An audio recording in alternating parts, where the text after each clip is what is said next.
I'll cut out my blue language. Yeah. Cool. So we're streaming, Jimmy, and I'm going to set things up and get the link ready. Excellent. Welcome all the King Kayfabers. Yeah. Good morning. Yeah. Hope you guys are ready for some hot comics talk. This is one of those pieces where to have like a third producer would be a big help for this part, where you and I could just get started. You know, that should be one of our goals this year, is figure out that element. What that third person would be doing. Because I was thinking about that in terms of editing. Yeah. And why not? You know, like, someone ought to be able to edit. Right. I always think about that because it's like, well, I'd have to go through it again anyway. And you would, at least for a while. But you know what I've noticed on a bunch of the podcasts that I listen to? They have this weird edit tick where stuff will repeat. Like, it'll go back like 30 seconds or 45 seconds. Like, there must have been a cut made, but then they don't do a good job of, like, how they splice it. Right. And it's happened 25 times. Like, it's not something that I've heard twice and went, oh, that's odd. It's like, I probably hear it 4 or 5 times a week. Right. And different podcast networks. I don't know what it is, if there's some sort of auto editing correction, something that's out there, but really messes with me. But that's all to say that, like, I do think that I have a vision of how someone could edit this, I think. Yeah. Just talk about, like, baby steps of giving up any kind of control. Oh, totally. Totally. So unhealthy, but what you gonna do? Yeah, listen, man, we're putting out, you know, ourselves. You gotta manage that a little bit. You definitely do. But you're right, like, having somebody that would edit, not edit, but, like, do some of the producer stuff, right. Especially for, like, live stuff, I think would be helpful. And so for some reason, I'm not getting the URL for this. Okay, I think I know what I gotta do. I'm so sorry.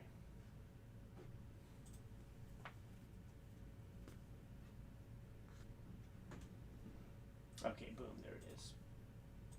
So now I'm able to put the links to the Patreon, which I am about to do right now.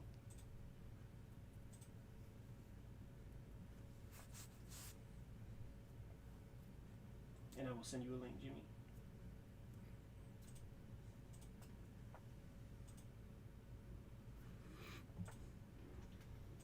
Just put the title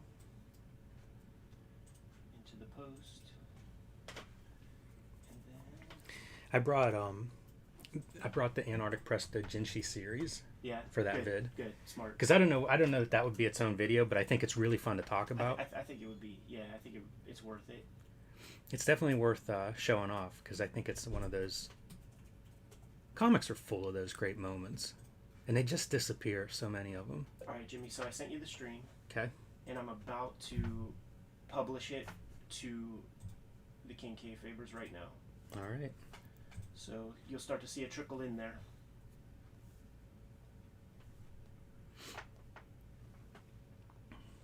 And I got it set up also where I have my Twitter connected to this, like the Kayfabe Twitter, so I'm putting out a tweet real fast that we're streaming. Excellent. Right now, it's the image that you have set up on the camera is perfect, because that book is not visible. Ah, that's cool. So even that'll be a little surprise for the King Kayfabers to enjoy. Man, I'm so excited to talk about that one. Yeah. I love whenever something really different shows up. You know, something exciting. I guess it doesn't have to show up, but, you know, sometimes it's something we find. Right. I just saw... Oh, man, I'm going to have trouble explaining this. There was a publisher in France that would do, like... Remember that Kaza... Chris Cool by Kaza? I do, yes. That guy published a bunch of stuff in the late 60s, early 70s that were like those proto-adult graphic novels. Right. And... I think it's Revival House might have done Chris Cool. Anyway, they're doing another one. And it started with this one guy, and then people would just keep coming in like Droulet, and people just would sort of like take over and do some. Yeah. So it's kind of this big jam, adult, trippy, LSD like comic.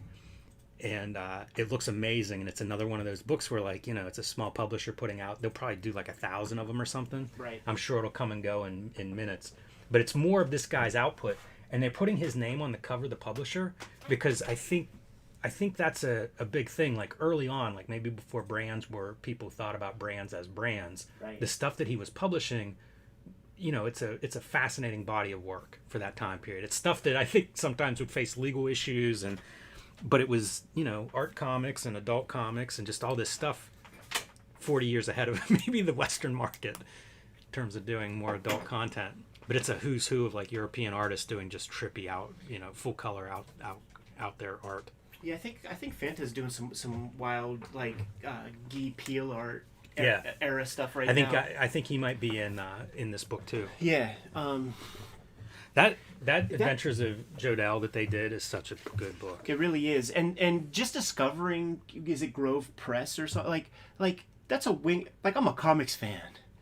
And that's a wing of comics I knew nothing about for 30 years of being interested in comics. You know, that there were like these great hardcovers in the 60s or whatever. And of course, it's like, well, we had to figure out about Barbarella somehow. Like, that's how we found out about it in the States. Yeah. Pretty interesting.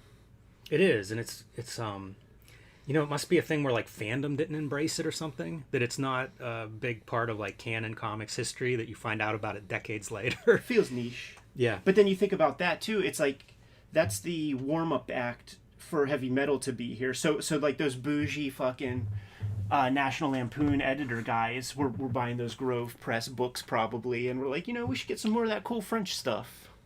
I always think about that in terms of location, because back in, you know, whenever that stuff's coming out, Yeah.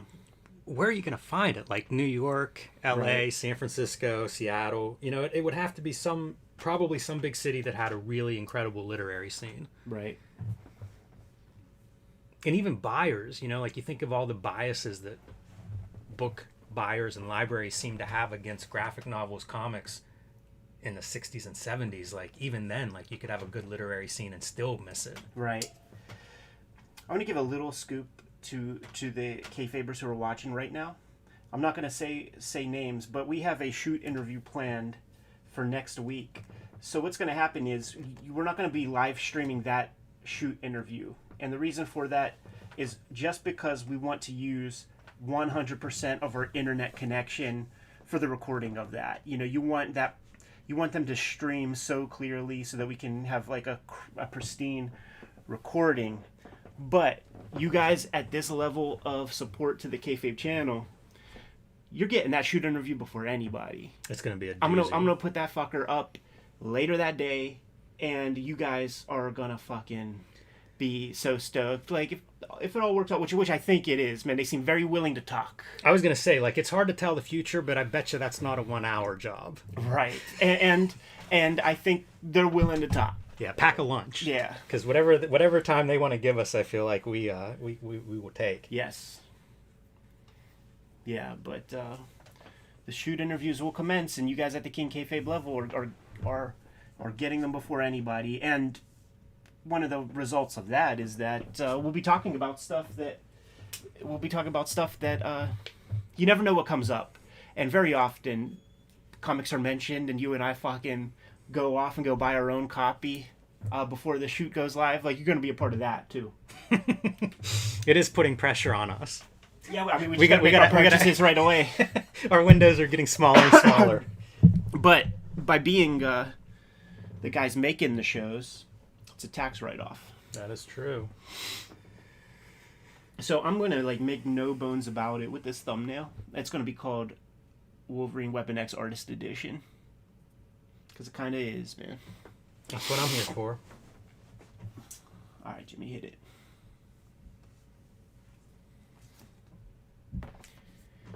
Welcome to Cartoonist Kayfabe. My name is Ed Piscor. I'm Jim Rugg.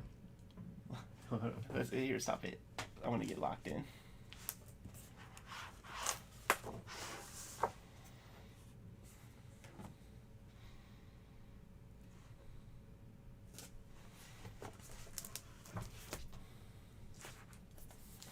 I can smell a book and tell if it was printed in China. Yeah. Yeah, like there's a very sweet smell to that stuff. Ready? Yes, sir. Welcome to Cartoonist Kayfabe. My name is Ed Piscor. I'm Jim Rugg. Got a great one for you today, but first, you guys know that we have a Patreon out in the world right now, and there are people supporting us at various levels, helping to make these videos possible. And if you're if you're supporting us in a big enough way, you're getting all the videos before anybody else. Hit that link in the description below. The vids are also brought to you by the books that we make. You're looking at a plethora of our bibliographies. I have Red Room comics that I'm focusing on right now. Trigger Warnings and the Anti-Social Network trade paperback are out in the wild right now. It's the 10-year anniversary of Hip Hop Family Tree. 4 volumes of that out on the stands right now. X-Men Grand Design and WYSIWYG. Jimmy has a forthcoming Hulk Grand Design book. You see this green eyeball? You're going to be picking that up off your local comic shop racks sooner than later. And Street Angel, Deadliest Girl Alive. Octobriano, were you part of that Kickstarter? Maybe you were, maybe you weren't, man, but you got to support the Kayfabe channel. Keep these videos flowing. Today, we're going to take a look at the Weapon X Artist Edition. Jimmy, Barry Windsor Smith is the focus of this video that we're going to be checking out. For scale purposes, there's a standard comic book, so nice big oversized edition here, about 14 inches or so. Not quite the size of original art, but a nice big oversized edition of Barry Windsor Smith's very detailed artwork. And I'm taking it back, man. These are Hip Hop Family Tree size. It's not Marvel Treasury size. Go hold a Treasury. It's about inch longer. So Hip Hop Family Tree comes out, start to make X-Men Grand Design, insist that they make stuff the same size, and they now have a line of books at Hip Hop Family Tree size. And this was slid to me by one of our moles at Marvel, at Baltimore Comic Con, who was like, Ed, Jim, keep spreading the good word about production values, about upping things up. I did the best I can. Like I it's a push-pull. I fight with these guys. And, you know, we still have the white paper. We still have the garish color. Like I keep fighting a good fight.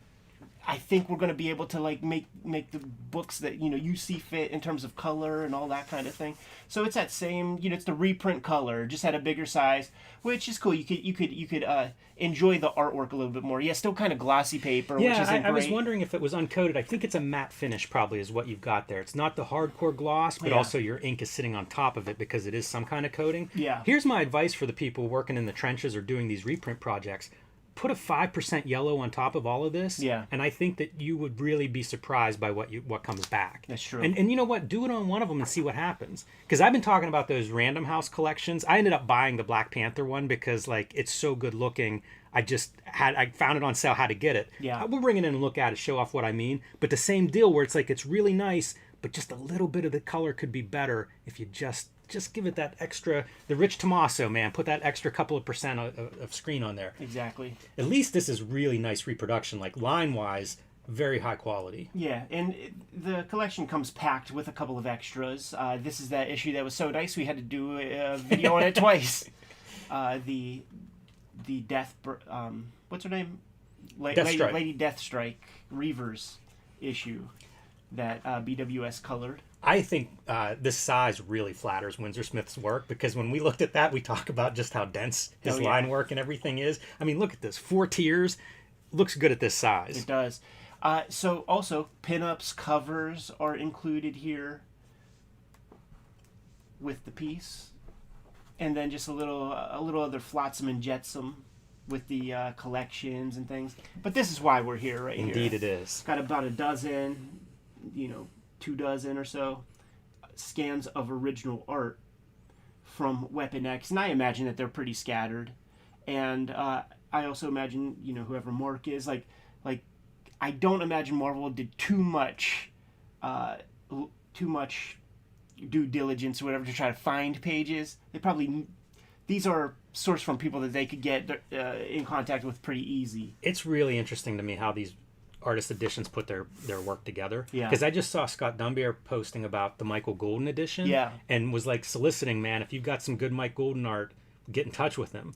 So you're getting scans from all over the place, which may account for why this one is very white, where this is a little more yellow. Yeah. And adds to the charm, though, in my opinion. And you and I, we saw Dunbier in Baltimore, and he sat there with one of those super expensive, $10,000 giant flatbed scanners, at the convention with its own kind of power source just taking on all comers, man. Like maybe it's not a Michael Golden page or a Kevin Nolan page they're bringing, but might be a future. Yeah, exactly. I can't imagine the art. Like, we've talked to him, and I know he has collections of art that he's gotten from here and there. Yeah. Places like Heritage Auction. So looking here, like, I see whiteout Yes. already.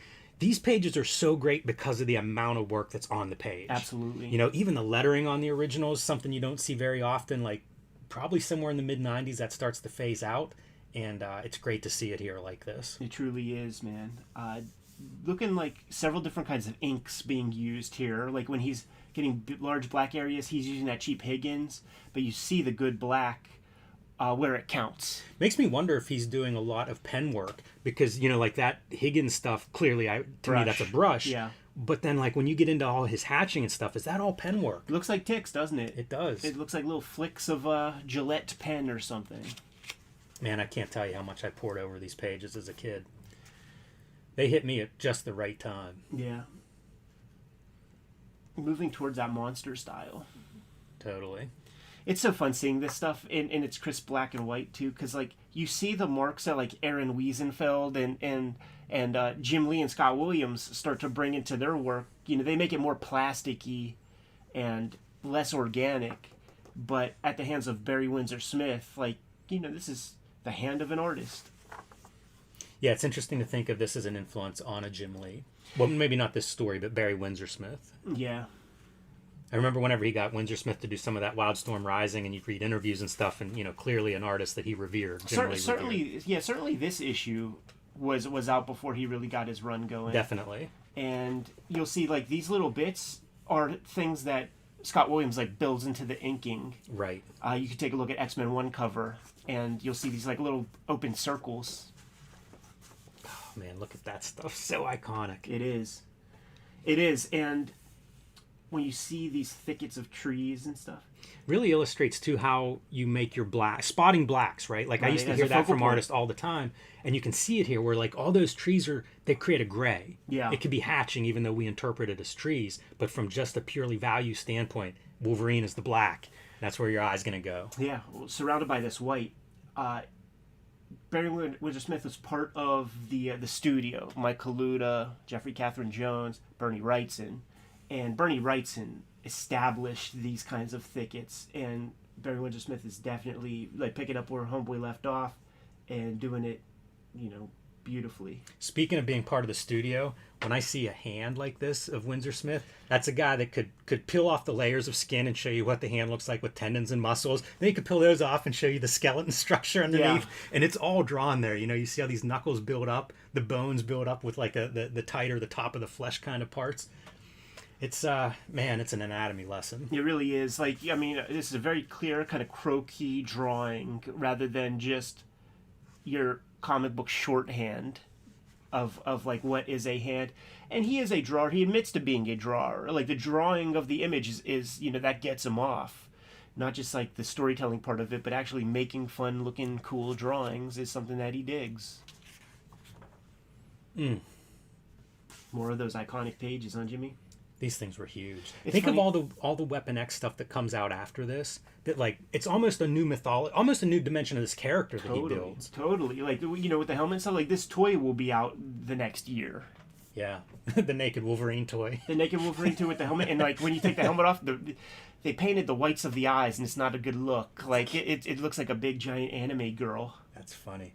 This has cyberpunk elements. We were talking about cyberpunk. I mean, look at those 2 pages. Yes. This was a pose that I copied a lot. You know, that's what I was like, that was the age for me. You know, I was so into this stuff, just copying these drawings into my sketchbooks. And whenever you'd get like a really good pose, I would look at that and just think like it felt so real in terms of weight and like balance. Yeah, it's true. And it's speedy. Like like if it feels like he's rushing in and all weight is on this leg. You know, like the weight's on this leg and he's still moving. Yeah. You know, he'll stop eventually. The uplighting on the bear is great. Yeah, and by the way, put some weight and twist on the bear as well to have these 2 figures like fighting back and forth. They look like they're circling one another, man, in a defensive way. Jimmy, do you when you draw your guys, do you draw or have at least a little bit of like almost like a wire frame on your characters, like for the lighting and things to just kind of give you the planes? Not so much for the lighting, but definitely for sort of just the shapes and everything. Yeah. For sure. And especially if it's something like this where characters are very off balance. If it's just a headshot, maybe not, you know, if it's just the kind of a quick sketch. But something like that with a full figure, like, I have to draw that. Yeah. Oh, man. It's so cool, too, to see him go from, like, the heavily crosshatched stuff to then spotting blacks, like, on a page like this. Really, he's got every tool. Every tool in the drawing arsenal. Especially at this point, I feel like he's gone away from comics and come back with just a whole advanced work set. Yeah, that's the thing with some people with their scans, like they're cheating them, because you could see that this is probably a pretty authentic scan where they're not playing with levels very, very much. The non-repro blue of the blue line feels non-repro blue there, and you could see the difference there where they totally jack up the levels. It's conceivable that somebody's storing this stuff out of the light, but I think unlikely. I mean, it's impossible. Like, that is dark. This is the telltale. That is print. Then it's going to show up in print. No doubt about it. This is nice because you actually can see the non-repro blue pencils. Especially this was one of those really weird drawings in the book where I think it's like colored funny, like maybe it's like a heat sensor kind of coloring. Yeah. Which he probably colored himself and had in mind when he's drawing it. But on here you can see like how he's blocking in his shadow and stuff with that blue pencil, but just outlining it with a real light line. Yeah, gonna go Mike Hinge with it. I love it whenever you can actually see some of that drawing underneath. Even like here you can see a leg that's just, nope, gonna move the leg down a little bit whenever I actually ink the final figure. Right. I think it's one owner of like all these jacked up pieces. They do look like they're scanned with the same cleanup setting or the same setting in the scan area, and then you get to see like the little bit of maybe a coffee or an ink wash drop there.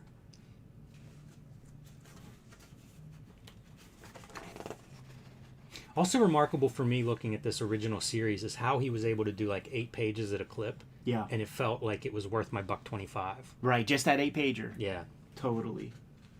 Yeah, there was so much on those pages. And then when Barry Windsor Smith sees this, does he go, I'm never fucking working for Marvel again? You know, I don't understand it at all. Like, you have to have a visual background to some degree if your job is like coloring or putting together a cover, right? And yet, like, you see this and you see the original and you go, oh no, this is really great. Look how I improved that. I'm gonna teach Uncle Barry a couple of things about drawing, about color theory.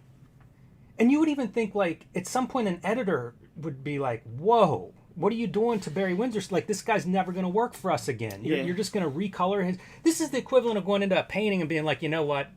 It's pretty good, but let me splash some blue here. I think you were wrong on this color. Like, who would have the audacity to do that in any other visual art field? What's that one, Echo Homo, the one Jesus painting that got restored and it just looks so fucked up? Like, this is the comics version of that, man, where you got some restoration cats getting abusive with the airbrush tools and stuff. But Jimmy... also, by the way, I wish I had that level of confidence. Right, to just... Yeah. What couldn't you do if you had the level of confidence to be like, you know what, Barry Windsor Smith, pretty good, but I know where he went wrong. So, guys, I mean, if you're playing at home, like, how many pages was that we got to see? 10 pages of original artwork, but... There's a couple things. There's something that came through the Kayfabe offices, right, Jimmy? Yes, it did. And let me tell you, it's a pretty inspiring idea. It's changing my life. Yeah. Should we put it out there, man? See, this is one little bit of setup. If you Google Weapon X pages Barry Windsor Smith, you can find 100 of his original pages online. Good setup, man. And you would find it mostly at comicartfans.com and at a pretty high resolution where you can see stuff and maybe. At enough resolution, like the people who, a lot of people who own original art, they want you to see the marginalia and things like that, and they want you to see it at a sexy level. They want you to know they have it. So what if you take all those images that you find on Comic Art Fans, and what if you just make your own print-on-demand book? All right, don't open this yet. Yes, and we're not going to look at this because this is tomorrow's episode. Okay, good. Excellent. But this showed up in our mailbag. Yes. And we get boxes of mail and we're sorting it out, who's taking what home. And I didn't think much of this. To me, I thought, IDW did a ROM, original art book. Yeah. That's cool. I'm not a huge ROM guy. Let me pick this other book out of the pile. You end up with this head, and then we go home with our boxes of books and we're looking through it like, what's a good episode? What do we end up with? And you start reading this and you realize this isn't an IDW official publication. Right. This is a fan-made bootleg edition of a ROM original art book. It's not ROM. It's a Sabusima art book, Space Knights and Superheroes. So even better. This guy's a Sabusima mark. Presumably went on Comic Art Fans, grabbed all the best Sabusima pages off of there, and there's only 10 copies of this thing. So it's like the guy ain't making money. Chill out, Scott Dunbier. Like, chill out on the keyboard. It's going to be all right. You're all right. This guy sent it as a portfolio piece to. We did an episode about what if there's a Marvel Grand Design Artist Edition. This dude is like, I would love to design it for you guys. Here's like some things I have in mind. Here's what I could do. Made 10 copies. He sent it to the other places that create artist editions, to put his name in the hat to potentially be a designer of those future books. It's a great portfolio piece, but the idea of taking artwork from a high res off of Comic Art Fans and binding your own kind of print on demand art book that's one of a kind of your favorite guys. Buy our book so that we can retire and just do that for our own selves the rest of our lives. Oh man. It fills my head with ideas. It's such a cool use of the tools that we now have. And we look at bootlegs, we bind books. This is all really awesome fun, and this is just one more element now that you could play with. It totally is, man. Whether you love Sabusima or you're making a portfolio book, either way, just of course. So shouts to Ian Chalgren who put this together. I am sad that I only get copy 10 of 10. I think we could have done something about that. We'll talk about sad. Yeah, right. I'm going home without a copy. It's very possible you might end up with one. But shouts to Ian Chalgren for putting this together. And it's going to be tomorrow's video on the Cartoonist Kayfabe channel where we explore this idea a little bit more thoroughly. I think it's amazing. We have such a creative audience out there. I'm already sort of like thinking of what are people going to be making, because we've seen amazing handmade books, books that don't exist that we dream about. I've made a couple myself, and this just to me opens up the floodgates for like a whole new avenue of really cool stuff. So Jimmy, as of this recording, we still have to work for a living, and so do you out there in the audience. But if you are inspired and like, you know what, I just don't know when they're going to make an artist edition of this or that, and you make one, send us a copy. Send us 2 copies. Yes. P.O. Box 3071. Keep the band together. Munhall, PA 15120. We'll show these motherfuckers off and go through them, and if it's not going to be us making a bookshelf of bootleg artist editions for ourselves, the Kayfabe bodies can help out with that, man. Ask not what Cartoonist Kayfabe can do for you. That's right, yes. But ask what you could do for Cartoonist Kayfabe, and with that in mind as a parting shot, Jimmy, are you good to go? Yes. Kayfabers, hit up the Patreon and join us at the King Kayfaber level. We have dozens of people in the chat room right now who are watching this in real time and who are watching the stream before you get to see these videos on YouTube proper. We have all these books here in our bibliography. Jimmy, tell the people specifically what you got out there. Hulk Grand Design, Street Angel Deadliest Girl Live, and The Plain Janes available now. Well, I guess Hulk Grand Design coming very, very soon, according to Marvel. February 22nd is the release date on that one. And you can pre-order my next Street Angel collection, Princess of Poverty. That one is now up for pre-order. That'll be coming out later this spring. And you can join me on patreon.com/JimRugg, where you can see lots more of my art, what I'm working on, and you can download out-of-print zines and mini-comics there. The bibliography is here, man. Red Room is the focus right now. Red Room, the Antisocial Network, and Red Room Trigger Warnings are the trade paperbacks that are out there, but I am putting pen to paper on the next round of Red Room comics that'll start to see the light of day in the forthcoming months. Hip Hop Family Tree is the 10-year anniversary of that comic, man. Give us some support. Go check it out. X-Men Grand Design and WYSIWYG are also out there in the wild. These videos are brought to you by the books that we make. Jimmy, what else do we have out there, man? Subscribe to the Cartoonist Kayfabe newsletter at the links below this video. You can also find Cartoonist Kayfabe t-shirts, merchandise, hats, and more at our spread shop. That link is also below this video. Another great way to support the Cartoonist Kayfabe channel. Give them those marching orders, Jim. We'll be on our way. Make more comics. And I forgot to put my show in airplane mode.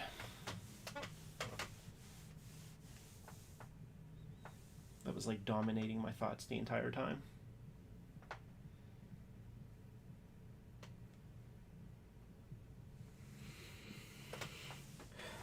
Man, I feel like we bring on Sean Michael Robinson and get him to talk about cleaning up those files that we find of original art. Sharpen the filters on those things, man. Yeah, you'll see, because it is spotty. Yeah, definitely. And some of these things, it's like pages the dude likes, but they're a little too low res in the scan. But listen, you put them in anyway. Yes, you do.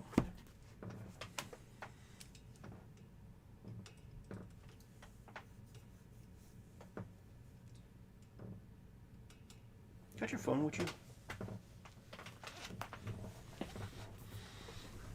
What are we looking for? His name's Ian Chalgran. Let me try to... You know, some contact, some... Yeah, maybe a website or something. Ian, Chalgren.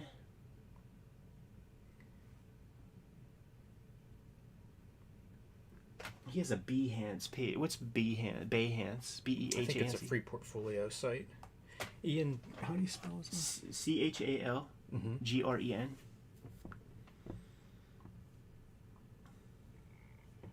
Yeah, not getting that one. Cool. Not on Instagram. No. I was going to say do a Google. Oh, okay. Yeah, no, do a Google search.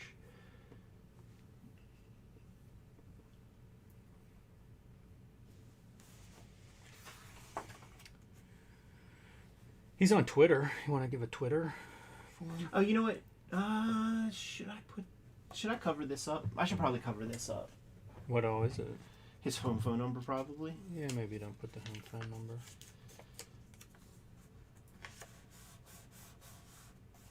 Because, like, it's kind of like do you remember, do you remember that WYSIWYG book that I put together I made like 10 copies and sent it to all the publishers, and I had this, like, Right. letter. Yeah. It's just kind of that. Oh, check this out. Sucked back into the universe of comics by Ed Piskor and Jim Rugg's YouTube channel, Cartoonist Kayfabe. Nice. As well as my tasty collection of oversized IDW artist editions. Adore those books, left Piskor and Rugg's DIY attitude. Those combined, decided to spend time designing my own version of an artist edition, dig the process as well as the time and research that goes into creating these books. Labor of love. Anyone wishing to hire me as a designer. You know what? I'm going to just try to cover up that phone number.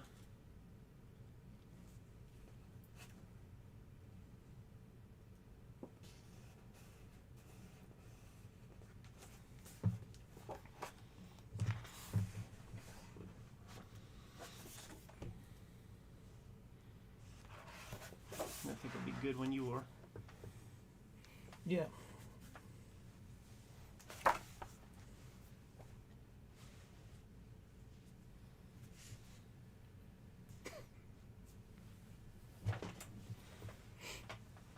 Hit it, Jimmy. Do you need these locked in? Locked them in.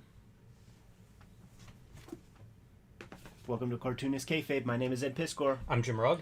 Going to be talking about the concept of bootleg artist editions, Jimmy. But we got to let you guys know we have a Patreon for you to support the Cartoonist Kayfabe channel, and depending on your level of support, you're getting videos before everybody else. And if you're at the highest level of support, you're watching us stream this right this very minute. Dozens of people in the chat room right now, and they're getting access to all the videos before anybody else completely mitigates that kayfabe effect, and they get first dibs on the comics that we're talking about on the aftermarket. Pays for itself, man. Once there's one comic you want that's out there that costs $150 later that day that the video comes out, the videos are also brought to you by the books that we make, and you're looking at the range of our bibliographies right here. Red Room is the focus of my career right now. Antisocial Network, Trigger Warnings is out there. X-Men Grand Design, Hip Hop Family Tree celebrating its 10th anniversary this year. Jimmy has Hulk Grand Design forthcoming very soon, next month as of this recording. Street Angel comics are out there in the wild. Various hardcovers. Street Angel Deadliest Girl Alive. Plain James is his shoujo young adult graphic novel that is out there. But, Jimmy, we have the P.O. boxes attached to all of our videos, man, and we get hundreds of packages a week. Behind me is 200 boxes and envelopes of stuff that has come our way, and sometimes we get one copy from somebody, and it causes damage to the channel slightly. I'm nursing some hard feelings right now, Ed. We have to flip coins. The coin flip is sacred, as they say in the episode 2 of Breaking Bad. This piece right here, man, the Ocular Edition, Space Knights and Superheroes, Sabusima Artist Edition, that is 1 of 10 copies that Ian Chalgren here basically constructed as a portfolio piece to get some work as a designer. So I say to you, Jimmy, like this idea of going on comicartfans.com, where everybody has all these super high-res versions of their original art. Maybe, it's been a while since I even tried to save anything on there, but maybe they have it sort of JavaScripted in a way that you can't right-click.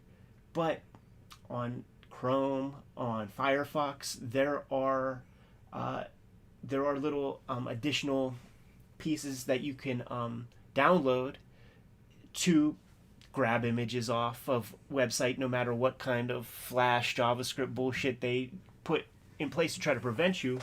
So what if you get 100 of you're a big mark for Sabusima, right? Who isn't? And guilty. Well, on the list of people who are going to get artist editions, Sabusima ain't on the top 20. So if you're a big mark for him, you got to do your thing. You got to do your own work and create your own artist edition. The other place to pull artwork off of, besides Comic Art Fans, which all love to Comic Art Fans, I'm so happy that site exists. The other place is Heritage Auctions. Right. And they will show high-res stuff. And their stuff will be like at this size, print resolution at this size. Yes. And it's the same deal. If you have an account there, you can look at that stuff in high-res and you can download those files. Yeah. I've sourced a lot of images that we show on these videos sometimes when we're talking about an artist or a piece. Yeah. Those are usually the 2 places that show up when I'm looking for artwork. So, yes, this art is more available than ever. And now, you download those 100, 150 pages of your favorite artist, and what do you do with them? It's nice to look at on screen, but we all love books and print, right? It's true, man. So here's the Ocular Edition, limited print run. So, Scott Dunbier and those guys, man, just chill out. Ain't no thing. He probably sent you a copy, man, looking for some attention to have look at this. Special thanks to Sabusima, Scott Dunbier, and Piscorn Jim Rugg, lighting the fire under his ass. Love it. And, if you guys want to track down Ian, somebody wants to hire him to do some design work for them, you can find him on Behance, is like a portfolio site, and it's Ian Chalgren. Yeah. And he's on Twitter at Ian Chalgren, all one word, IANCHALGREN. At Gmail is the address he has here, and I have a little posted on here because he probably wasn't banking on his phone number being put out to the 10,000 and 20,000 people who are checking out this video at this moment, man. But just creating with the tools available with print on demand. And this is not a cheap book to make. Like, you could get like 1 copy of a book, or you could get 100 copies of a book.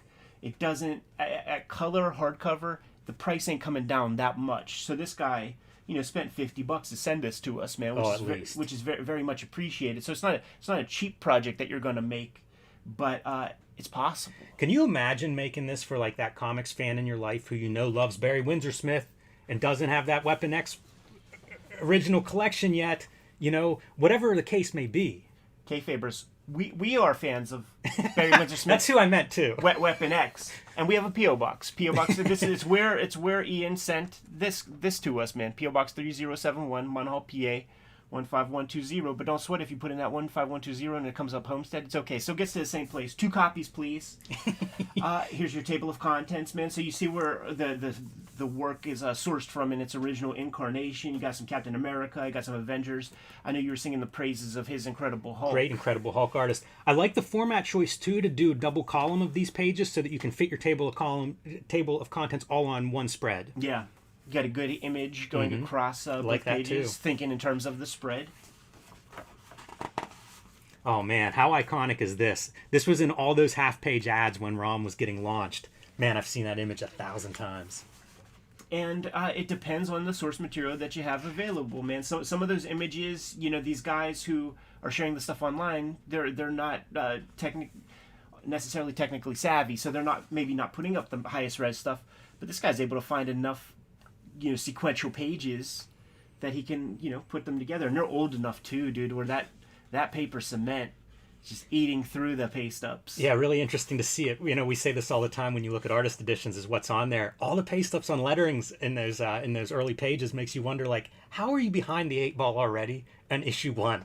I feel like we've looked at so many issue 1s that feel like they're already running late. Yeah, a toy comic I could understand because they probably want this out, before Christmas. You're right. That's exactly right. Because even the creation of the toy is probably pretty fast turnaround, and it's like, hey, Marvel, do you want to do a licensed comic of this, a tie-in?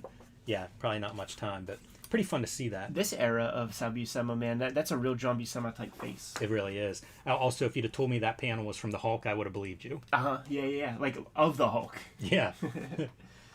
There was only, like, with Rom, there was just the Rom toy and no villains or anything. In the commercial, they would talk about, the dire wraiths, but they were never visualized as far as I can tell. Yeah. So you have to create everything to go along with Rom. He's literally just this guy. We look at so much inking and stuff of, like, Scott Williams and this detail. Look at how these are inked, where it's just like the side of the brush, like a broad brush stroke. And that's Buscema himself. That's all you need. Doing some inks on that stuff. And just like artists, it's like you could tell that, the guy who scanned this, it's one of those, like, cheap-ass, old-school flatbed scanners. Like, the light is only coming from down here. It ain't even up there. Yeah, some of these I suspect are even grayscale only. A few of these pages look like they were scanned that way. Right. Which is funny to think of something like Comics Art Fan being, I guess, 20 years old or older now. So, early on, those files were big. Yeah, they could have even just been 72 DPI. Yeah, it's really a cool artifact. And like I say, as somebody who likes to make books and make these little additions and kind of decorate my shelf with custom-made stuff, this really does open up the possibilities of some cool things. It's a genius idea. And like, sourcing, like, I have folders full of my favorite guys' artworks, and with a couple clicks of a mouse, like, I could generate a hardcover artist edition and have it sent to my house. I think about something like Glenn Bray's collection of art that Fantagraphics published. Yes. And it's Lighted Eye. Check that video out on the Kayfabe channel. It's a great collection of one person's, love. Yeah. Like, you could do that too. This could be an anthology of your 10 favorite artists, your 20 favorite artists, just a sample of their work. Like, there's so much stuff you could do with this and have fun. And I like that it takes advantage of the print-on-demand technology that we now have access to. This book looks way better than a book I would hand bind myself. It's true. And a lot faster to make. Let me promise you that. Probably less pricking your finger with the needle and better end results. And truthfully, like, you're an in-demand artist. It's cheaper. Yeah, definitely better use of my time. Your time is very, very valuable. Here goes your dire wraiths, man. They show up in in the X-Men comics that pop out in the 80s. That's how you get your Mystique and Destiny and Villain Rogue showing up in there, man.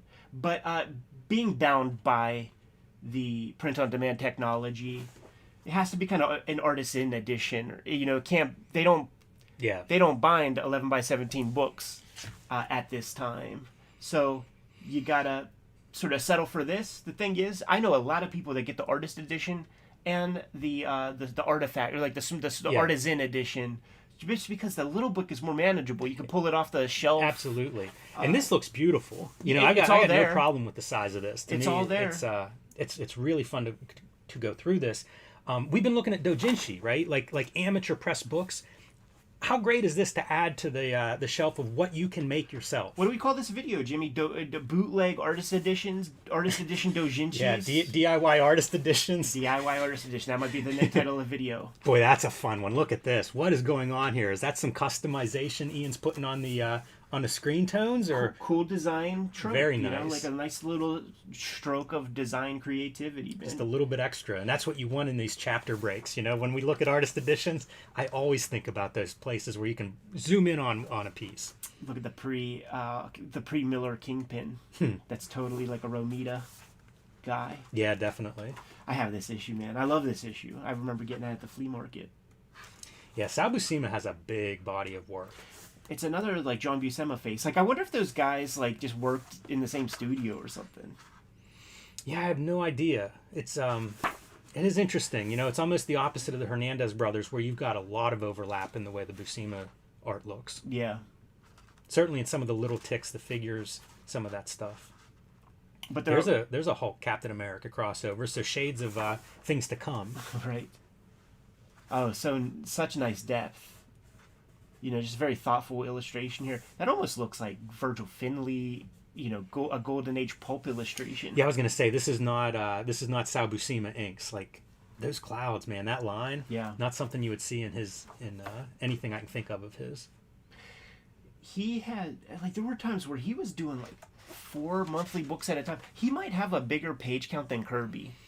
There are astonishing dudes that have more pages done in comics than Jack Kirby did. There was a website that calculated all this stuff for a while. I'd be really curious to see it. And Kirby was in the top 10, but he wasn't maybe even the top 5. I was gonna say Kirby was doing it longer, but Sabusima did it way later. Yeah. He had a pretty long career. In the 70s, he would do every B-list title. It's a great Black Panther face. He might do one, like a Hulk or a Captain America, but then he would be doing the Defenders and I don't know, Werewolf by Night, just all the kind of B-list stuff. I saw somebody, probably one of our comments, somebody was talking about the 70s Marvel stuff of Masters of Kung Fu and Tomb of Dracula and Werewolf by Night, and it's those books. I have such a sweet spot for those books. They're the kind of the fringe books, but that's where you were able to get away with whatever and do some really interesting stuff. I have all of, what, that's a video. That's a future video. I'm going to put a pin in it. Not a tease? Love this texture. And, we talk about John Buscema, but a lot of Kirby right there. Oh, absolutely. And that was probably a mandate to a certain extent. And for that matter, there's Kirby and John Buscema art, too. I think that was definitely a mandate. Boy, that's a nice page. Yeah, certainly when John Buscema has to do Avengers or superhero stuff, it's this is the language of these comics. I think that's why he liked Conan so much. He could codify that in his own way. Everybody draws the Kirby High Evolutionary. You just lightbox the same image. There's one way to draw them. There's a few of those great Kirby creations where it's you got to draw it like Kirby. All right, we're in the Incredible Hulk section, Jimmy, and you described in detail what you liked about the Sabusima Incredible Hulk. And if you see a good image I'll example, keep an eye out. please point it out and share it with us. Look it out, white zipatone. Yeah, that's to show either a reflection through glass or through a translucent material. Oh, and using a different tone for some shadow. Yeah, Leader looks great in that page. Really good stuff. Yeah, and what I've described is just how Buscema would make it almost like a pyramid shape. The base of the Hulk is so broad.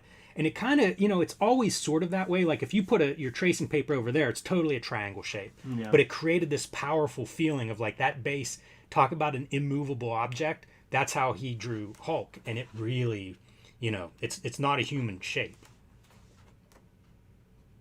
How about that, DeLuca? Fun whenever he inks himself too. It's almost a casual approach to inking. That's a pretty unusual style. That Galactus in the background. Anytime cartoonists would do these effects back in 4-color days, right, where it was this is a superimposed image, man, I always pop for that.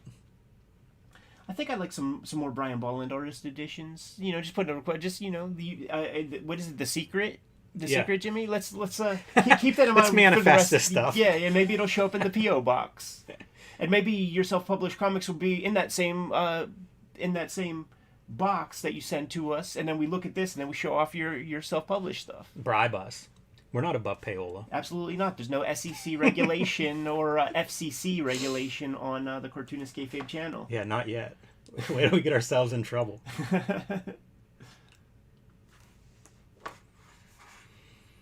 Yeah, you see as you go from chapter to chapter just how much Buscema really did.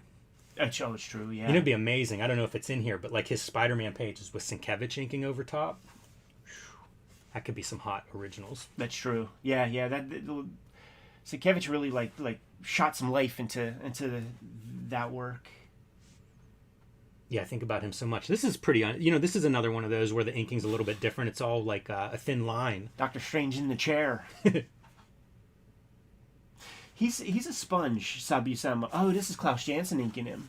Oh, wow. I was going to say, it's him doing some Mike Plug or those Frank Brunner, those dudes who were doing Doc Strange comics in the 70s. But yeah, that's the Sabusima touch.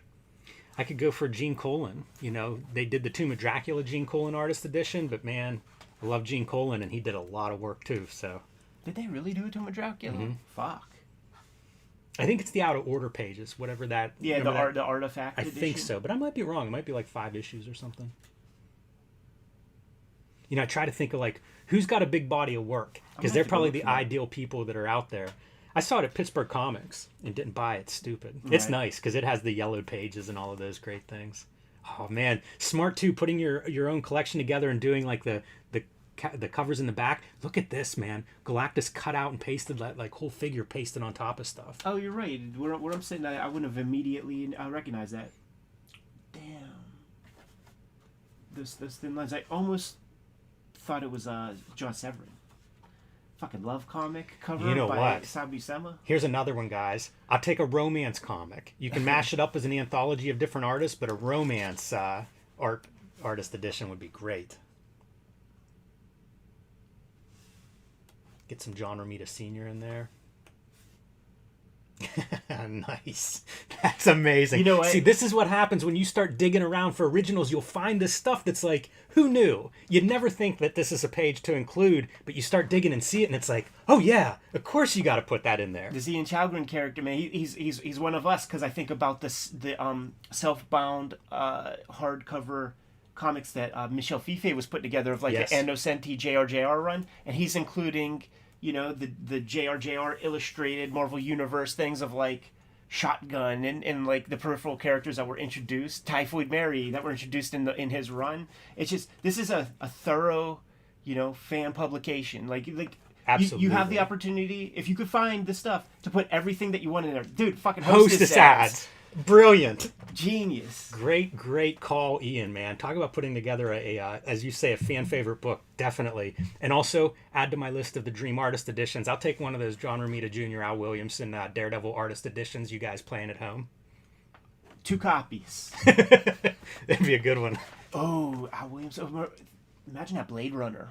You know? It would be a thinner one, so it would cost you less to make. That's true. And if you think about the logistic, the business model, say it's cost $50 to make, and then it costs you whatever to send 2 copies, so it's like $100. If you're a self-published cartoonist, man, and you got a pedigree, go ask Marty how that Spider-Man bootleg video did for his bottom line. Could be an investment. Yeah. It's another one too. Like again, a breakdown. Never would think of this, but if you're out there scouring around for cool pieces of the artist or the character that you're looking at, that's a great inclusion. Yeah. Solid piece, and then you got to have the biography in the back. Damn right. And if you're doing it yourself, you get to write it. Like make it real. You know, you get to put your spin on these guys' career there. Yeah, but it's a source Wikipedia, so maybe you didn't. That's great.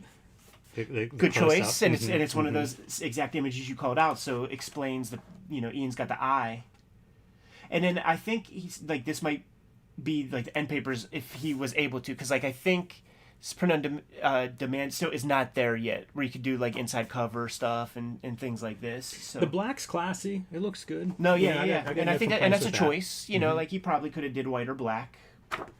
I'll tell you the truth. In print on demand, he might have had lots of choice. You know, like he might have been able to do color too. So that's the other thing. You get to play with book design and make these books. You know, see what's out there on the print on demand market. But pretty cool thing. And I've seen a few kind of print on demand objects that people will make out of PDFs and things that they find.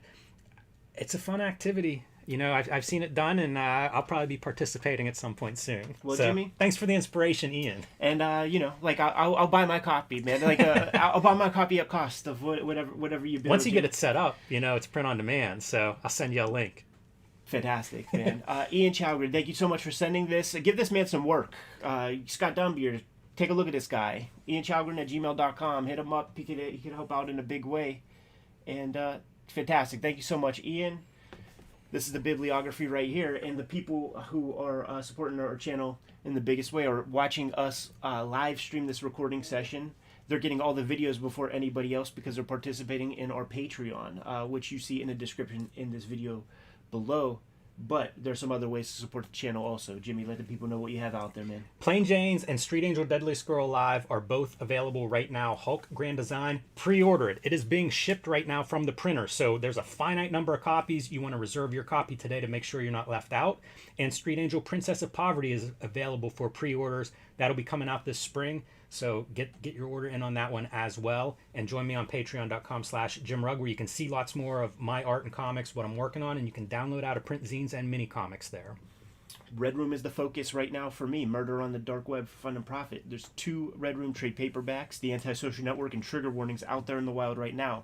I'm serializing the next round of Red Room comics on my Patreon right now. Hit up the link in the description below this video. You can support the channel. $3 for the archive at my Patreon. You get all the existing comics and whatever I'm putting out now, man. Way over 300 pages worth of stuff. Less than a penny a page. But, you know, keep supporting the books. We'll be able to keep making these videos. Jimmy, tell the people what else we have out there. Subscribe to the Cartoonist Kayfabe e-newsletter at the links below this video. You can also find Cartoonist Kayfabe t-shirts, merchandise, hats, mugs, all kinds of great stuff at our spread shop. That link is also below this video. Thank you so much for supporting the channel and spreading the word. Giving those marching orders, Jimmy. We'll be on our way. Make more comics. I think I'm still in a good position, dude, to shoot another. Sounds good. Oh, man. Somebody mentioned... an Eric Larson Savage Dragon Artist Edition. Yes, again, send 2 copies to the P.O. Box, please. Although I saw Eric Larson is talking about doing a Vault Edition. So, you know, like McFarlane's, the image version of the Artist Edition. So, hey, fingers crossed. And you know what, guys? Hit up Eric Larson and tell him that's a great idea and you want that ASAP. Because let him know. Let him know there's some popular demand for it. Because that's one I definitely want on my shelf. Yeah, we asked him about that. And... they ain't going to have to do too much heavy lifting to, like, get access to every one of those pages, I don't think. You can pull those in as you see fit. Cool.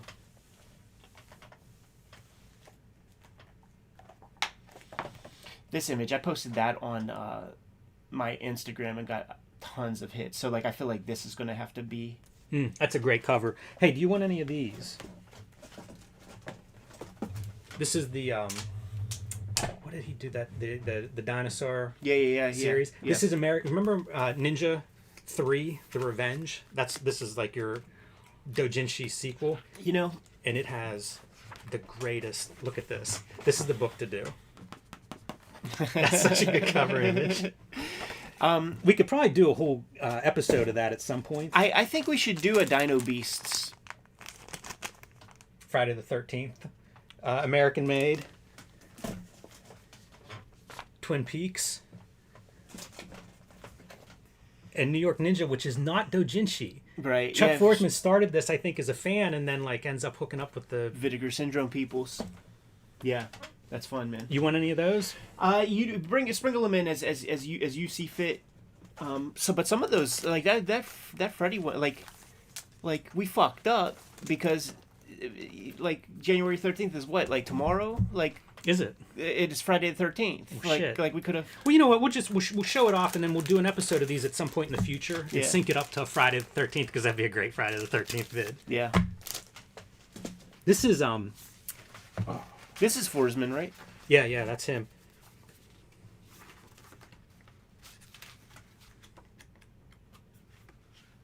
This is Tony McMillan, who we've looked at a bunch of his work, and it's pretty cool. That style looked familiar.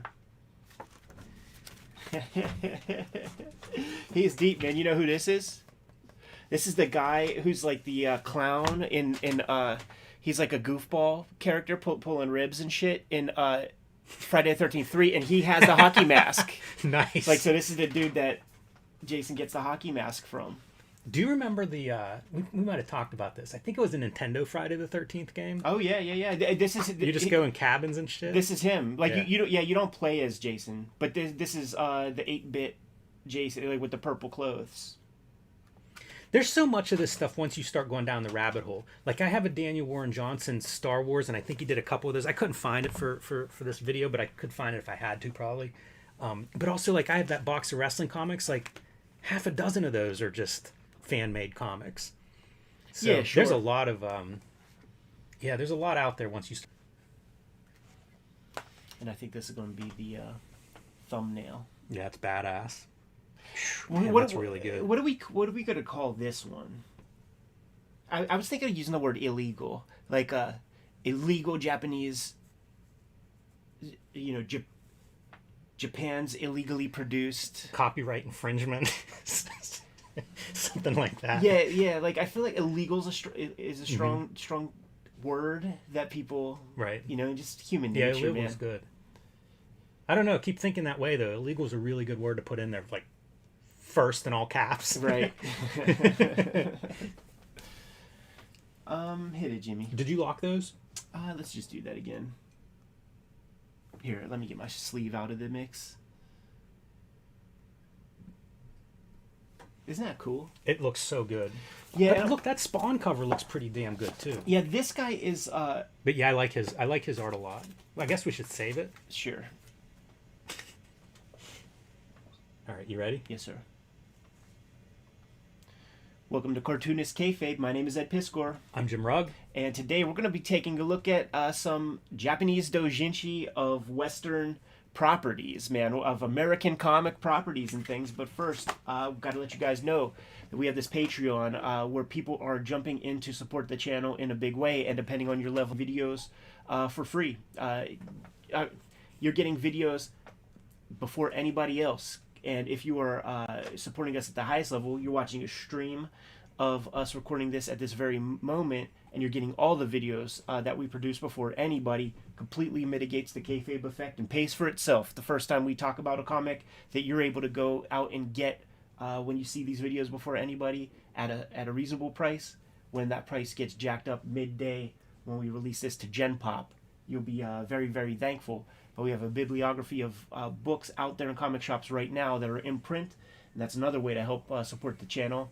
You see the stuff right here. I have Red Room comics out there, 2 trade paperbacks. Hip Hop Family Tree, it's a 10-year anniversary of that series. X-Men Grand Design, Jimmy has Hulk Grand Design, coming out February. Street Angel comics, several hardcovers of those, and the Street Angel Deadliest Girl Alive trade paperback is out there, as well as Plain Jane's, his shoujo comics graphic novel from Little Brown.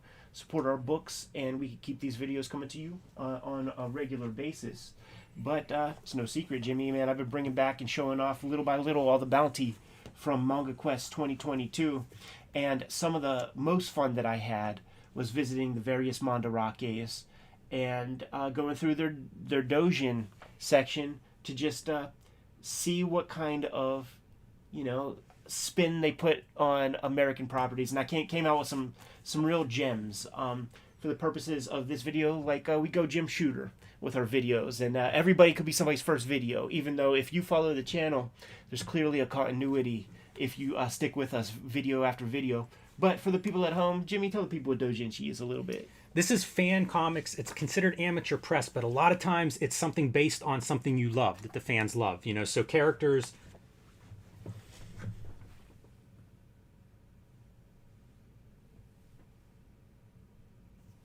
It's still recording. It's often based on characters that fans love, so you get 2 combinations of stuff. One is amateur press, right? They're doing it themselves for the love of making comics, and sometimes it's people with no aspirations to work in comics, and this is just something they love to do, and sometimes these are people that go on to have a great career as professional manga artists. But it covers a wide range of stuff. There's original stuff as well, but in this case we're going to be looking at Western characters, so fan love letters. There's even a little bit of a history of Dojinshi here in the States, thanks to Ben Dunn's Antarctic Press. Yeah, these were published in 1992. And Ben Dunn, of course, from Ninja High School fame, one of the early American manga kind of publishers that's been around now for going on 40 years, Antarctic Press. Crazy to think. But he comes in contact, they were licensing manga from Japan, somehow comes in contact with what he calls Japanese fanzines, these again, amateur press productions. Each of these issues focuses on one particular thing, Ranma half, Transformers, Miyazaki, and then the last one is Nadia, which I don't know who that is exactly. Sounds like one of the specialized Ben Dunn interests. Yeah, at first I thought it was Gunsmith Cats, but I don't think that's the case. But it's kind of cool because he has a key of translation in the bottom. These things aren't flipped. and there's some context for what they are. And he talks about in 1992 the big Dojinshi convention in Japan attracting 100,000 people. This is 1992. Right. To give context, San Diego that year 23,000. Right. So again, putting it in and context of it's huge. And right now we're up to about 700,000 people at Comic-Cat to our 250,000 on a good year for San Diego Comic-Con, and it's for fan press comics. It's not, they're not going to get to see Katsuhiro Otomo or some Masamune Shiro or somebody. It's just people doing their bootleg fanzine comics. Yeah, it is really like for fans by fans. It was funny going out there.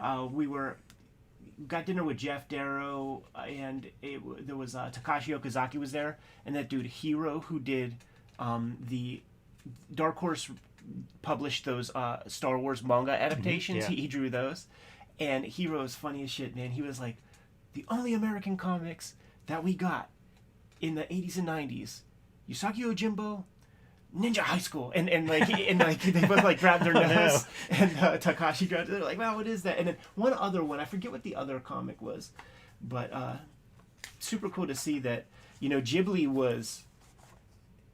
It's come into favor like in the aughts, I feel like, but the Japanese obviously. I don't know too much more about Dojinshi, the Antarctic Press publication. Yeah. But issue 4 here, they talk about going monthly, and as far as I know, there was never another issue produced. Right.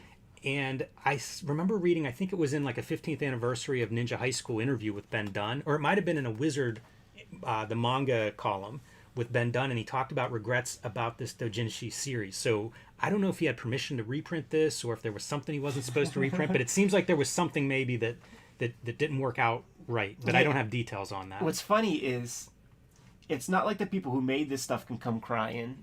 It's got to be, Hasbro or... It could be, yeah. It could be something like that where Transformers were like, you're not doing Transformer comics, shut this down. Right. Yeah, I don't know the particulars, but really interesting that, again, it's those corners of comics history that I love. Yeah. And I mean, in this case, like, talk about just doing it for the love of comics. Most Japanese readers have no need or use for our comics in the West at all. So we got a couple here, man, who watches The Watchmen, Rorschach, whatever that means. Kawaii. These are adults-only comics. We're not going to really be able to look in here, but you can rest assured there's lots of pegging, lots of gay sex, and when Rorschach takes his mask off, or when comedian is having sex with Night Owl, looks nothing like Dave Gibbons' art. It's the dudes from the movie. Like, that's the inspiration for the materials that...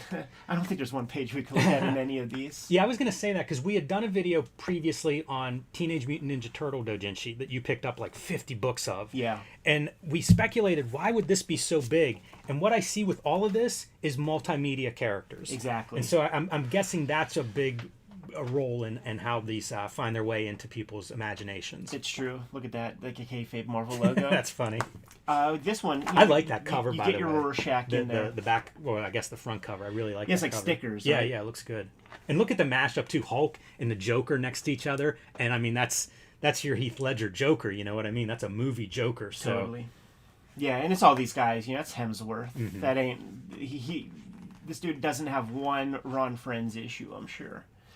But look at this, man. It's pretty accomplished stuff. I was going to say, I say it every time we open one of these. They're so good.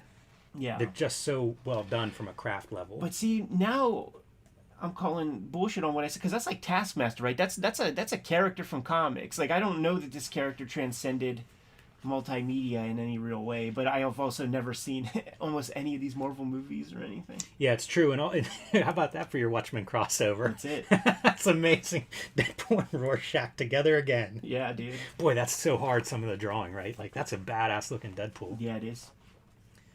Yeah, it's... And that looks like a Marvel-ish Punisher. You think that's who it is? No. Well, there's a Punisher skull. Oh, right gotcha, there. yeah. Yeah, I guess so. Yeah, it's very strange. But that's your Loki from the Avengers movies for sure. Absolutely. Yeah, it's so funny to mash up these different universes even. I should send scans of this to Uncle Rob. I bet he'd get a kick out of it. Maybe include Deadpool in your thumbnail. He'll I'm sure, give it a glance. Yeah. And because these people are so removed from Marvel Comics by and large, but then when you get this, Mr. Sinister, like, there are Western comic shops out there. Shouts to Verse Comics in Ikebukuro.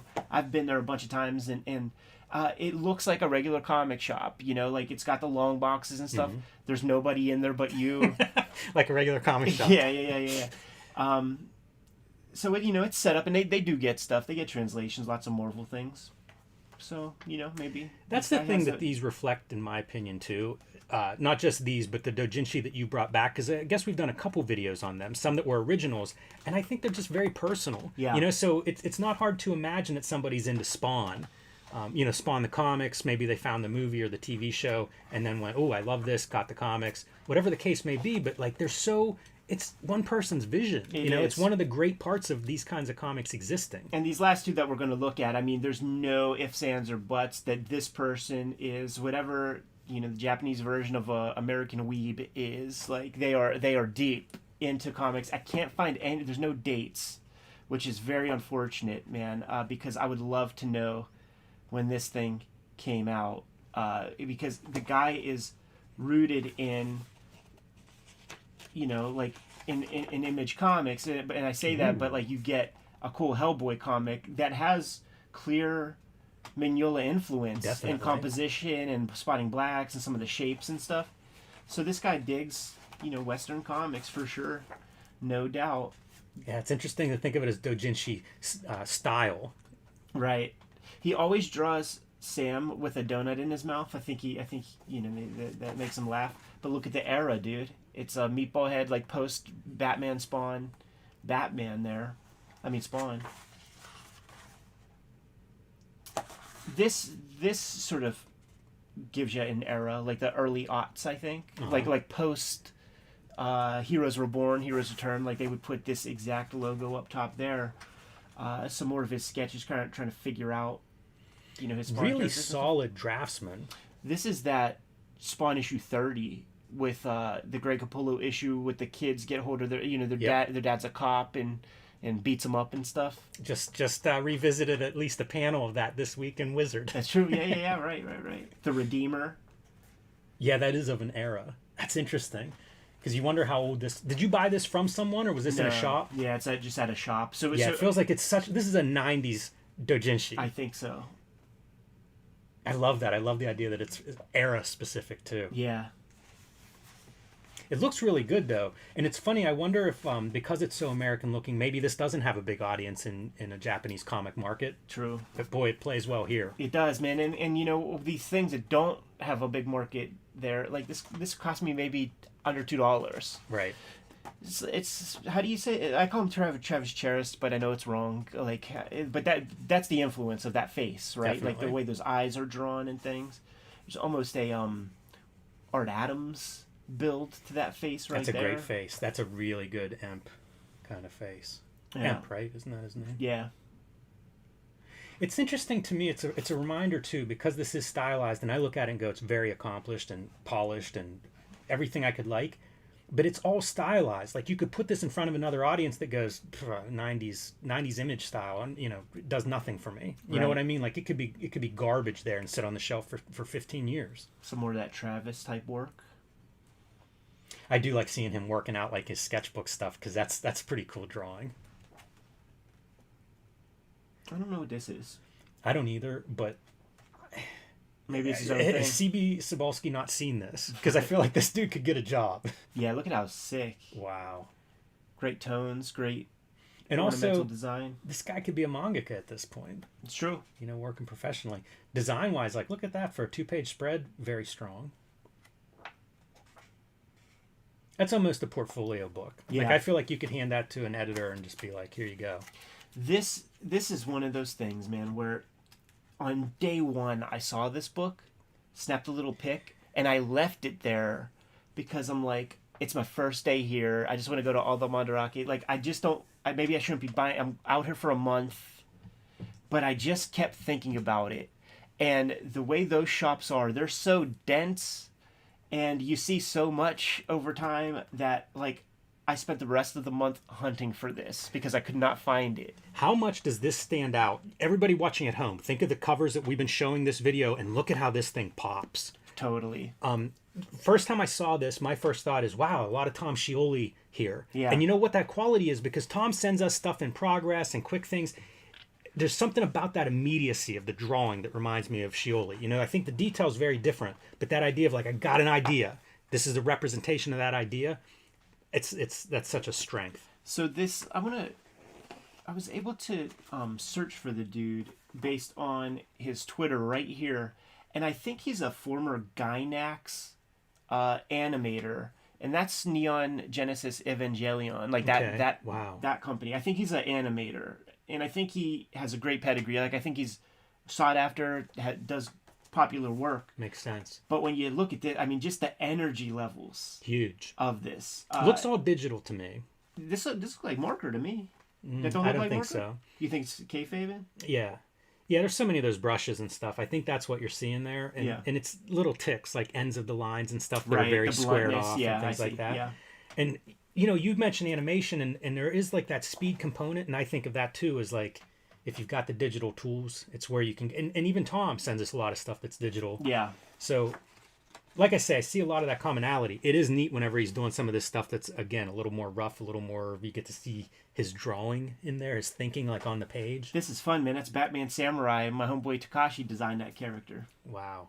So this dude's deep. That's a great page. Like he's, you know, he fucks with some American shit. Almost like a Ladrone. Dude, his style though, like he's so good with these compositional pieces. Oh yeah. You know, the shapes and everything are just strong. Wow. Yeah. That's an interesting piece to take away. And thinking for design too, man, having a 2-page spread at your centerfold, that's just no brainer. That's book design 101, but check, everybody. This is where shit gets real sexy, dude. Contemporary. Andrew McLean's Headlopper. You know, that is beautiful. This ain't a Marvel movie, this ain't a DC movie. Both of these, Shirtless Bear Fighter, like this spread represents that this guy's into American comics, you know? So good and so different between the two. I love some of the Kirby stuff that he's maybe leaning in a little bit more on there. Yeah. I like both of those pages. Really awesome. Yeah, it's cool. Dude, going Wally Wood. Old school. What is this, man? I almost was like, is that the Max? Yeah, I don't know. That Bane? That's a good Bane. Yeah, fun artist, this guy. Makes me wonder if he's done like other books, you know, like full on graphic novels or manga series or short stories. Love to see comics of this. Yeah, I don't think he did, because I truly think my homies would have pointed that out, that like, oh, he did this or that. But yeah, you can imagine that a lot of his time in animation, a lot of your time is taken up professionally during your work day. So maybe you get to squeak one of the, you know, cool drawing out of your own kind of passion project or something, and then you get half dozen of them, you get a dozen of them together, you get to make a Dojinshi. Yeah, that's neat stuff. Really like his style. And then this would probably be at like a Comic-Cat or something, so you know, you take one day out of your very busy schedule and have your table at a Comic-Cat and sell your Dojinshi, and you know, it's such a slight, like of all these examples you pull out, I feel like that's the most slight of all of them. Sure. It might be the most memorable for me. Yeah. Very striking, man. His sense of design is on display every page. Yeah, and it's one of those things where we're speculative at best about where these other people come from. This guy's clearly a professional. So what I will do is lock that in right there, because I think we might have our thumbnail for the video, Jimmy. And if you're good to go, I'm good to go. Yes, sir. Kayfabers, please support the Patreon, man. The King Kayfabers get all the videos delivered to them before Gen Pop gets to see them. We have a link in the description below this video for that. But the videos are brought to you by the comic books that we make. So, Jimmy, please tell the people what you have out there in the wild, man. The Plain Janes and Street Angel Deadly Squirrel Alive are both on shelves now. Pick those up wherever you buy books. Hulk Grand Design is coming soon. It is on the shipment to the States. Should be out February 22nd. Pre-order that one, because now there are a finite number of those. And if you want a Hulk Grand Design, You might want to make sure you reserve that one today at your local comic shop or wherever you buy books. And Street Angel Princess of Poverty is up for pre-orders now. So go ahead and grab that. You'll have all the Street Angel available if you put that next to Deadliest Girl Alive. You can join me on patreon.com/JimRugg, where you can see a lot more of my comics and art. And you can download my out-of-print zines and mini comics. I'm showing off some of the illegal stuff on the Kayfabe stream to our patrons. Nice. My comic books currently that I'm working on, the Red Room stuff, Antisocial Network, and Trigger Warnings trade paperbacks are out there. Serializing the next round of Red Room comics on my Patreon right now. $3 gets you the archive there. More than 300 pages, less than a penny a page per comic page on the Patreon. Hit my link tree in the description below. You can get to those destinations. But there's still other ways to support the channel. Jimmy, let the people know. Subscribe to the Cartoonist Kayfabe newsletter at the links below this video. You can also find Cartoonist Kayfabe t-shirts, merchandise, mugs, hats, fanny packs, all kinds of great stuff at our spread shop. That link is also below this video. Another great way to support the channel, man. Giving those marching orders will be on our way, Jim. Make more comics. A lot of Make More Comics this week, Ed. I like Make More Comic weeks. Yeah, for sure. We'll get to these at some point, but I do like trying to figure out a Friday the 13th episode in our near future. I'm sure there's several of those this year. Yeah, probably at least one more. There's a little exclusive content for you guys. All right, Jimmy, I'm gonna. I might be like I didn't even get hit with 20% yet. I'm just gonna do it because that knocks off our rhythm. Yeah, that knocks off our rhythm and stuff.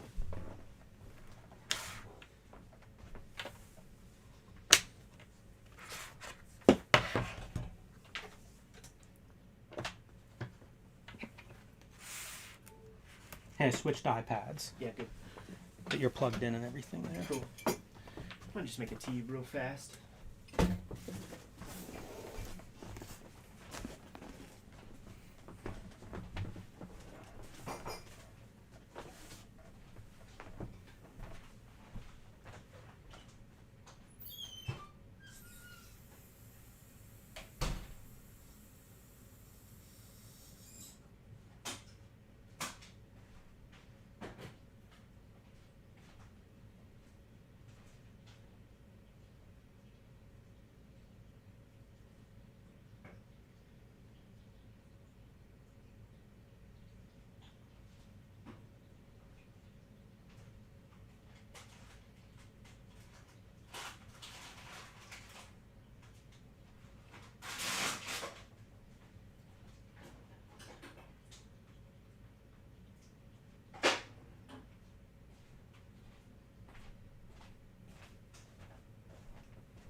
Just sit and hang with you guys for a second while my water heats up.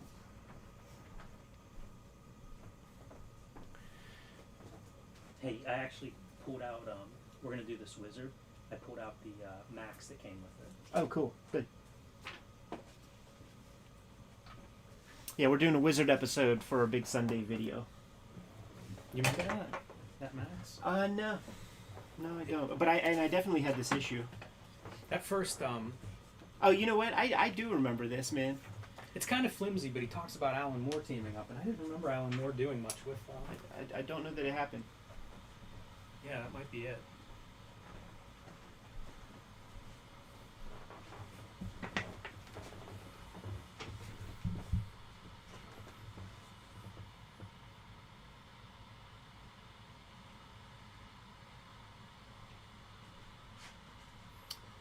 Star Scrunch. The Hulk stuff is coming from China. I talked to Marvel about it because it has been delayed a couple of times, as everybody that follows this knows.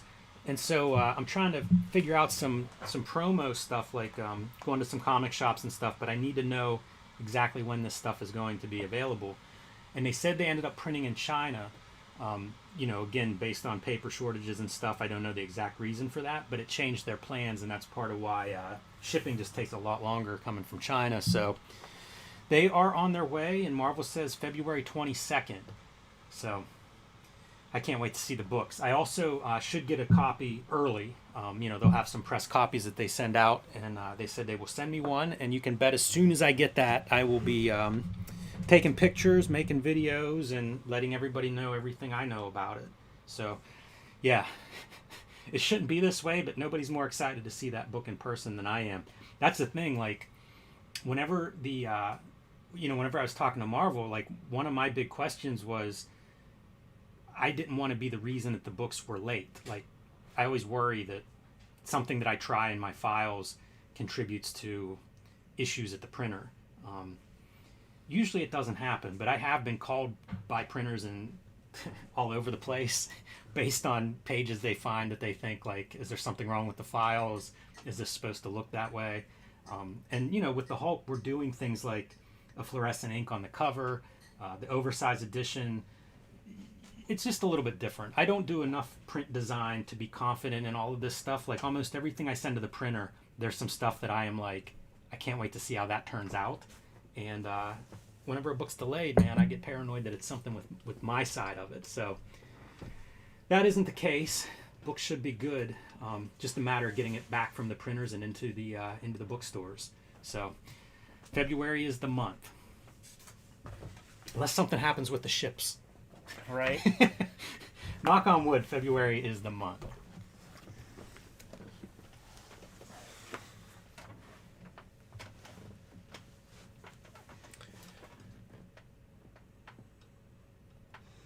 Just gonna hop into the chat. All right, I'm getting out then. Yeah, do it. Hey, Star Scrunch, I saw this comment. I don't know if it was from you, but I saw somebody say that they saw one of the books in a video. Yeah. What is that? Share that video, because I searched for that and I did not see it anywhere. He's not the only one. Like somebody else said that that there might even be a review or something of like a trade paperback. Yeah, if you've got that somewhere, man, share a link, because I've heard that rumor, but I haven't been able to find it. Yeah. And I would love to see it. And ain't that the bitch, man? Like, I got the notification, like, after I talked to Marvel, I got the notification of a package coming, but I think it's my X-Men covers. Right. Let's have a black and white background. And I also got the notification of my ring this morning that something showed up. So the Marvel package was supposed to come last Saturday. So it should be here any day. But it'd be amazing if I go home and the Hulk Grand Design is sitting there. Yeah, it's a nice day. But I try to keep my emotional, my expectations low. Right. So we'll see. But yeah, man, if it's out there somewhere, I would love to see video proof of its existence and see what it looks like. It bummed me out so bad with the first hip hop, where these like American businessmen were buying it in China before we even had it, and it was bootlegged. It was like people at the same presses. There was a podcast I used to listen to a lot, where like one of the guys is kind of bougie, and he like he would buy just as a hobby. It wasn't about the podcast, but he would get fake roulette. No, he would get fake iPhones. And I do think fake Rolexes, and in the case of the iPhones, they were absolutely coming from the exact same factories. They just didn't have like the final etching of like the Apple logo or something. But guys, it's a part of the model, is like, cost of doing business is you just know that there's going to be some bootlegs of your shit. A little extra product. Yeah, I guess so, but like I said, I'd be eager to see it, so. I'm not seeing the square. Does this it somewhere? Why don't you move your thing? Move the... Right over the A. Of what? Wizard? Oh, yeah, okay.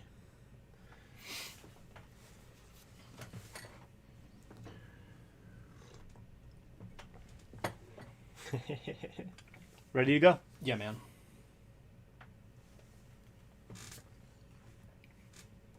Hello and welcome to Cartoonist Kayfabe. My name is Jim Rugg. I'm Ed Piscor. Before we dive into today's video, I want to remind everybody that we do have a Cartoonist Kayfabe Patreon, brand new for the new year. Join up there, and you can watch all of our videos early. You get a little bit of extra access to us, and you can beat the kayfabe effect by knowing what books we're going to cover before we actually make it live to the general pop. So we appreciate everybody that's joined in there so far, and we invite you to take that next step with us. Also, a reminder that we are working cartoonists. The way we keep the lights on is by selling books. So we appreciate it if you pick up our books in your local bookstore. You can see our bibliographies here. Red Room, X-Men Grand Design, Hip Hop Family Tree, WYSIWYG from Ed, Hulk Grand Design, Street Angel, Plain Janes from me, and you can get our books wherever books are sold. So today, we are going to look at Wizard number 51. Continuing our Wizard coverage, this is November 1995. So our history of comics through the 90s with Wizard as our guide. And man, right off the bat, this digital painting stuff, whenever it starts off, boy, a lot of people, I guess, got on board. And we've joked about it before. Like, this is what you put your tracing paper over and put the ink line in there. They forgot the black layer, Ed. It's true, man. There's no less than 3 covers that had this exact approach, so they really must have this is cutting edge technology. But the thing is, with the bleeding edge, there is blood. There will be blood. And this is pretty bloody. We'll get more into it because I believe this is from the Fleer cards that were by the Q Berts, including Joe.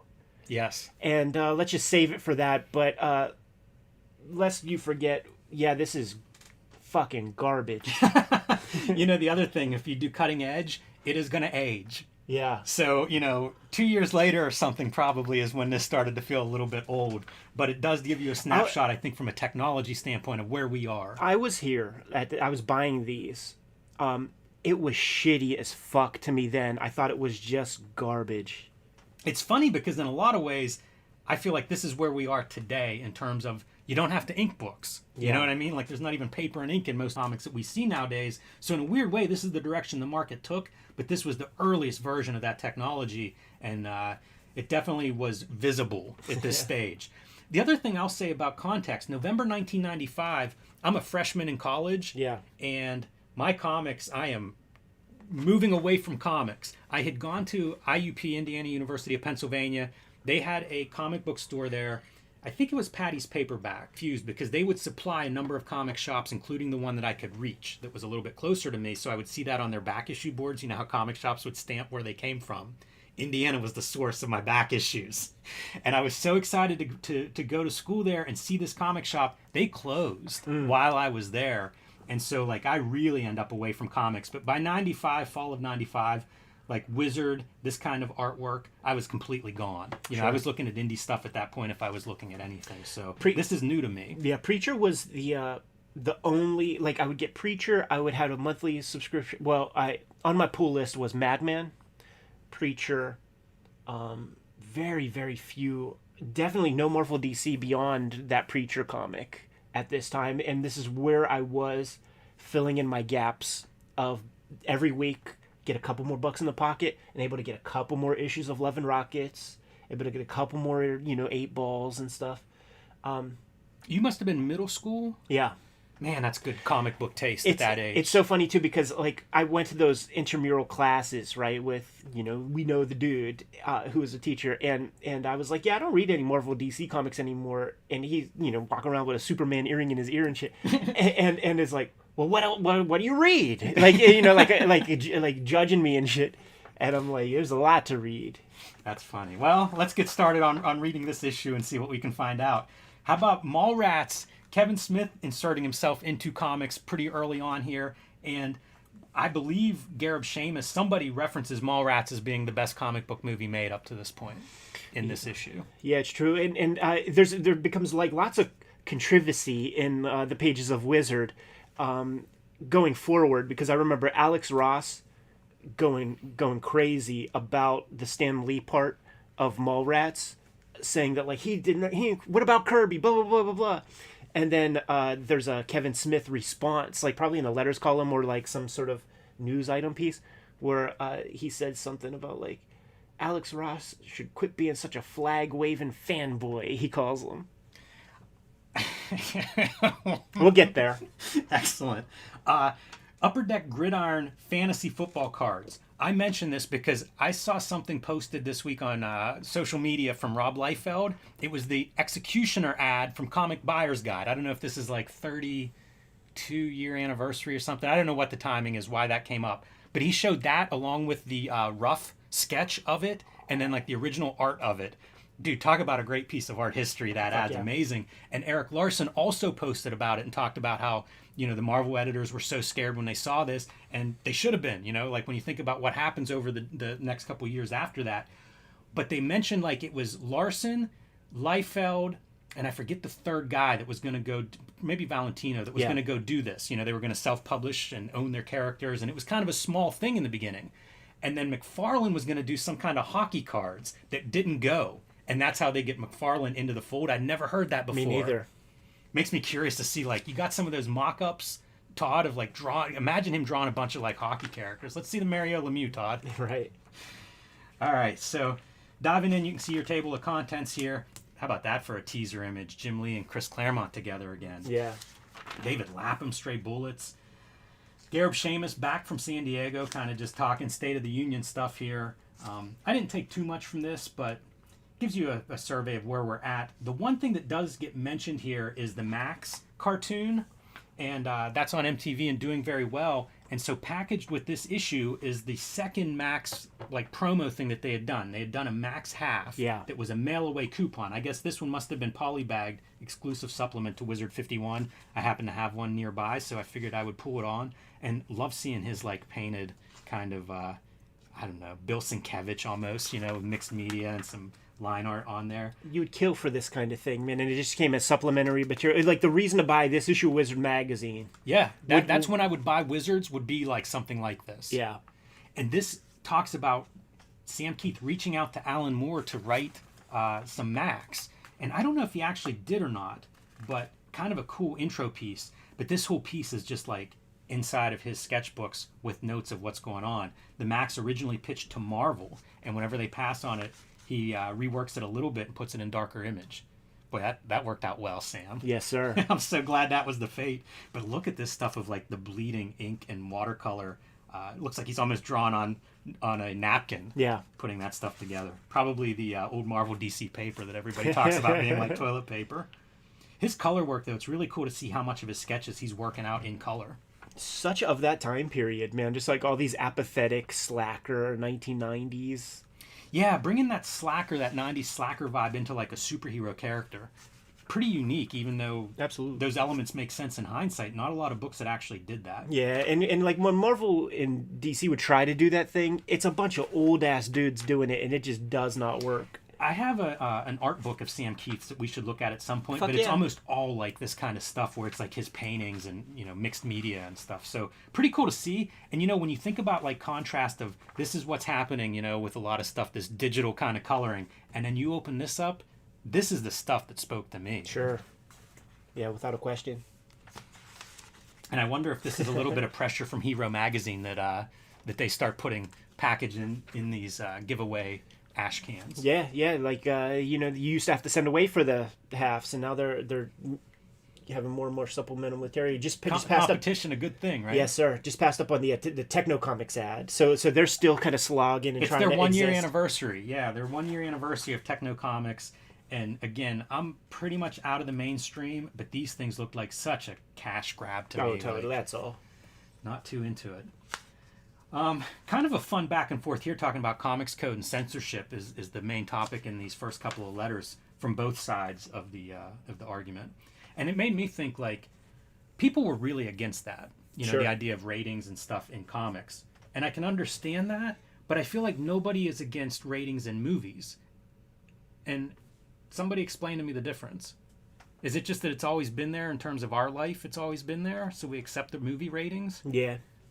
Yeah, I don't know. It's like literary form, like censoring books. Like librarians will come at you with pitchforks as they should. You know, something that's on the air on TV. Like I get that. You know, like maybe you just don't want to see people dry humping. Bongo Comics, Treehouse of Horror #1, October '95. This goes on to be quite the institution, and they've put out a really nice collection of some highlights of this recently. That's a beautiful collection. Look at the names. Yeah, that's exactly it. Mike Allred, James Robinson, Jeff Smith. that would become the legacy of these Treehouse of Horrors, of just like really interesting cartoonists doing some Simpsons stories. Yeah.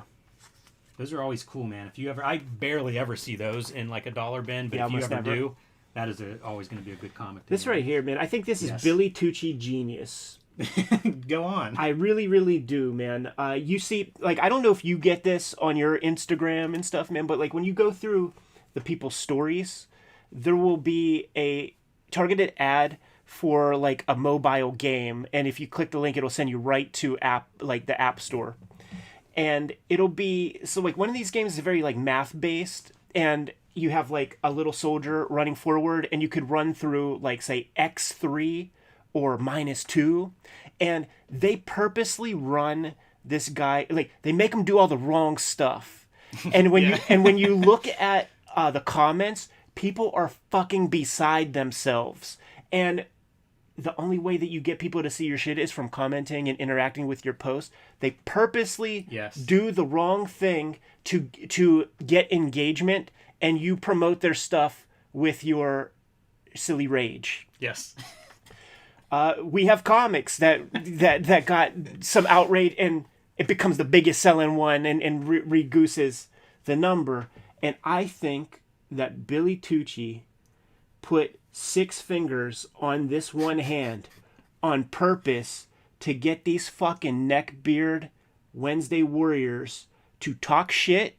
Oh, what's the name of that comic with the 6 fingers? Like, I need to buy it and make fun of it. There are people who set up their whole brand is talking shit on comics or something, but it's like in the NWA movie when they're in the tour bus and they come to a town and there's like a bunch of fucking shit kickers burning NWA CDs, and he's like, they bought the motherfuckers. Yeah, right. Yeah. You know what I mean? Like, it's all good. Talk all the shit you want and please promote me.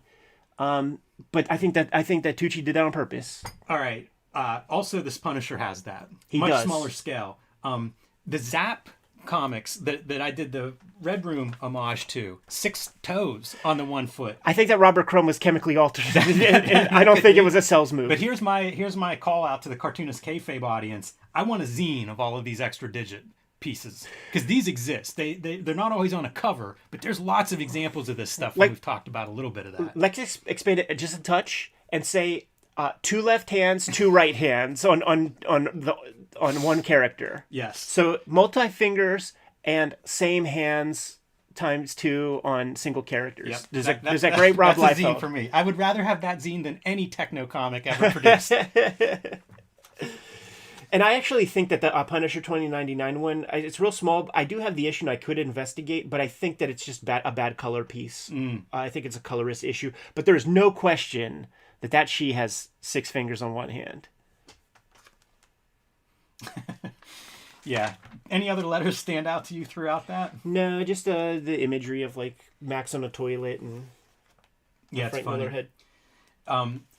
I think that it's worth noting just how hot she and all the Bad Girl stuff was. You know, you see it there in the envelope art. You saw it in the letters column. So he gets a lot of attention in the pages of Wizard with she and stuff.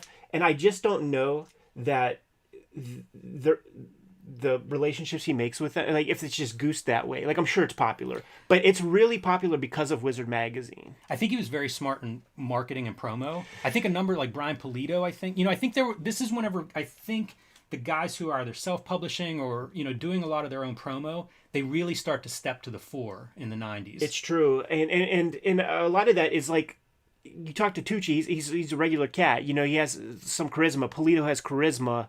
And they're making friends with the wizard guys. And you can imagine that these wizard guys are like, the cool guys are actually talking to me? Wow. Yeah, I've been waiting for this all my life. This is kind of that cult of personality starts coming to comics, right? Where like these characters, McFarlane's a celebrity. These guys start to have not just sitting in their attic meeting deadlines. They're, there's something to be said for, I'm a nerd and I get to rub elbows with Eric Larson. That's exciting. Marvel versus DC. So again, like we're at a stage where like the bubble has burst, sales are plummeting. So you're going to do everything you can to hotshot those books and try to get some sales. And the Marvel versus DC massive universe crossover, what could be bigger? Do you think that another title for this could be Marvel and DC in a handicap match versus Image Comics. That's interesting, man. Yeah, yeah. Except that they do end up crossing over with Image. Like they'll bring Sure. Image into it too, because like really it is just we're sinking Yeah. and we need to sell some stuff.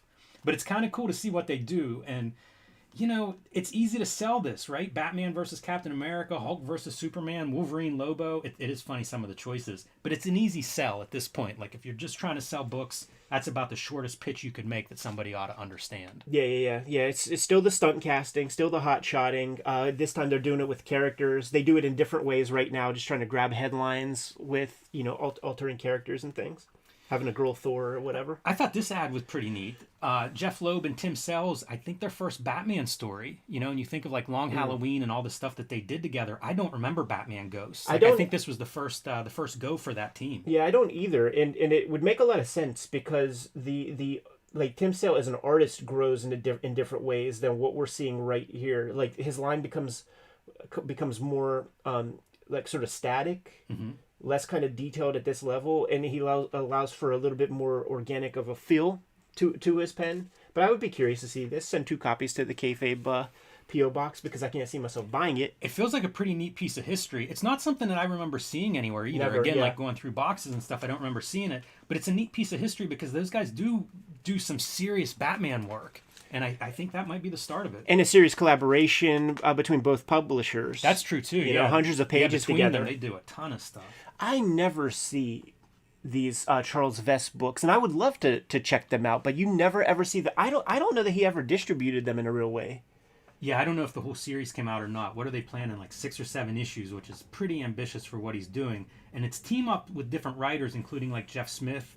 Who I remember talking about this at some point whenever we were talking. He was part of the Spirits of Independence, Charles Vest. And I wonder if it's something that he just ran into trouble in terms of the market plummeting and distributors folding. Like maybe these 6 issues didn't all come out. I don't know. Well, I haven't seen one issue ever in my life, man. And he's, like I said, he's always like one of the added names in the Spirits of Independence conversation when you hear about the tours and all that stuff.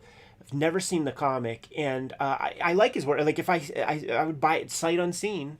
I just never ever see it, and I just wonder because like he seems to me like one of those like auteur drawers, and sometimes Yes. with that administration doesn't come with that. You're a unicorn in the business of comics if you can handle your administration and be an artist of the level that he is. Yeah, and if you look at his work, I don't think of him as a fast dude. Like No. he's putting a lot of time on those pages, which again interferes with that business side of it. So. Yeah, I don't know, man. He may have been one of those 90s casualties because I think that Spirits of Independence group, I think a lot of them really struggled as things went bottom up. Sin City Silent Night Yes. is being promoted here. They're doing a little bit of, I don't know what you would call it, but they're selling you on something, and they're not giving you the full story in any way. Like, they're not talking about it being, 22 pages of splash pages. Yeah, and almost wordless. We have a video on Silent Night, everybody. Go check it out if you haven't. This was one of my favorite comics. This is one that I did pick up at the time. Yeah. And it was one of those, like, probably like G.I. Joe, 21 for a generation before that, where I was just like, Miller's a dude I was just in tune with at that point, and that book was shocking to me. And you would see the mail. People either loved it or hated it. I was in the love it camp where like I finished it and went right back to the beginning like, how does this work? There's something going on here that I don't see in other comics. What's he doing? It's magic. But I can see how somebody else would be like, I read that in 30 seconds. I want $4 back. Yeah, and I was sort of in that camp a little bit because I was still so young, and I got it for Christmas because it came out around that time. It's the first like sort of new Sin City that I got. Mm-hmm. Up to that point, that same Christmas, I got the hardcover for Big Fat Kill, which is a video we need to do sooner than later. And I had the trades of Dame to Kill For and the first Sin City, but never was like, I just discovered comics shops around this time, and that was the first one I got. He used a brush. Yeah, that was my takeaway here. Yeah. Entire issue with a brush rather than pen and brush. Yeah. And it's, you notice it. I think it's cool. I think it's great. But I obviously I've come around with, like... You know what's funny is we talk so much about materials, and that brush was not something that I have noticed. Like, this was news to me reading this. So, yeah, it does make me want to one more reason for me to dig it, pull it back out of the boxes, and give it another look. This is an issue of Wizard magazine that I bought, like, sort of at my sweet spot of, like, really, like, I'm getting no more toys, I'm getting no more video games, like, I am full on art supplies and comic books. So, like, this is one of those issues that I just, like the back of my hand. I know it so well. Nimoy writes Primortals. I think he ends up, like, plotting it or co-plotting it with a writer. I didn't see the writer's name in here. Yeah. This is one of those articles where, like, part of the reason I get turned off on, like, a celebrity comic is for this kind of thing. Right. He's not even full on scripting it, and the other guy doesn't even get mentioned. Yeah, it's scummy. So it tells me one of two things. One, you just completely don't care about the comics maker, right, which is bad. Two, you don't even have the other guy lined up yet. This is just a total cash-in, which is also bad. Like, either one of those scenarios, I'm out. Here's what I will say about these techno comics and that Primortals. Certainly on the strength of Leonard Nimoy's name, that comic was in Suncoast videos across the country in every shopping mall. So it got some distribution. It's just too bad that that's the comics that gets the distribution. It would have been in that back section, sort of towards where the anime is, where there would be just the tchotchkes, little Captain America tumbler glasses and shot glasses and stuff. It would be amongst that, but it would be the only comics there. And this is an era where, like, I'm at that stage of fandom of comics where it's like I need to develop my tastes further. Just give me every comic, and then I will start to make my decisions. That is I recognize as a bad comic. Very young. Anything stand out in these company updates? There might be. Let's just take a look. Yeah, I didn't pull anything from them, but once again, this image of this red dragon thing, like, I never see that comic, but you just know it's not as cool as that Bisley image. I have that comic, and it is not as cool as that image. Because you would just want all of that, like every page of that. I could just cover art. So easy to be on board. Yeah. Oh, yes. Chinese Superman is what Azzarello describes it as. Fantagraphics is promoting issue 49 of Love and Rockets, and talking about the giant size, the double-sized issue 50 that's coming out. No mention that it's going to be the last issue. It's next year's big 50th issue is what they call it. But of course, it goes away, and the bros get so much attention with issue 50.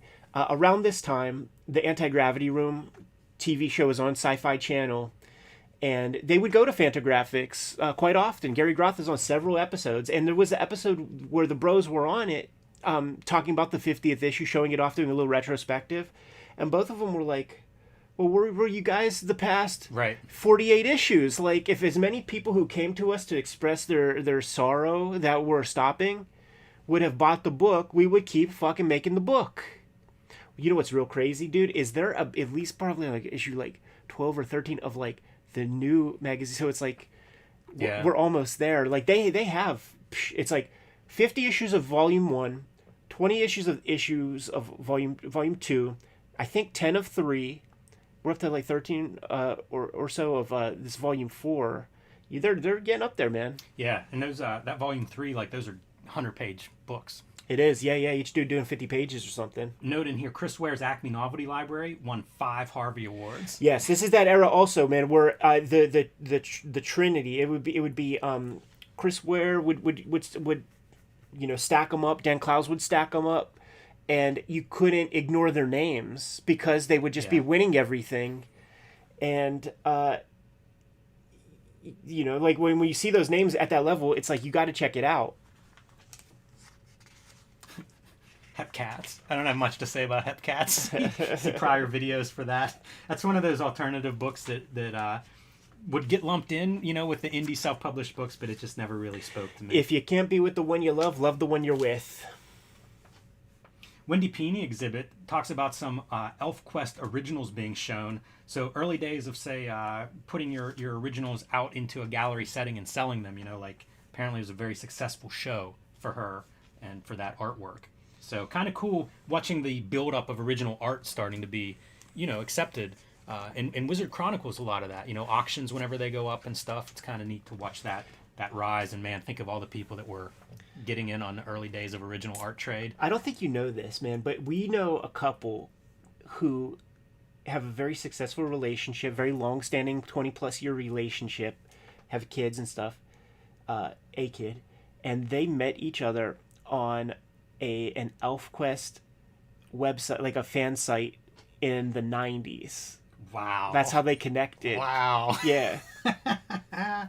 So there you go, Wendy. Well done. And Creating love out there. They know them. Like they're That's awesome. Yeah, they know them because the people we know are at a high level, and we often get asked, when are you guys going to do ElfQuest? But I have issue 1 of the magazine, a reprint, and we'll do that sooner than later. I'm interested in that. That is not a series that I have read, but I recognize it. I mean, it's one of those pillars of like the early direct market. It's one of the great creator-owned books that has, permeated through so many iterations of what you can do with creator ownership. So I would like to look at that at some point. Love the Industrial Gothic ad just because I'm a Ted McKeever fan, so kind of cool to see that. And calls to mind amputee love. Is it an amputee or are the legs bent? I don't know. I don't remember Industrial Gothic. I remember I read it at the time, but it's been a long time. Maybe I need to track those down and give it a reread. The horrorist is David Lloyd art. Oh, that's V cool. for Vendetta. Yeah. So I usually like his art whenever it pops up. So check this out. Hendrix Hits Comics and Voodoo Child. I have this, and one of the books that I'm maybe working on is a biography. So I pulled this off the shelf last week and started reading it because I'm interested in how people handle biographies. This was such a timely article for me because Will Eisner's connected to this. Both the writer and the artist, Bill Sienkiewicz, talks about interacting with Will Eisner in terms of feedback on the art and the story structure for this book. So I'm interested to check this one out. Probably a video we'll record, I'll recommend next week. But it's a kitchen sink publication, over 100 pages of Bill Sienkiewicz painted artwork. Pretty cool. He was in Pittsburgh, and somebody gave him a blank white guitar body and said, "Could you draw a Hendrix on this thing, man?" And I stood over Bill Sienkiewicz's shoulder while he's drawing this thing without like putting any guidelines down with pencil or anything, using a Sharpie, doing a nearly photorealistic portrait of Jimi Hendrix. I don't remember him looking at anything, but he's like putting down Sharpie like real thick and going like whoosh, Yeah. and blending fucking Sharpie and stuff, and I'm just watching this Hendrix come out of his head onto a fucking guitar body, and it was one of the most unbelievable experiences I had in my life of like watching somebody draw. It's like I have 2. I have like him and like there's like Joe Kubert and there's Neil Adams. There's 3. Seeing those guys draw and just fucking being mind blown. That's so cool. See, here's another example of that original art being auctioned. The a mad auction site. I think that's Sotheby's too. Is where that's heading. So kind of cool to see them. 4 to 7 G's, man. Shouts to Uncle Jeff Darrow, connected with Andrew Vax to do some more comic book stuff. Jeff has been connected with Vax forever. I think maybe Andrew is a Chicago dude, and Jeff would have been going to school out there, lived there for quite some time. But like this image is so arresting. It's a cover to one of those. Is it, what the hell's the story called? Leave It to Chance or something like that. Look. Cross. Yeah, and with like a subtitle of Another Chance. But those are like heroines track marks drawn by Jeff Darrow. So you know that there's going to be a lot, and you know they're going to be sort of well referenced and all that shit. Yeah, it's cool. Vax, by the way, Vax is on that Anti-Gravity Room as well, and he's got the patch on the eye, and is just like very like hard-boiled looking character. Jerry Siegel's typewriter that he says he would put on the train to go to New York and type out his scripts on the train on this typewriter, like the 1930s laptop. Unbelievable. All right, so first article, Quiet on the Set. Yeah, I mean, you could keep going. I was going to say bullshit. I did not read this. Yeah. These are voice actors talking about the X-Men cartoon. Yeah, which what I will say is we did a video where we got a book from Abrams that is kind of like a retrospective behind the scenes. You get to see process art and stuff of the X-Men animated series. And what I will say also is that animated series was highly influential on me as a kid at this very time. It's an opportunity to give a second pass at comic stories that Chris Claremont had to come up with on the fly month after month after month, so they could add a little bit more agency to these stories. I feel like you don't even need the caption to know that he's probably Sabretooth with that image right there. That's a great photo. So the cartoon is near and dear to my heart. Having that second pass to do these stories added so much value. Like the cartoon series, the story wise, it might be better than the comic stories as they were, because you try to make sense of Mr. Sinister. Like I did the X-Men Grand Design comic, right? So it's like, all right, we're up to Mr. Sinister. There is no indication of why he's doing anything bad. Like of why not the mutant massacre. What's that? Inferno. There's like no reason explain at all. You have to like kayfabe it, and it has to be retrospectively told. If you're born with the last name Sinister, what else can you do? Right. Yeah, that cartoon, I think, is there's a generation that brought a lot of people into comics. I know a lot of creators that talk about that with reverence, and I'm sure a lot of fans. Just to mention in this ad, this is your Kubert X-Men set. So, there's your cover image from this wizard. This is another one that I just don't care. Yeah, fuck that. This is Evangeline, formerly Vampirilla model, and this is a time of like booth babes and bad girls, and you can see it even with the ads that they pair up with that. It's ridiculous. But again, I think of Sports Illustrated swimsuit issue, and I bet there were fanboys that were loving this direction of Wizard. Body count. David Lapham finds pleasure in the painful, violent world of stray bullets.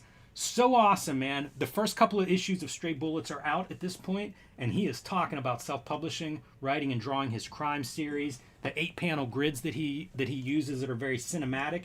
25 years old at this point. Unbelievable. Yeah, I think he started doing that Valiant stuff as like 19-year-old. Yeah, it's really cool. There's a little background of like he quits his job before he gets married. It is fiance's encouragement, Maria, who becomes a publisher for David Lapham, encourages him like chase this dream before they get married, and that's when he gets that Valiant job. Yeah, he was a layout artist for a newspaper, which I don't exactly know what that means. Like, are you drawing just like little spot illustrations throughout the thing? You're literally putting ads on it. This was a common thing, like, because I was doing design then, and I had fellow students that would do this as like a moonlighting gig. It started out as like waxing paste ups, literally building your page layouts, and then of course it becomes digital pretty early on. Well, I don't know early, but in the 90s when I was there, like that was transitioning to digital, and that was what a lot of I had other people in my graphic design class. That would be a job you would get. Not a lot of future there. You think about what newspapers do following the 90s, but yeah, that was a thing. And benefit to the comics fans that he moves out of that pretty quickly and gets into comics. And if you read Lapham, you can see, like, talk about a guy who's built to make comics. Absolutely, man. And I mean, at this time, like when he was with Valiant, he would do 2 books at a time. So he's fast too, with his ability. And he was ride or die, man, with Jim Shooter, like doing the Valiant stuff. Jim Shooter leaves, he goes with them presumably, and does the first Defiant books. Yes, and they do San Diego in '94, and it seems like everything's good. And he finds out at the end of the week, Defiant's over. Writes Stray Bullets on the plane ride home. Writes Stray Bullets #1. And that, we looked at the collection. We looked at like the first 7 issues of Stray Bullets that were collected in the hardcover. Yeah. A lot of great material in the back of that. So go check out the video and see like script pages, layouts, design ideas, lettering practice. Yeah. So a guy who's going from penciler and maybe inked a little bit of his stuff to writing, penciling, lettering, publishing, designing the covers, everything. Big step, but man, a 25-year-old with a lot of energy and a lot of talent. I loved Stray Bullets. That's one of those books, whenever I'm almost done with comics, keeps me in comics. This is on my pull list also. On the strength of Palmer's picks, like what he would talk about, like 90% of the books that Palmer would talk about would go right on my list, but then like just any of the like fantasy stuff just kind of wouldn't, like the Stargazer or whatever, like these weird ones wouldn't happen. Just like the Love and Rockets conversation earlier about how it's like 50 issues for that version of the series, and then all the stuff that's come since. This round of Stray Bullets gets like I think 40 or 41 issues. I think he's done that amount with this like new round. Yes. That Sunshine and Roses or whatever it's called. I think he's done maybe 50 issues, maybe more issues of this latest Stray Bullet stuff than he did of this old material. And I bring that up because he talks about Stray Bullets being a project in his bibliography, not the project, but I mean, he went back to the well, and we're lucky for it. You know, if you're going to do crime comics, Stray Bullets would fit any story that you had in mind. And he manipulates it that way, right? Like when you get your Amy race cars, you could tell that that's a reprieve of all the horrendous stuff he puts his mind through to create these really fucking heinous acts that are done in these Stray Bullets comics. Like, a part of being a writer of fiction is empathy, and you gotta have a reason. You don't have to personally agree with your characters, but you have to give them a reason why they're doing the things that they do. That's got to take your mind to a dark place. So I feel like it's like every 10 issues or something, he would give himself that Amy race car futuristic to just palate cleanser, unicorn chaser, man, to just have fun, draw some bombast before you go back into the heinous shit. Do you think you set up a still life for this and just kind of trace it off? I would. I don't know. That's what I want to say. I mean, it would make sense to me. You know, like he does so many things well. All those different settings, like he'll have these stories that take place in people's apartments and like parties and stuff, or in people's houses, and they look like real houses. They look like real apartments. It's really great how much he does. Comparisons to Frank Miller in here a couple times in Sin City, which makes sense. You know, he talks about Daredevil, Frank Miller's Daredevil, as being sort of like a crime comic, even though it had a superhero in the lead. So pretty interesting to think of this in Sin City. And I was thinking like the third one is, for me, is Paul Grist's Kane, which was self-published, black and white crime comic. It might have been a year or two after this that it starts. It's going to get its coverage in Wizard. That's how like I discovered Kane for sure. But it's really awesome to see like crime comics coming back. And he even says like, you know, it's flattering to be compared to that. But who cares if there are 2 crime comics? There are 80,000 superhero books. Oh, totally. And he's right. Like, it really was, like, I feel like a lot of these guys enjoyed that crime genre, and suddenly it was viable after Sin City. Yeah, I mean, I feel like we have the influence of Tarantino to thank for priming the pump in pop culture again, for that kind of hardcore storytelling, and these guys were there to sort of to benefit from it. There are the Stray Bullets' giant influence on the Red Room stuff in terms of construction, because young Dave Lapham was a disciple of Jim Shooter. Every issue is somebody's first issue. So it's very important for him to make every issue a complete experience. And he says that, I'm introducing new characters, blah, blah, blah. And then over time, you're going to see them start to converge. And he says that here, but when I read this as a kid, I just took that as like there's going to be like new characters in every issue. Every issue going to start fresh. When you read Stray Bullets, it clearly becomes it's Virginia Applejack is very important to him, and then Orson and Beth and the cokehead brunette chick. I always forget her name, or maybe she's Beth. And then they all converge, and it becomes their comic. Yes. But that takes time, and you can't. Take it from me, man. Like trying to like do a fresh story every issue. Now you're creating complete fresh characters, complete fresh world. You might have like this engine where everybody can like fit in, but it takes too much time. If you're good, he did bi-monthly. It takes too much time to design full new characters and situations and scenarios, and reasons why people are doing this or that. Every single issue. So he really paced it out incredibly well. Yeah. I dug it. Like I said, it's one of those things that really kept me around. The Tick is your casting call. I don't care much about that, but it is interesting since we've seen 2 live action Ticks that it has been cast a couple of times.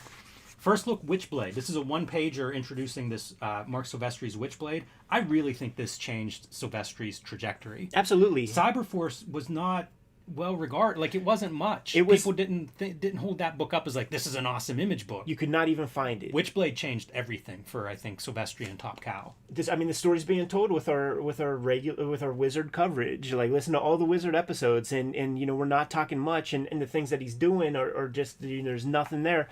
But like, this comes out, it becomes a thing, and then Darkness comes out, it becomes a thing, and then it becomes a more sexy brand. Yes, to sexy's a good word like for it. It creates a situation where Marvel will now do a crossover with your characters. Michael Turner's name here in the article, right? Like, he does this, he does Tomb Raider.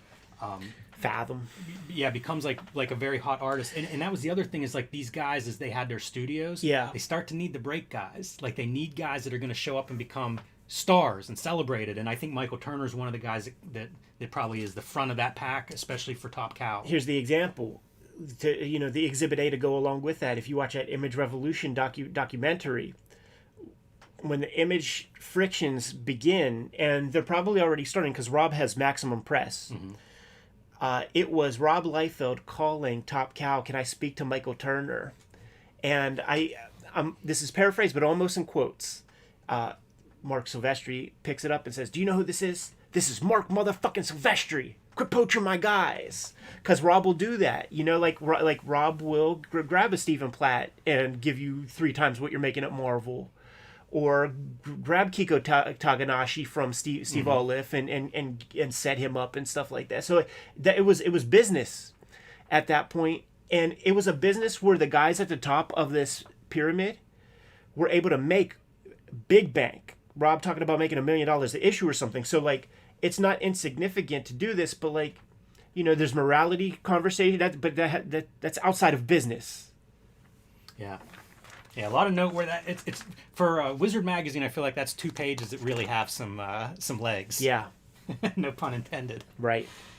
All right, Greg Capullo telling us how to draw, and this time talking about settings. Yes. Exteriors, interiors. Putting in details to sell wherever it is that you're, whatever environment you're trying to build. I love this. Yeah. This makes total sense to me. I think everybody could learn from this and talk about a contrast. I was thinking of the desk shot with what I would see in Image Comics year 1. Right. It's very believable office compared to what we were seeing in some of those early Image books. Let's talk about this real quick. So number 1 is a general exterior shot. Sure. And it could be let's say the Statue of Liberty, and you could tell people that it's New York City without telling them that it's New York City. And then you get to the second one, specific exterior shot. And I remember as a kid reading this, well, isn't it the same thing? And it's not. So you establish New York as the macro setting, mm-hmm. but then you zoom in a little bit on apartment window or something. That's your specific exterior shot. Interior shot, self-explanatory. Just load it up. And I think he says something here. The game where you pick out the things that don't belong in a picture? Well, this is the opposite. If you are in a hospital room, fucking load it up so that beyond the shadow of a doubt, nobody would mistake that for, a police station. One of the things that I think really doesn't work, spotting blacks.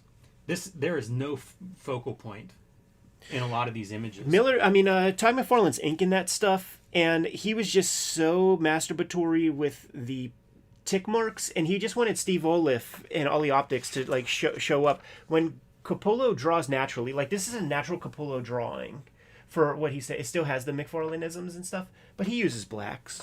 It's just McFarlane, wants to put cyclone fences inside the house. Backsplash.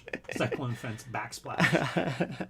That's a crazy perspective, here's your faucet, your point of view is you're behind the sink looking out at all of this stuff. If we didn't do this issue, that might be on the docket soon, man, because that was a very controversial issue. I think it's the one that might show Spawn hanging from the neck.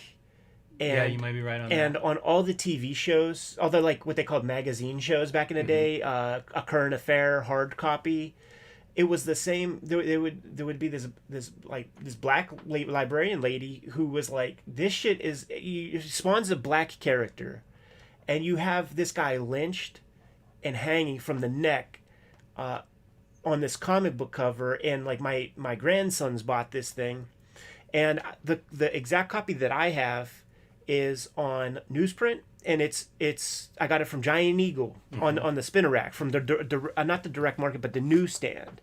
So it's a the Angela issue is a big one, but that was I had a Kayfabe send me this issue because I had it as a kid and got rid of it, and somehow we must have been talking about it in some capacity, and whenever I revealed I didn't have it, it showed up. So that is an issue that people hold near and dear. It's also a singular issue. It sort of it's a complete episode. which would lend to the kayfabe treatment.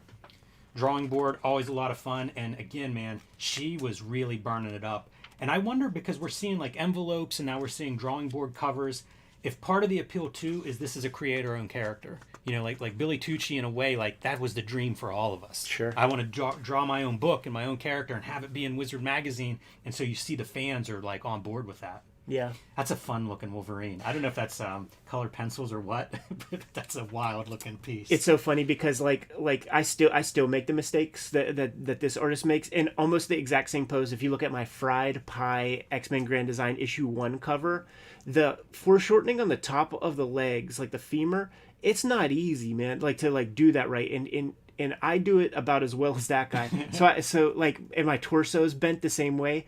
Man, it's weird how drawing works, where you pencil something and you're like, okay, this is right, and you ink it because you think it's right, but then you look at it again and you're like, what the fuck? What is wrong with my brain? Yeah. And then of course you got to call out Scott Kurtz, the cartoonist from PvP. Oh yeah, that's right. Has a piece of fan art right here, Captain Amazing, which might even be his own character as far as I know. Yeah, could be. Goes on for a long run with Image, but also the webcomic. You know what spawns that Image series. Yeah. Homemade heroes, always fun to see people mocking up these characters, kitting them together with all kinds of stuff. Kind of fun. I like that Wizard would foster that kind of creativity.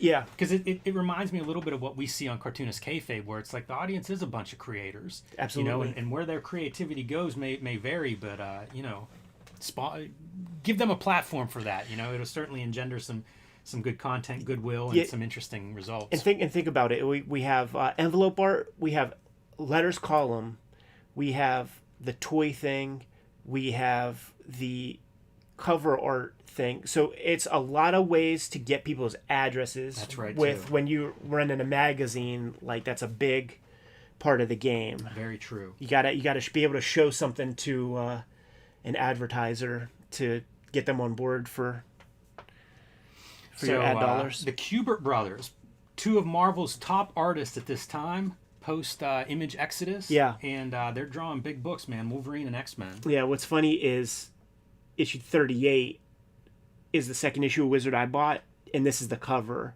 So just like Cosmopolitan magazine, you know, every January of whatever year teaches a new techniques on how to jerk off your husband, like Wizard has a machine. So it's like every year we got to do our Kubert brothers interview. Hey man, if you paid for it, use it as many times as you can, right? So you get a little background on them being the son of Joe Kubert, of course, going through the Kubert school. They both started in different directions and ended up back at the Kubert school in comics. And then kind of like working their way through the business. You know, Adam started lettering at 13. There's a new term that's come out in the past month and a half called Nepo baby. Ooh. You hear about that? No, I didn't, but I can see where that's going. And just it's some of their language, you know, like where you could tell that they're, whether they know it or not, they're full Nepo babies, but it's that kind of thing where, oh, my dad made it way tougher for me, and it's like, shut the fuck up, dude. Like you're in the game. Like I bet you can get some FaceTime. I bet Paul Levitz might have come to a dinner or two in Dover, New Jersey, kicking it with you guys. Yeah, and this isn't wrestling where like the promoter's son has to get in the ring with the guy who doesn't like the nepotism and may Right. drop you on your head a couple times. Right. But yeah, like the Nepo baby thing appears, and certainly with some of the language that they use in here. But listen, they do the work, right? Like they did that Doc Savage, which I thought that the ad was real freaking sharp. It was cool. I've never read that, and they alternated Andy and Adam. One did pencils on issue 1 and 3. Yeah. And then inks on issue 2 and 4. So they flip-flopped the penciling and inking, which I think is kind of cool. They did that exact approach on the Batman Predator that we looked at. We have a video. Dave Gibbons wrote the story for them. And they did the same approach, where one guy, drew 2 issues, the other guy drew 1. There it is, right there. Mm-hmm. Probably the first time I saw that image. They could draw like I'm an Adam fan, man, and I've endured Andy Kubert plenty on X-Men during my methadone stage of buying X titles. One of the things that comes up in this is Andy Kubert talks about taking over X-Men after Jim Lee leaves. Yeah. And trying to kind of maintain that look. It's so clear too. And I never thought about, like, in my mind it was always, because I left before Jim Lee left X-Men. Yeah. But I would see those issues still, and I remember thinking, like, you know, that's a guy imitating Jim Lee. Right. And of course, like, this is those days where, like, you tried to have continuity. Yeah. You know, if you were a fill-in artist, you tried to kind of make it look like the book looked before and after you. And I never thought about Andy Kubert, like, intentionally trying to follow Jim Lee and do some nods to the Jim Lee style. They did a really cool run on Spirits of Vengeance before that. And sometimes Joe would pop in on that, too. And they still had a lot of the Kubert ticks. It's like to the inking and shit. So to me, it was very clear when they really start to adopt that Jim Lee-ish style. Adam talks about the issue like 79 of Wolverine that was like all 2-page spreads with Sabretooth fighting, and it's like gatefolds and stuff, like 3-4 pages. I've got that off the rack. I don't have that, and I would like to look at that. I might have 2 copies because I bought this collection that definitely has it, and I have my copy in the other room, so I could slide that to you. And the last panel, it's funny, they talk about like that last page had to be done a couple of times, and he thought that like the claw was supposed to go into Sabretooth's brain, which it does, but they like leave it off cam, and it becomes so. It's unreadable. So, like, I wonder if they, like, blew up a Xerox. Like, there's something real fucked up about the end of that and the way the next issue starts off that you could tell, like, that there was a clear editorial last-minute thing that had to be done because it's fucked up. If you come across it, man, let's do an episode on it because I've never seen it and I'd be curious. I quit Wolverine, like, around 75. Like, I had all the Wolverines up to, like, 75, and that's about when I walk away. And it's right about when Adams comes on. Like, on 75. When the claws go away, he's the guy that draws it. And in fact, my parents, they were so sweet, man. They would go get those, like, $1 certificate frames at the Dollar Tree. I drew that image of like Wolverine on his knees looking up at the bone claws, and like my parents like bought frames. Now? Yeah, he absolutely was. and my parents like bought a frame and like framed that little drawing and stuff. But they're really promoting these cards. Like we're still on cards, and we made fun lightly about the cover with like this digital painting bullshit.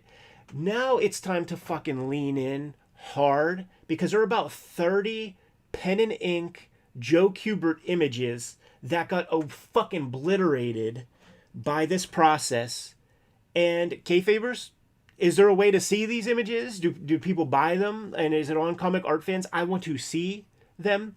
They said, the brothers said that Joe is like, fuck this bullshit. I don't know these characters. I could give 2 shits about characters. I'm in business. Just give me 30 of them. And whatever one. So Andy and Adam gave him the ones that they did not want to draw. But he drew a Weapon X. First off, how could you not want to draw Weapon X? Ain't that the truth? And what does a Joe Kubert pen and ink Weapon X drawing look like? I want to see it. Yep, definitely. Also a Shatterstar. And they said that he drew the Shatterstar, and they were like, he's not 40, Dad, he's 18. And then reading that, I'm like, oh, really? Because like, there's not one. Let's look at that one Rob Liefeld cover with Sauron, like where he's fighting Sauron. He's got fucking 500 Ian lines. McKellen wrinkles on the face, man. There's no 18. Like he's never looked 18. Tell me that ain't hard as fuck, dude. It's such a great juggernaut. It's amazing. The whole setup, man. Wolverine up on a bar stool, like on a table. Like the lighting is sick. Yeah, it's really cool looking. The attitude in Wolverine's I would pose. see Adam Kubert whenever I read that Hulk series. He has a big run in Hulk, and I liked his work. So it's kind of neat to see this. I don't know that either of those guys hit a height or hit an issue, and it could have been me that I just aged out. Yeah, that really was like one of my pantheon kind of issues, and it kind of bums me out because I think they both had that capability, and maybe they didn't. It just wasn't what I was into at that point. Adam's my guy. That looks really and that's a very diplomatic thing to say, Jimmy. But like these guys, it's that nature abhors a vacuum thing. So at this level, like they're benefiting from those high heights established by Claremont and Jim Lee and all those guys. So it's like drawing versions of Kayfabe and Nicieze and Scott Jobdell kind of dudes who just get plugged in and just run with it. But I have a fondness for both of their works. And one of the things that I will say about this is that the Kubert Bros, for those cards, they turned in just pencils. So interesting. And good luck trying to tell which one did which, But you think about Andy's legacy, and he did like that origin story for Wolverine. That's just pencil.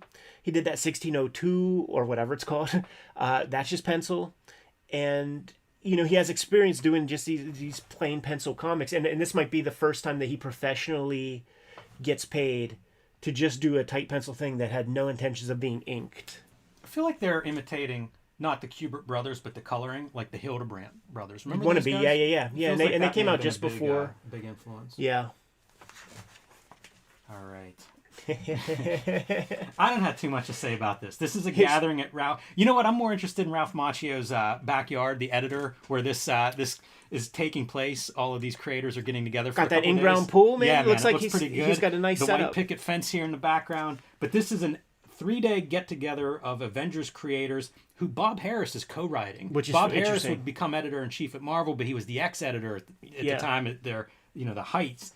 I didn't realize that he would have been doing this, but it's just, the creators getting together and plotting out like the next year of Avengers. And I don't know, man. Not much here for me. And a lot of the stuff they talk about isn't even in here. It's sort of like hinted at, like, oh, we've got some big storylines coming up. So I think there's a lot to talk about, and it's, how sometimes like the stuff to talk about is like what's not in the mix here. These guys are fucking fanboys, and it was just recently, man. Mark Miller, like Nemesis comics are coming back out or whatever, like the stuff that he did with McNiven, being reprinted or he's making a deal, something, right? And he puts out something on Facebook because like I never read that.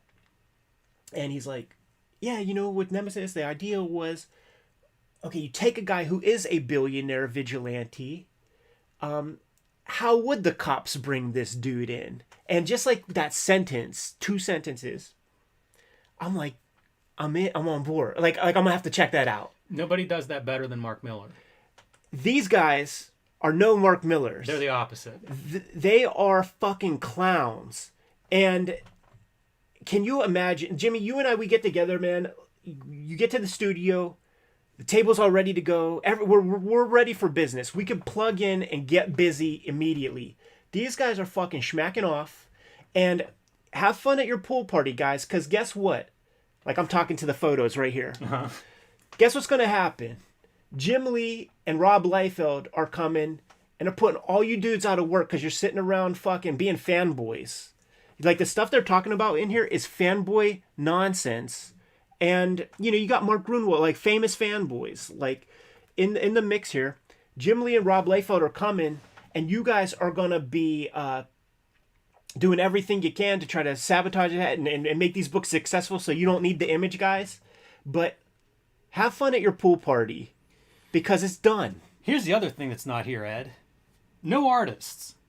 Right. You're making comics. You've got a dozen people here having fun in the pool, Boogie Night style, and no representation of the visual side of this. Which they do to this very day. They have their little writer retreats, man, where they're planning out the year's books. There's the X people and the Spider people.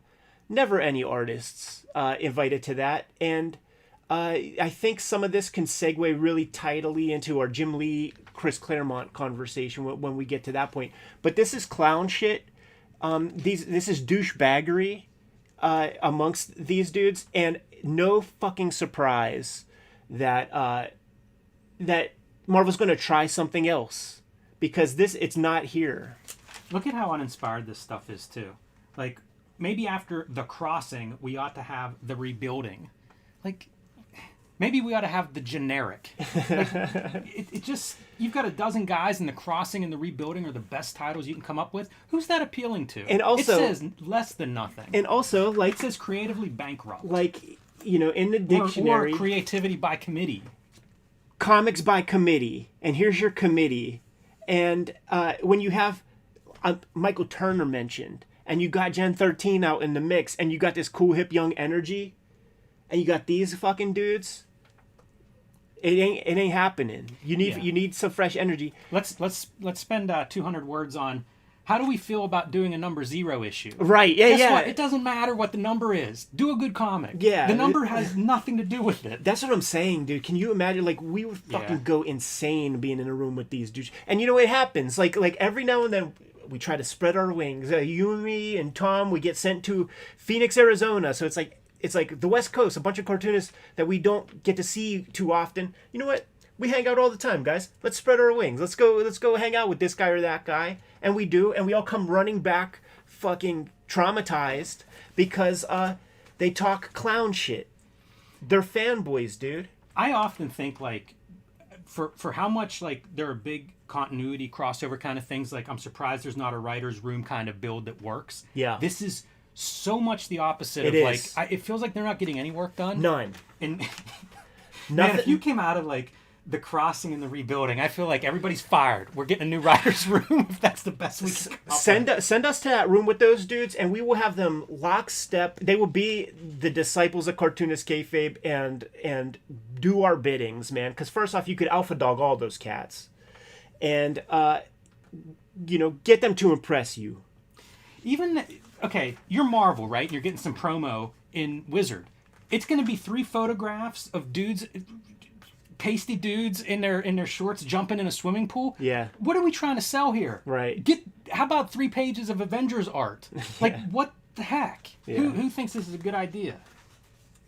And you wonder if Wizards just having fun. Making fun of them. Yeah, exactly, right? Yeah, like these guys are out of touch as fuck. Speaking of out of touch, Marvel has bought the Ultraverse. And they don't know what to do with it. There's like one thing that has like a little Spider-Man face or something. Yeah, this is Techno Comics all over again for me. And that's a bot ad, right? Like that's like they bought this insert. Like look at that Spider Prime. Yeah, that's weak. That Prime though, I like the Prime drawing. I don't know who West is. This artist is not somebody. West is drawing with, like all that shit. But oh, I forgot about this. Also, man, create a new character. If Black Knight is your front and center character, you're doomed. It just goes to show you like the withholding nature, right? Like they're not gonna have This isn't gonna sell ever. They're not gonna prop up these characters that they just bought with like something, Spider-Man. Here's another one. Like, talk about generic. Oh yeah. Yeah, it's unbelievable trash. All right. Dynamic duo. Jim Lee gets inside the head of legendary writer Chris Claremont. This is kind of neat because it's by Jim Lee. Yeah, he conducts the interview. Yeah, so I like that. And I had always assumed there was some friction with those guys when Claremont left X-Men, so it's kind of cool to see them like talking shop and at least getting along here. I don't know how much stuff... I don't know what you pulled out of this, if there's some standout stuff for you, but it's interesting to me because we talk about some of these people who, okay, you've been a jobber for 10 or 15 years, and now you go do your image book, and it doesn't make sense because your skill set isn't necessarily building a new universe or new world. And I feel like there's some of that whenever Claremont is talking Huntsman and also Superior 7, where it's kind of Sovereign 7, where it's kind of like, I don't know, man, I don't get the world in either of these. So for me, there's a lot to pull. First off, Chris Claremont, you said, you thought there was friction or whatever. Chris Claremont just wrote some Wildcats for Jim Lee to draw, and it was a highly publicized thing. That represents the last Jim Lee comics I ever bought. Like from that period of like buying new comics. I bought those. Those are the last Jim Lee. Like, so when you show off your DV8 or whatever the fuck, or that All-Star Batman, like I don't see that shit. I'm done with him at that point. All that fanboy talk that I talked about, it's kind of apparent here a little bit. In one of the questions, Jim Lee asked the question, are editors the real writers of comics these days? Which goes back with that piece that we just saw with that Avengers stuff. And Chris Claremont parrots the thing. Talks about the pitfalls of work for hire, which was his whole career. Jim Lee, it's so interesting. Like when he asks Chris Claremont about figuring out different ways for Claremont to kind of get a grasp on his X-Men characters and keep them away from everybody else. And then you think about like the Siege Perilous when the X-Men are supposed to be disappeared. It's a business move for him. It's a strategy for him to separate the X-Men from the rest of the Marvel universe. Like when you read it this way, like that was a move for him to do that. And so the sort of vulgarity of work for hire comics comes up in the conversation, and then Claremont starts talking about his Sovereign 7. I used to call it Sovereign because I didn't know how to say that word. Sovereign 7. But what does Chris Claremont do with Sovereign 7 is the deal he works out. He's able to like mix these characters, his creator-owned characters, with the DC universe. So now he owns a lot of stuff that DC has to approve. He can't do anything with it. He's beholden to DC forever. That's a bad move, but that's a fanboy thing, you know. And that's not thinking business. You know what? I disagree with that in that it's unknown. That was a weird new business wrinkle. You think like often I talk about like I think the Deadpool Liefeld deal is the best deal, you know, like that a creator gets for a creation. This was also a time when DC's doing Milestone and like Vertigo's doing like what they're calling creator owned. So I think it was a lot of like unknown. So if you had an option of like owning characters, especially with Image being explosively successful, I think you take it and maybe don't think about like what is the actual future of this. Like suddenly I can't do it. I can't reprint stuff. No. Like you're not hearing what I'm saying, man. Like okay. So he made the deal that say Garth Ennis and Steve Dilla did. Yeah, we have this creator-owned thing, but at least if you keep it to you don't have Superman in it. Like now you definitely need. So let's say it's unknown. Preacher deal is unknown, but they're not injecting Green Lantern in it, where you're definitely gonna have to get approval to have Green Lantern in your Image comic, you know, or your Random House book. You know what I'm saying? That's bad foresight on his part, because like when in the universe are you going to be allowed to have Superman in your Fantagraphics book? You know what I'm saying? Like that's a dumb move. Yeah, you're not reprinting that without permission. Exactly. And with permission comes a VIG. You know, like DC's going to want a piece of that. So there was some good stuff to take away, but that Huntsman thing, the story that you talk about being like the last Jim Lee that you bought, that was a crossover too with Cyberforce. So you get Mark Silvestri and Jim Lee drawing your character, and Claremont's in that Amazing Heroes before Image publishes a book. He's in Wizard Magazine. He's going to be part of that group, and that was his character. It was going to be him and Wills. It just doesn't work. Like over and over, it doesn't work. And he finally gets that character to show up, you know, like a 4-part crossover with 2 of the top artists. That character was like so generic. It's a Punisher. It was with a sword. Yeah. So it becomes. I got those too, and remember almost nothing about him. It becomes the swordsman character that Rob uses for the Avengers books. You know, it's the same deal. Same guy. You got a weird collar. And we said it before with like Hardcore, the Valiant series that Jim Lee did the cover for issue 1. If Jim Lee from this era can't make your character cool, troubles. And they gave some good money shots to that Huntsman character, but it's just a dude with a Pat Sajak parted hairdo with some knife blades, man. Yeah, I don't remember too much about him, but didn't make the splash. I was psyched for that. Like I wasn't buying those books, and I bought it because highly of that. Promoted. It wasn't too good. Highly promoted. I also get interested in reading these wizards where it's like, oh shit, this problem they're talking about is exactly like I hear people talk about this today on the internet. Do you think there's too much material out on the stands? Mm-hmm. I feel like that is a conversation that continues to be had. And I don't know the answer to that. You know, like I always say, it's hard to complain about too much good stuff because with volume, you know, your percentages just play out. But also, like, there is so much stuff. Yeah, you know, like, I mean, you have the conversation too long, it becomes gatekeeper talk. So, like, the cream rises always. You know, like, the best stuff always kind of, like, pushes ahead. Hey, I've been critical of all these different, like, Ultraverse and stuff. I'm not afraid to say New Men. Totally generic looking as well. And then whenever I read the Sovereign 7 descriptions of like Cascade and Cruiser and Rampart, again, like none of this stuff sounds appealing. And none of it looks good. None of it sounds good. Yeah, and it feels like it doesn't feel honest on and I love Chris Claremont, but like it feels like he's trying to make a comic that the kids will like. Man, I don't know what kids, because let me read Finale's description. Can hold her breath underwater and withstand the ocean's pressures. Are you trying to sell it? Right. Wild.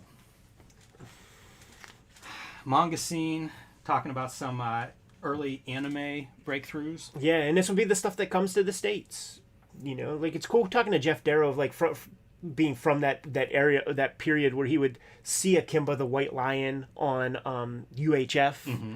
And what do they call it here? They like because we call it space battleship Yamato, but they call it space cruiser Yamato here. So maybe the language isn't completely codified. What's real fascinating right here, Yes. is that there are video stores that are getting straight up, like, you remember back in the day you would rent a tape and there would be that FBI blurb on the beginning and you just like never pay attention to that. Like apparently they had that was part of their gig, you know, like bringing funds into the feds by busting bootleggers. We've seen this though, like talked about in past columns, of trying to crack down on these bootleggers, and like this is a story of a video store in New York City getting shut down and confiscated. Like they're really doing it. Yeah, that's like their whole deal, and it's a interesting conversation because you need people to know about something, and clearly there's no deals being made in the States, so this whole store is able to crop up and you know, spread the word. So on one hand you need that help to like spread the word. You know, Peter Chung was on the channel and he got hold of the Cobra animated series from the super early 80s or late 70s, and it fully influenced him on Aeon Flux, but he got those bootlegged. So you know, did those ever come to the States? I don't think so, because almost everything that comes to the States gets an English translation. I don't think there's an English translation of anything but like one movie.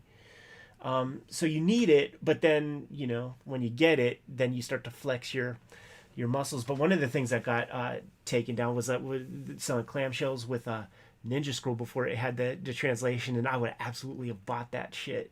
Yeah, this kind of went through. I remember comic book conventions in our having it in like the early 2000s. I feel like there was a crackdown. Things got so out of hand that there would be these booths, and I remember seeing these guys at Pittsburgh Comic Con. I have a bunch of black clamshells over there of stuff. When movies that came out just before VHS was a thing, the deals that they signed were bad deals, and you could not get Eraserhead on VHS legally. Yeah, you could not get Wild Style on VHS illegally. The deals were not made with the weird distributors. And I know Charlie Ahern, the director of Wild Style, in the back of Source Magazine, there was a personal ad where you can send away to get Wild Style. It was an anonymous P.O. box. It was Charlie Ahern. He did it. So some of that stuff, like maybe the black clamshell fucking Eraserhead I have over there, David Lynch got the money on that maybe. But guys started getting too wild with it, man. And during our friendship, like you and me, dudes were selling like R. Kelly sex tapes and shit with somebody who's presumably 14. Like they got these tapes, and it's like, what the fuck world are we living in right now where you guys are just getting in no trouble, having all this kind of stuff. And I think a lot of that was an inspiration for the feds to like bust them, is like having shit like that where they're like, I got to see like what other tapes you fucking assholes have. This is so important to me, man. I got this. I still have this on tape. I still have this on tape. This Black Magic M66 is probably the most kind of cogent Masamune Shiro. Interesting. It's 1 hour. Like, so you could tell, but if it's $14.95, you're getting like an hour or half hour. But it's from like the comic. It's the most like you could understand it so easy. Got both of the Devilmans, the Go Nagai shits. That is a Faust cover. I mean, 100%. Yeah. This logo, this manga video logo. Yeah. If you erase the video, there were magazine-sized tank girls that collected Hewlett Tank Girl.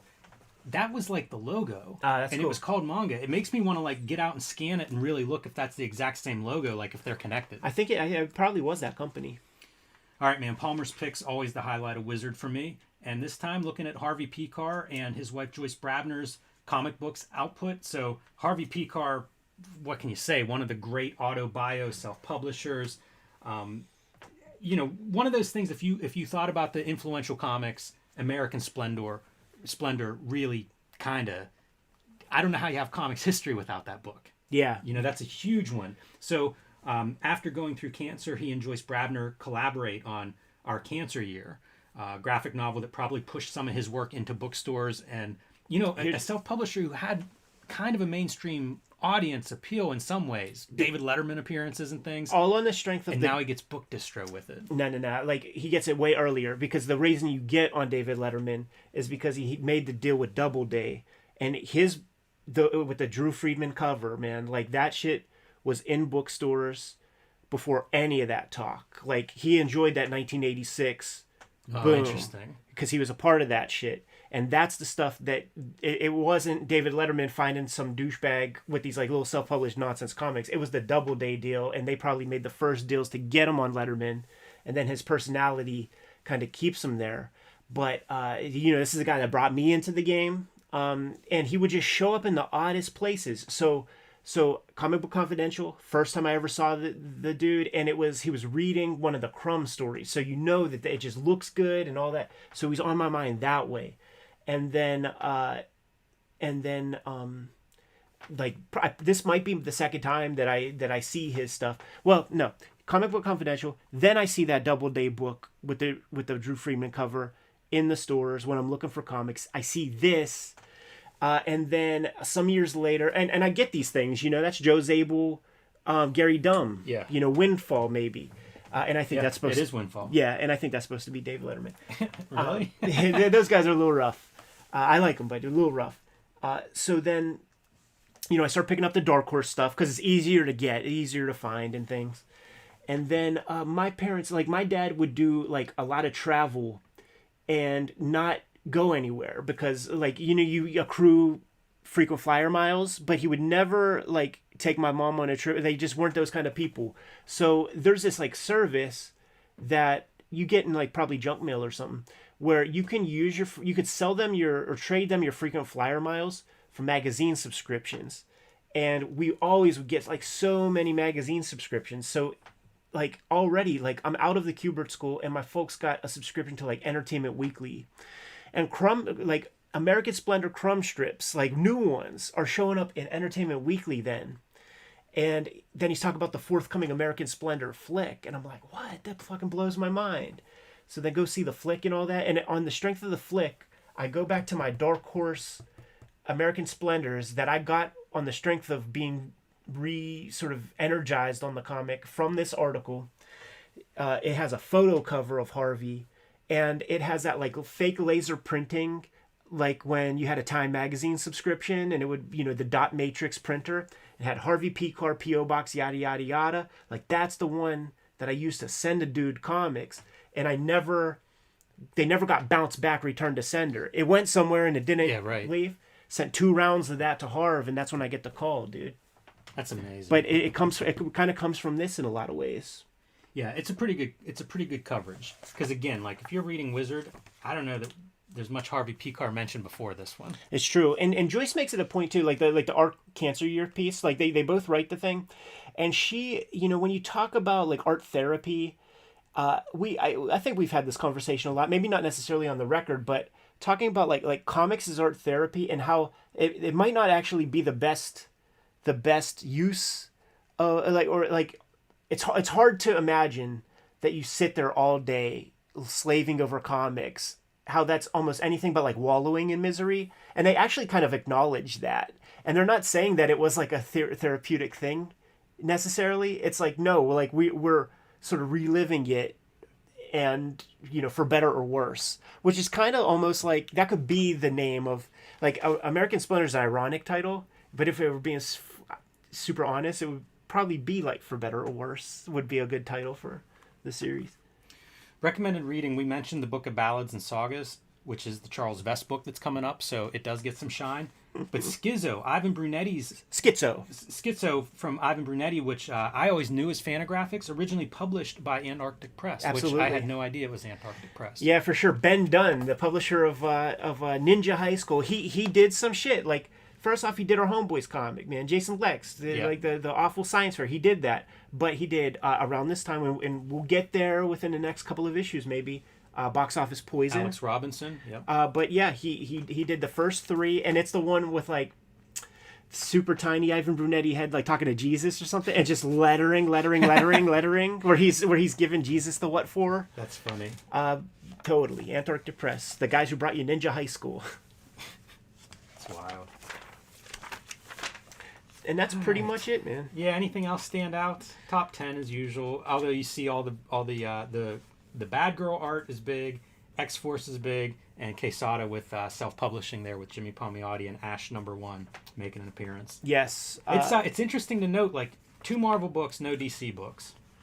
Yeah, and Kind of gives you a snapshot of where things are, I think. Yeah, but there's so much editorialism, and you just can't take any of that too seriously.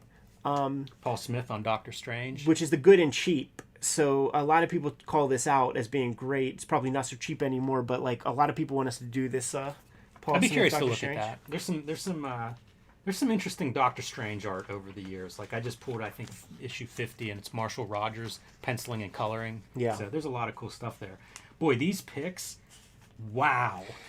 Talk about a bunch of books that I don't think look too good. I mentioned Treehouse of Horror earlier. That would be my pull out of this group. Mm-hmm. But tough time for comics. Yeah, I think we've said it in some of the past episodes, but like when you think of why comics really suffer in the 90s, I don't think it's just distribution. No, it's true. And then like it's like this era of Daredevil is they're just dragging this character down further and further and further and making him shittier and shittier and more goth and just sad and dopey and all this. And so what's going to come after this is like I think it's Kurt Busiek and Carrie Nord put a different spin on that character and make him kind of more. They fully redo it and like make him kind of more. You see smiles on Matt Murdock's face every now and then, and it celebrates a lot of attention, pretty soon because it's just like we're done with that Daredevil. Like you've dragged him through the ringer so much. Scud is at issue 9, and there was some talk like the first couple issues are going for big money at this point. Yeah, so it's one of those kind of breakthrough self-published books. Yeah, making a little bit of noise. J. Scott Campbell praising Humberto Ramos's art on Impulse, foreshadowing to what we're going to see in Cliffhanger, right? Totally. Also, Ghost in the Shell shout out for the 2 books that he calls attention to, which makes perfect sense. And shouts to the wizard designer for squeezing his head like a lima bean into that space. Really fucking stupid. So many 90s fonts all throughout the. And how hard are they pushing these Kubert? We've got almost probably a dozen pages spread out in this issue, including the cover of promoting these cards. Absolutely. There's an ego column, and that's about it. Yeah, I was gonna say anything hot writers, hot artists, nothing too shocking there. Stephen Hughes makes the list from Lady Death and Evil Ernie, so that's kind of cool to see his name on there. Bill Tucci at number 3. He must buy some fruit baskets for the Wizard offices on a daily basis or something. Top 100, the only non-Marvel stuff I see. Spawn 36 is coming in at number 3. Gen 13 is coming in at number 6. And Spawn Blood Feud. So Spawn continuing to be a hot book. Yeah. And Gen 13, the other breakout at the time from Image that really seemed to connect with readers or buyers. Yes, and like the little spot illustration that was along with that top 100 was Joe Madureira really getting into his own with X-Men. All right, Ego. It's funny. I had no idea this column ran as long as it did. Yeah, me neither. Because again, like I was pretty checked out by this point. But he had asked people to write about some stuff, what they didn't want to see in comics, and talking about their comic book stores and what makes them love their comic book stores. So, overwhelming response. I think he was giving away some signed stuff. And this is just a list of people who have sent stuff in, and I think he might have pulled 3 people randomly for who gets to win prizes. Variant covers, no-go, crossovers, all right once in a while, but kind of a lukewarm response. Bringing new characters is something that people wanted, so, and don't kill Spawn, which I think is just taking shots at some of the gimmicks that the big 2 were doing at the time. Right. And then pretty straightforward, people describing just good comic book stores, friendly service, helpful, well stocked. Yeah, Todd is done. Like I feel like if this ain't the last Ego column, maybe within the next month or 2 he's done, because like he doesn't write anything. It's just he has his own letters column in the pages of Wizard. Movie coverage moved to the back of the book. Yeah, love it. And Tom Lyle is your Wizard profile, and pretty straightforward. I didn't pull anything out of there. He likes Eric Clapton a lot. G.I. Rambot. Got several copies of that. That was one of his early efforts. Wow, Ed. I thought this was going to be a short episode of Wizard. What happened? It a lot to complain about, I guess. It inspires conversation, Jimmy. It sure does. Yeah, I mean, like I said, a lot of this is new for me because I was kind of, this is me checking out a comic. So a Yeah. lot of the Wizard coverage that we'll have going forward will be me from kind of a somewhat removed perspective looking back at it. Just like with the Dave The Lapham, dark ages for me. yeah, just like with the Dave Lapham piece, you would have these sort of oases in the pages, and we still have forthcoming in future issues. We have the Todd Klein lettering piece, which is amazing. You keep teasing it, man. I'm looking forward to it. Greg Capullo might have a couple more, but he's going to tag team Adam Warren into I the look forward mix. to that. That sounds good to me. And then, your mileage may vary, but it was a very cool kind of tutorial to see done. You see Randy Bowen take Super Sculpey to a final Boba Fett sculpture that is just fucking amazing. In the midst of all the feces and stuff, I think maybe Scott McDaniel starts to get like a regular feature where he's doing like his Scott McCloud. Oh, okay. I always do that. He's going to have a regular feature where he's doing his guy, like talking about a new wing of comics. Sometimes it's manga. I find it interesting, and I don't know what future issues are going to be like, but there's not a lot in this issue. There's You know really what I not. mean? Like there's very little in terms of content, and even the ads. Because we criticize ads, it makes me conscious of how many ads are we looking at. We used to see ads where it'd be like, there's a dozen publishers putting out, paying for space in this magazine, and now we're down to a couple: Techno Comics and Valiant, and I mean. Even Marvel putting the Ultraverse in there could have been a legacy deal that the Ultraverse had, that Malibu had, that they're just honoring, because I don't see a lot of Marvel ads. The Sure. ads that are in there are cards. Right. Yeah, they're still trying to do that card thing. Like there's a business for that because of those, like Magic. Magic was such a... And, I mean, these card games persist. People love these Pokemon games and things. And everybody had their card game for a while. It spawned a third magazine for Wizard. It was Toy Fair, and then there was the card one, whatever the hell, Inquest, I think it was called. So What we did skip over in here is they talk about the upcoming McFarlane toys, and there are all kind of plans. Like that thing, as Ego is winding down and he's letting fans write his Ego column, I think he's doing toy shit like berserk. Yeah. Because they've got like Wetworks, Youngblood has another wave. There are all the Spawn toys coming out, and I think I'm forgetting one more. And it's just like, geez, man, he has like seasons of toys planned that are outlined in here. So I think the McFarlane toy stuff, high gear. Yeah. At this point, Totally. It became overwhelming. Like as a consumer. Like and I I bought wonder the first 6. if that spins off, because there's the toy magazine too. And I wonder if that's up and running, because there's a It little is. bit less toy coverage in here than I would expect, given what I think is a hot market. Yeah, we talked about that on previous episodes because they did their piece Yeah. about how it becomes a thing. Anyhow, man, it's crazy 90s, man. Documented in the pages of Wizard magazine. Education for me. And there is a whole grip, dozens of people in a live stream chat room watching us as we record, talking about the various comics that so some of the people out there might have had to jump on eBay right away to go buy their Ultraverse comic or something. Wow. Yeah, I was gonna say, what are you buying out of what we just looked at? Maybe they're making it so that I could still no longer get those Charles Vest comic, a few ballad of whatever that was Could be. on eBay, man. But we have a Patreon where, depending on your level of support, you're getting all the videos that we put up each week before Gen Pop gets to see them. That link is in the description below. But Jimmy, what else do we have out there, man? We have books out there, Ed. You guys can pick up my Street Angel Deadly Squirrel Live and the Plain Janes out in print right now. Hulk Grand Design will be out February 22nd. Pre-order that one if you didn't already, because there are a finite number of those copies, so reserve yours today. And Street Angel Princess of Poverty you can pre-order now, coming soon from Image Comics. And finally, join me on patreon.com/JimRugg, where you can see more of my comics and art, and you can download out-of-print zines and minis there. Red Room is the focus right now for me. I have 2 trade paperbacks of that out in the wild right now. Red Room Trigger Warnings and Red Room The Antisocial Network. It's a 10-year anniversary of Hip Hop Family Tree. Get those comics while you can. X-Men Grand Design still on the racks, and WYSIWYG you might be able to find if you look deep enough, but support the work so that we can keep making these videos. And I'm serializing new Red Room comics on my Patreon for $3. You get the archive, new strips every Tuesday. Hit the link tree so that you could get to all those links and destinations. Jimmy, tell the people what else is out there, man. Subscribe to the Cartoonist Kayfabe e-newsletter at the links below this video. You can also pick up Cartoonist Kayfabe t-shirts, mugs, hats, fanny packs, stickers, and more at our spread shop. That link is also under the video. Another great way to support the Cartoonist Kayfabe channel. Give them those marching orders and we'll be on our way. Read more comics. So, got to give some quick shouts to Martin Smith in the chat. He said that the grand design is in the background of near mint conditions review of Savage Dragon Ultimate Collection. So when you go home and check that out or whatever, like that's where it is.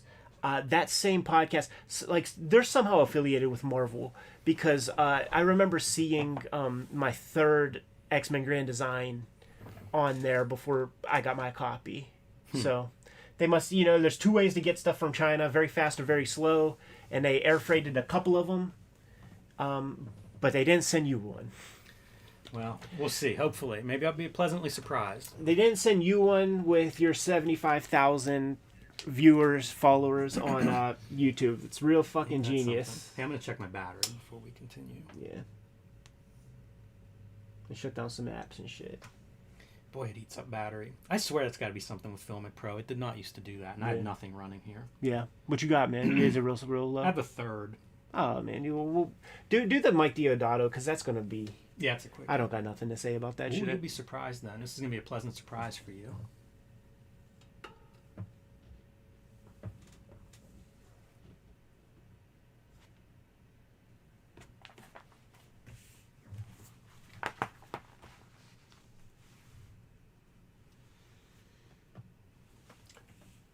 I am out of... Like, I just don't even see our things, man. I don't see them there. Oh, I see the one. Okay. Good. All right, man, hit it. Hello and welcome to Cartoonist Kayfabe. My name is Jim Rugg. I'm Ed Piscor. Before we dive into this Outlaw Comics episode, want to remind everybody that we now have a Cartoonist Kayfabe Patreon that you can join. The link is underneath this video. It will give you access to our videos early, which will help offset the Kayfabe effect. Some of this stuff is pretty rare. You'll be the first ones in line to get it before anybody even knows to look for it. And there are people watching right now in a live stream chat. So I'm looking at that stack of books that you have over there. You're going to pull it in here. They're getting it before anybody else. Yeah, these might be some of the Kayfabe affected books. We are also working Cartoonist. Best way to support Cartoonist Kayfabe is to buy our books. Ed Piscor's Red Room, X-Men Grand Design, Hip Hop Family Tree, and WYSIWYG are out in better bookstores everywhere. Hulk Grand Design, Street Angel, Deadly Squirrel Alive, and The Plain Janes are my latest books. So pick those up wherever you buy books, and we will appreciate it. But Ed, today we are going to look at some kind of unusual outlaw comics. These are Mike Deodato's first couple of books, and these are like Brazilian outlaw comics, if you will, and they are put out by Caliber Comics out of Michigan. We've talked about Caliber. One of those publishers that's around for a couple of decades has kind of like waves of what they do. So in the 80s, they come up with stuff like Dead World, Vince Locke, Guy Davis's Baker Street, and The Crow. James O'Barr's The Crow, one of their early efforts. But over the years, they do a variety of things. And in the mid-90s, we start to see Mike Deodato Jr. become a hot commodity. He's drawing Wonder Woman at DC, Avengers at Marvel Comics, Thor at Marvel, doing, I think, Glory for Rob Liefeld. So he's kind of everywhere. Wizard Magazine's covering him. He's a hot artist. And Caliber starts, well, you know what? I have a feeling that actually Deodato's agent probably comes to Caliber with this idea because Deodato has a career in Brazil before he gets to America. Yeah, it's funny, man. Like, because his agent would be that Dave Campiti guy, Glass House Studios. And he used to come to Pittsburgh all the time, man. He had that wife, like, or girlfriend or something, like Jinky something or other. It's a real weird scene. And I remember showing him portfolios because I didn't know anybody. And I was just showing portfolios to everybody. It was like Mike Deodato and Al Rio were his guys that he was getting work all over the place. And he's like, listen, your work is accomplished, but this is old-fashioned, what you're doing. Take a look at Mike Deodato. And he goes, Mike Deodato has 5,000 photographs in his morgue file. And he arranges them, and he blows things up, and then he creates a whole thing. And then he traces them off in that Mike Deodato style. And that's how he benefits from this and that. Like, just... Real goofball. That's funny. I'm gonna start going through these because again, like I feel like these are outlaw comics. I've pulled them all out of dollar bins over the years. This is a reprint of Deodato Jr.'s first comic, and figure that's kind of noteworthy and smart on the part of Caliber to be putting this out whenever this guy seems to be suddenly in demand. They were making deals, you know. Caliber Press is the publisher of Mobius Comics, and they made interesting deals at this stage. I got to tell you, there's some of my favorite art-wise, some of my favorite Deodato work. This particular issue is written by his dad, who was a cartoonist also in Brazil. So imagine that's kind of a cool idea of father. You know, if you're the father and your son is showing up, and I got to tell you, man, first comic published, like. Well, here's the thing. Here's the thing. Also, is that he's not bound by the house styles of Marvel, DC, or influenced by that, or like this Dave Campiti guy. I was going to say Dave Campiti pushing him on whatever is the popular style. Yeah, saying that you got to do this and that. Like, you take a look at the front covers. That's where his art basically got perverted into unnaturally for commercial purposes. But you get to see him closer to probably what is natural, or maybe even the influence of his own dad. Yeah, super cool layouts and stuff from page to page, and you see a lot of this gray media where you're bringing in, you know, sometimes screen tones that are very visible, maybe a finer tone that's not as visible. But just from a layout standpoint, like, doesn't it remind you of kind of like heavy metal 70s, almost global comics? You know, like you're drawing from. It's hard not to see Steranko and Galassi in some of this stuff. Yeah, and I would bet that maybe even some of this stuff. I mean, it would be hard to lay this out in a way that I'm thinking, but like those like little square format historieta shits, like it's kind of like you would see captions that are that shape and things.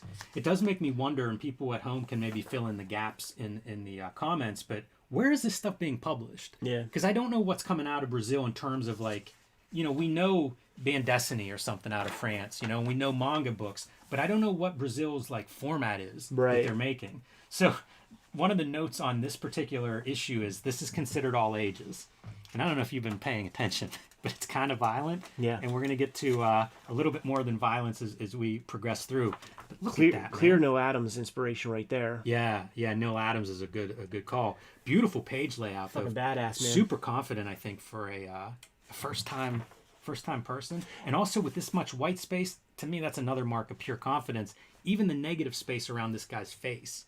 You see he can fetishize that muscular form and things.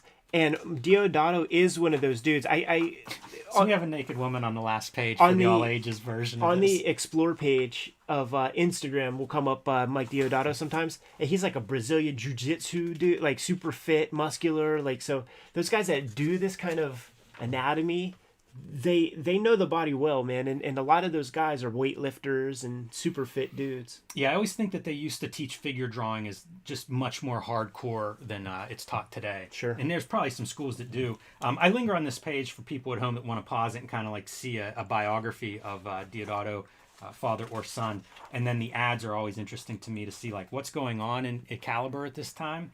Mike Avon Oming doing one of his early books, covered by Mike Mignola. Yeah. So pretty good pool for Caliber to bring in a Mike Mignola on the cover. How about Razor Knights? Incredible adult entertainment. We're going to save that one for last because that is what started me on this quest. I picked this one up and was like, oh, I need to buy these whenever I see them.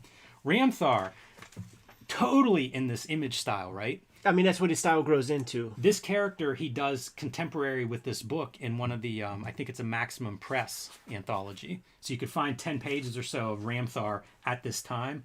But it reminded me a little bit of Damlog. Like, you open it up and see almost a cyborg-looking character right from the beginning. Mutants listed really big. And another one, story by his father.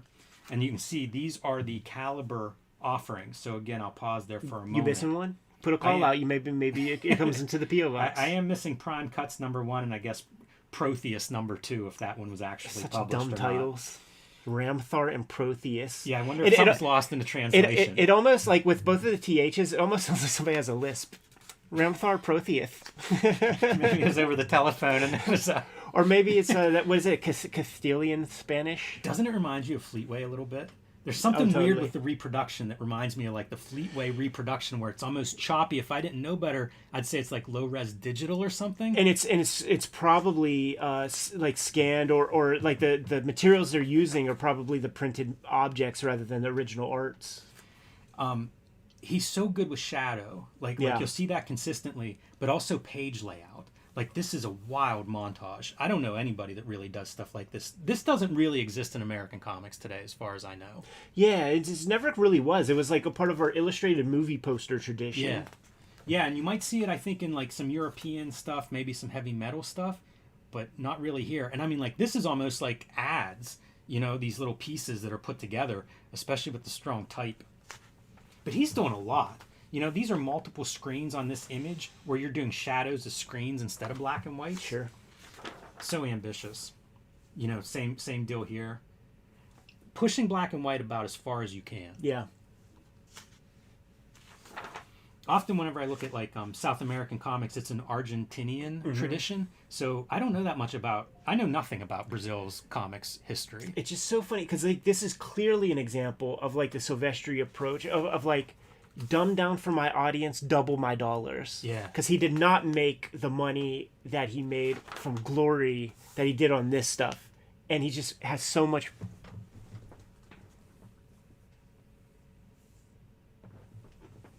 Let's see if it's still recording. Yeah, it's still recording. And it's just so much more rigorous, so much more natural to like probably what he does, what he wants to do. But you have to, like, the audience in America ain't looking for that. So you got to fucking dumb your shit down, do the style du jour, and then you could benefit. If you want to go that route, if you, you know, kind of, to be honest, are a job guy. He was taking jobs. He had a fucking art agent. This stuff is almost as good as whatever black and white I can think of pulling out. 1,000%. You know, like, it's really sharp as black and white art. They even have, like, these backups, so, like, you really get your money's worth, especially if you paid 50 cents for this, like I did. But very inventive, man. If you're making black and white art, like, this is one of those you could look at and steal from. Look, this is another one of those movie poster montages. I mean, that might be Rambo. So like, yeah, you might be there. Like that's probably the I'm looking the through this. Image. Yes, I'm looking through this, and I'm like, you know what? I could see all the photos that get arranged and traced. Christopher Walken showing up. I was thinking of that guy Magoo, the prisoner dude. Look at these. These are all. This has to definitely be a trace of this, right? It's like you're doing the same. Well, this is Arnold Schwarzenegger in Predator, but this is Rambo, and then you just put a mustache on him. Yeah. But then you like paste on, you know, your dad's face. You know, it's Mike Deodato Sr.'s face. Whenever I think of like Ken Landgraf, right? Like we talk about power comics and cool black and white stuff. Like, man, some of that is here. Platoon, and it's again, all of these books have like a piece in the back that really kind of fills in the gaps of like what you're looking at. Yeah. And we'll end here on Razor Knights because I think this is, like I said, this is what got me going. Feels a little bit smoother, a little better reproduction. I think this is, you know, probably those other books maybe earlier in his career. His dad's writing them, so maybe pulling some strings to get them published. This is like straight up different art style, but I mean, this is Ben Mara kind of like midnight movie action, 80s VHS is what you're looking at here. And this one is not all ages, so we're gonna see adult content. But again, man, maybe like the Italian crime movies of the time period. This reminds me of Two-Fisted Zombies. Right. Except I don't think that's a bone. Yeah. Same deal though. Like you still see his ability to compose in black and white and have that confidence to leave open spaces. You said dildo. This guy is like the Predator, the Dark Horse Predator guy. Yeah. This is your contact from that comic. Or it's Black Cross. Oh yeah, there you go. A little bit more of the black and whites too in here. You don't see quite as much of the, I don't know, gray rendering that are in those other two issues. Oh my goodness. Throwing to grow out the window. Some Sin City shades. But I mean, like, this is hard outlaw comics, right? When we say outlaw comics, I feel like this is your R-rated adult kind of comics. I don't know if I can even linger on some of these pages. Yeah, there were pieces that you were lingering on. I know you didn't see the panel. I know you were looking at other shit. Yeah, I saw some stuff there that we'll keep moving. But Razor's a drug, so that's the story here, right? The Razor kills, like, this is a drug trade story, and people that are being turned almost zombie-like in their addiction to this thing. They would know about some of that stuff in the favelas in Brazil and shit. To get their next hit. But, you know, broken bottles being used to kill each other, maim each other. Like, it's a violent, dark comic. I was shocked when I came across this. Yeah, these are always fun. See what's coming out of Caliber in 1996. David Mack, we know. Negative Burn, get any issue of those and you'll get like one or two interesting things. And then you get this stuff where it's like a whole lot of like, what the fuck is this? One of my what do you call it, RAs at the Kubert School was real impressed with him, man, because he had a Caliber comic when he was in high school called The Scythe. It was called, man. I don't know if I know that one. Let me read the description. This is Razor Knights. This is an adults only, underlined, foray into sex, drugs, and rock and roll. A powerful, addictive, illegal drug called Razor is introduced in the U.S., and its users binge on raw, wild sex and maniacal violence. I mean, that's the best summary for an outlaw comic I can think of. Absolutely. There's prime cuts, not to be confused with the Fantagraphics anthology series. Of the same name. Yeah, I don't have this. I don't know if I've even seen this one. So, yeah, if somebody at home wants to fill in my my collection of these things, by all means, send it to our P.O. box. But these are kind of cool comics and unexpected for me. Yeah. A big surprise. And since we have been seeing Deodato in Wizard and then picking this up out of a 50-cent bin, I felt like, let's give a fuller picture of this guy. Yeah, not bad, man. Not bad. Didn't know about this stuff at all. So I have 0 of them. So if you send them to the P.O. box, anyone will do. And I'll hang on to those ones. And good for Caliber for having this stuff at the time, because a lot of those books on their list, I don't have a lot of respect for. Yeah. So it's nice that they've got, it's probably the history of any publisher. You just got to have a few books that are really noteworthy at the, each time. The long tail method, man. You got the big one that props up the rest of the bibliography. Pretty cool, man. Yeah, there you go. Good to go? I am. All right, Kayfabers, you know how it is, man. These comics, probably ain't too many of them on eBay, and they're already snapped up by the people who are watching this live stream and who have gotten this edited video before you did, if you are not part of our Patreon. So hit that link in the description below. Offer some level of support, and you're getting some videos before anybody else does. And we now actually have a queue developing of videos that might not see the light of day for quite some time. So if you don't have your full Kayfabe fix, man, there's a lot of stuff up there already, and every week there will be more that we're not putting out until me and Jimmy want to take another vacation. What else do we have out there, Jim? I have the Plain Janes and Street Angel Deadliest Girl live in print right now. Hulk Grand Design coming to your comic shop February 22nd. Reserve your copy today. And Street Angel Princess of Poverty ready for pre-order from Image Comics, coming out later this spring. And finally, join me on patreon.com/JimRugg, where you can see lots more of my comics and art and download out-of-print zines and mini comics. Red Room is the comic series I'm working on today. You have 2 trade paperbacks of that out on stands right now. Red Room Trigger Warnings and Red Room The Antisocial Network. Serialized new Red Room comics on my own Patreon. $3 get you the archive there. And I have new strips coming out every Tuesday. Link in the description below to get to all that material. But 10th anniversary Hip Hop Family Tree, scoop up those books if you see them. X-Men Grand Design, WYSIWYG, it's all out there. Jimmy, what else do we have out there though? Subscribe to the Cartoonist Kayfabe newsletter at the links below this video. Pick up Cartoonist Kayfabe t-shirts, merchandise, hats, mugs, fanny packs, stickers, and more at our spread shop. Link below this video. Another great way to support the channel, man. Give them those marching orders, Jimmy. We'll be on our way. Read more comics. Man, I'd like to get this last one in. I don't know if I got the battery power. Yeah, try. I mean, it's not that big of a deal to set up, Well, should we just switch it out then? I think so. Like it'll slow us down when, you know what I mean? Like, we'll do it and then it'll stop, and I can almost guarantee it's going to happen. You think you could do it in 10 minutes? 15 minutes? Yeah, let's do yours and then we'll come back around. It ain't that big of a deal. That's true. You know what I might do is 3 Brazilian outlaw comics for a title. Do that, because his name doesn't really, no offense.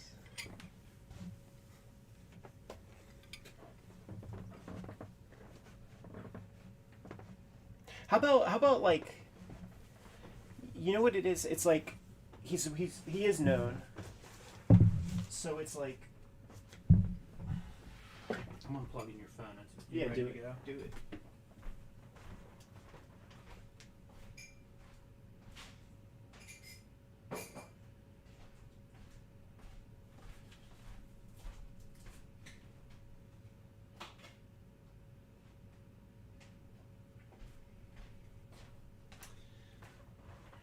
I wanted to do a little bit of production stuff.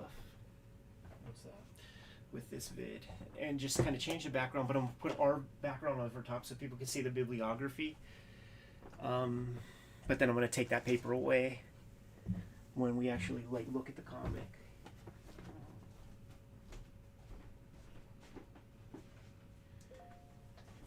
Jimmy, was it your first time reading episode 1 of Dragon Ball? No, I have that same copy, but no, it was not. I don't have it, but I have a bunch of like the issues from the comic book series version. Oh yeah, right. And I was hoping that I had the first issue to pull out, That'd but be I sick. don't. I think issue 4, so it was like my first one. This is probably yours. Nope. Okay.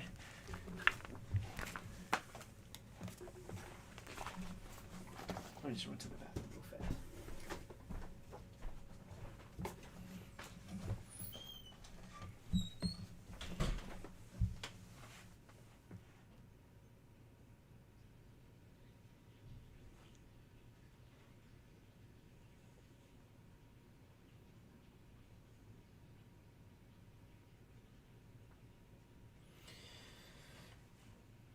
Yeah, thanks for the update on the Hulk Grand Design. It is something that I will be tracking down, but hopefully that bodes well, and I have my copy waiting whenever I get home. Like I said, eager to see it, so I guess I'll accept seeing it on other people's video feed. Talking to the Kayfabers, it listed a couple videos where the Hulk Grand Design appear. Oh yeah, Gem Mint Collectibles. Those dudes that we like, he came up to us at Baltimore, dude. Like he's a real cool cat. Let me get the Oh, yeah.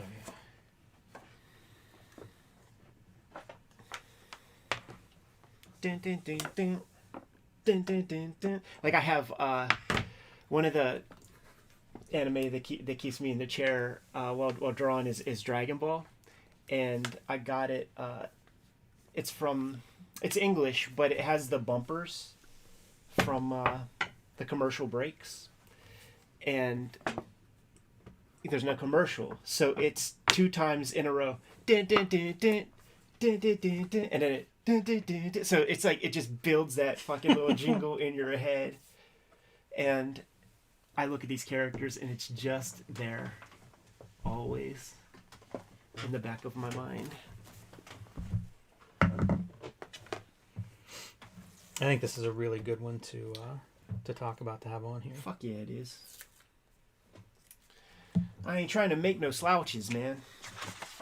It just turns out they end up that way. I can't believe so few people showed up for the peach one. That's all my problem. Like there was things I could have done in the thumbnail and the title that could have probably attracted more. Because that should have been a way more popular video. Yeah, I don't know what that is. Actually, It all looked good to me. yeah, I just I don't know. I do have some thoughts. Like I think that there was a really cool, but see here, I didn't want, there's so few female like comics that we like look at, right? So like I didn't want to put a picture of Peach, but in that Dojinshi there's this really great photo. It's like a high res photo, and there's just like a black bar across her eyes, and it looks outlaw. But I just, like I said, I didn't want to put a photo of some like female cartoonist. I'm gonna say this will be a background. Do you? Yeah, I was gonna say, do you want to use the spine as a background, like fold that flap back? And I guess There's no that'd way. be It's upside a down. box. So I'll just lay out a bunch of books. The spines look cool. Yeah, talking about Mike Deodato doing a run on the Hulk. There's an image he does of the Hulk. I think it's fighting Wolverine, but it's like this low angle looking up, and the Hulk's like blocking out the sun with his arms up. Yeah. It is one of the baddest ass images. I don't know how he did it, because even the lighting, it's like, I don't know how you even figure out lighting for such a thing. I think he has so many tricks. He must have models and stuff, but it's one of the great Hulk images I've ever seen. It is interesting though, Ed. You're right about like I guess Campidi pushing him in a certain direction of like, this is what sells. Totally. And I guess it makes sense if you're an agent and you're doing work for hire. But it's a weird way to. Wonder if he enjoyed that. Yeah, he stuck with it. Yeah. He hasn't well, I think it changed. probably paid well. I mean, it seemed like he was hot from the time he hit the ground running, at least in terms of like Wizard backing him up. And I always want to get his his Wonder Woman stuff. Like all the Wonder Woman art I've seen of his looks really good, but I don't have any of those issues. The way he draws hair bugs me. Oh, really? I didn't think that's where you're going with that. Yeah, it just bugs me. Big hair? No, it's the ticks in between. Like the outer shape makes sense, but there's like a weird like Nike swoosh thing that is just like, ugh. They reference in that Caliber descriptions that he did a book. I think it was called like Silicon Girl or Silicon Woman or something. It never came out though. It never came out. Like they tease it like maybe it'll come out. Then the times have changed. Yeah. He did do an image book. I can't remember what it was called. I picked it up. It's like, man, I can't remember what it was called. But it's a like a bad girl book. Dun, dun, dun, dun. Dun, dun, dun, dun. Oh damn! I think I'm trying to get onto your iPhone. No, switch. There were two. Yeah, I think that's me.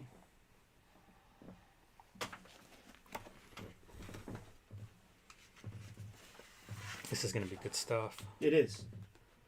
It is, and it's a consequence of looking at 2 dog shit issue 1s last week.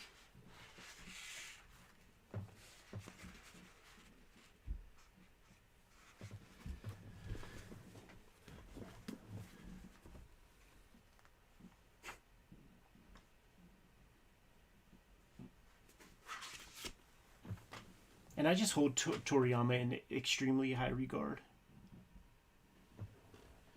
You know, people take him for granted because he was just kind of going through the motions. Yeah, it's shocking he's not more popular. You know what I'm saying? He gets dissed a lot. Like this will get this. Oh, I like this better. I like that better. Yada yada. Yeah, I don't know the negative stuff on him. Just like. Be curious to. Well, especially not that curious. Especially with this stuff that you know, a battle goes for a whole book. You know, it's like.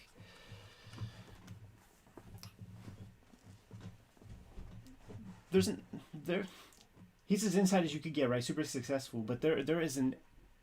I mean, what, 26 volumes of this and 26 or 30 something of the first. Like at one point, like what does pay remove you from being outsider art or something? Because like the dude just fucking is behind the 8 ball his whole life, just drawing, coming up with this massive thing that's just has no point. It's Vivian Girls. It's wild. From what it starts out to what it becomes. There's alien. You never know that there's going to be aliens and Saiyans and like all this weird shit. And he dies and comes back. Like it's total made up insanity every week for like a decade and a half or something. Was this weekly? It was weekly. Wow. And dude, I got fucking Shonen Jumps in there where he has either a Dr. Slump or a Dragon Ball and a fucking 60-page one-shot. And the same shit. Wow. Making the rest of us look bad. Actually, hold up. What am I doing? Yeah, I have this here for a reason. You know what? Slide that over then whenever you're done, and I'll just put it over here. Yes, sir.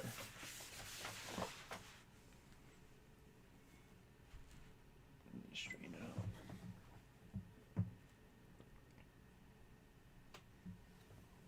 Yeah, I really think like doing another one of these with a little bit more attention to like placement. Yeah. Could be good. Because wouldn't it be good if our videos all had like Cartoonist Kayfabe across the bottom? Or Totally. across the top, one or the other. Total. All right, man. You ready? Yes, sir. Welcome to Cartoonist Kayfabe. My name is Ed Piskor. I'm Jim Rugg. Dragon Ball Episode 1 is going to be under the microscope today. The Kayfabers are watching us record this video in real time at our live stream to the biggest supporters on our Patreon. Patreon.com/cartoonistkayfabe is where you can get there, and depending on your level of support, you're getting 1, 3, or all of our videos each week before anybody else, and that completely mitigates the kayfabe effect. Pays for itself once we talk about a comic that might be prohibitively expensive towards the end of the day. It's the people in the King Kayfabe or Catbird seat that are getting these comics before you do on eBay, Amazon, and your local comic shop. So consider that if we ever inspire you to buy something or try to buy something that was a little bit too expensive by the time you got to those eBay and Amazon links.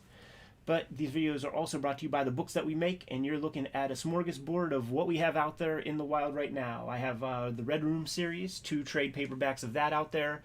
Hip Hop Family Tree is celebrating its 10-year anniversary, so there are 4 volumes and 2 box sets of that. X-Men Grand Design and WYSIWYG. Jimmy has Street Angel comics out there.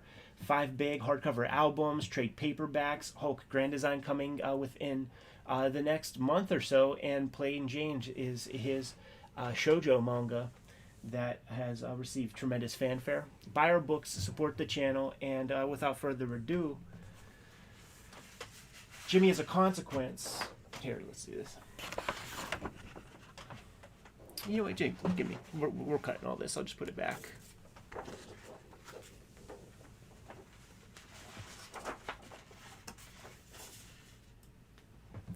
Jimmy, as a consequence of covering a couple pretty bad issue ones last week on the channel, and over time we got an issue 1 playlist.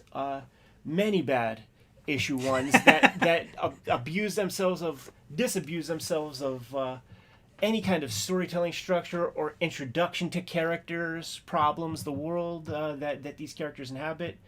I thought we should take a look at a comic that gets started really, really well. Obviously, the Dragon Ball, for people who have read Dragon Ball and Dragon Ball Z, it doesn't end where it started, but it is pretty cogent in the intentions, the obstacles, the characters, what they can do, what their motivations are, and what they want in this world. If you don't do anything in an issue 1, follow the formula of have one thing that 2 different people want, and you build an instant conflict. Yeah, it's a good place for you to start, man. So if you don't have some of these the Dragon Ball trades or anything that are out there, you can go to the Viz website, or there will be a link in the description below, where they put out a couple of the first episodes of the Dragon Ball series, which was serialized in Weekly Shonen Jump. So about 15 pages every single week of Dragon Ball would see the light of day in that magazine. And then you get 10 of those done, you get to have a trade paperback. Every 3-4 months, new trade paperback. Also, compliments to Viz on this particular volume, because it's such a reader-friendly book. Yes. You know, this is the same volume that I have as well. It's, 3 of these books in one volume for $15 at the time. Like, it's a really reader-friendly, nice book. And if you were buying this as a gift for somebody, man, this is a lot of reading. Like, yeah. it really is a nice package. Yes, sir. Here is the splash to the very first episode, and you got a young Goku who is clearly proficient in something. He's got a monkey tail that inspires curiosity, has a big-ass sword, knife, whatever. Great scenery. I put Akira Toriyama up there with Otomo, with Mobius, with the greats of the comics medium. I think he does some world building too really well in this first issue, which is what makes a good first issue. But I love that first caption. Long, long ago in a deep, dark forest, far from civilization, beyond a towering range of... Well, you get the idea. Yeah. It's the kind of place a story like this has to begin. I love it, because the alternative, and we've looked at a lot of number 1s, is let me try to tell you all this stuff. Let me have 7 pages of, like, biblical history. Right. It's the worst. I don't want to read that. I want to get into this. This is an intriguing-looking character. You're drawing pictures so I can see the world. Let's just go. We can catch up along the way, and I feel like this is a little bit of tongue-in-cheek fun. It's something that we're going to get in several times in this episode and throughout the complete run is a little whimsy, a little humor. I appreciate it. Whenever he can draw everything, and the designs of everything that he draws it's totally cool. It's so unique. It's clearly him. Down to these vehicles. I was going to say, you go from that first page in the fantasy setting, turn the page, you get a sci-fi vehicle that looks amazing. Yeah, and he's just so good at that. And he could twist these vehicles up in any sort of angle, and it maintains its integrity and still feels the same. So, typical like kind of splash page thing.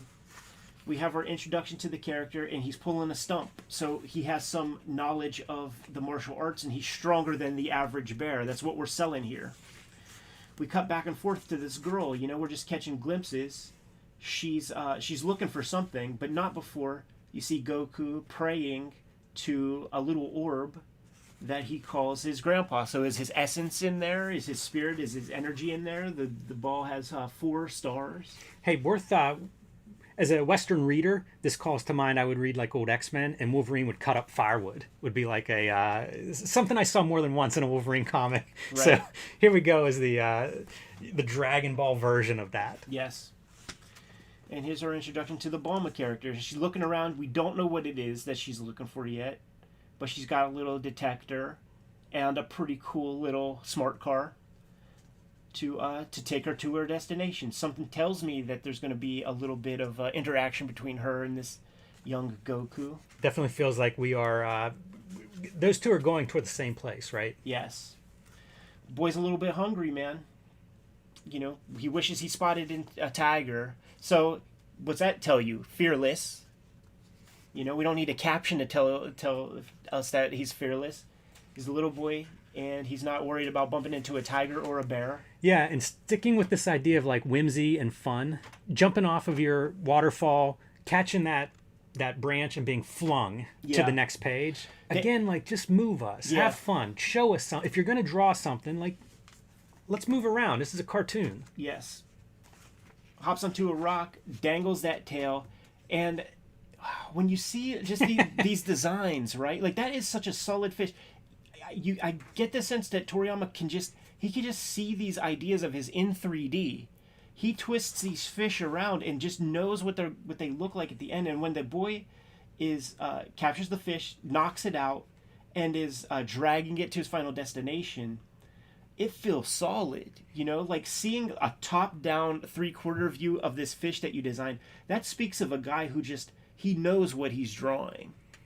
Yeah, and as a 2-page action spread, once again, like, this is not a boring comic. We're so far from getting into the meat of this story, and yet you're still moving at a great clip. Yes.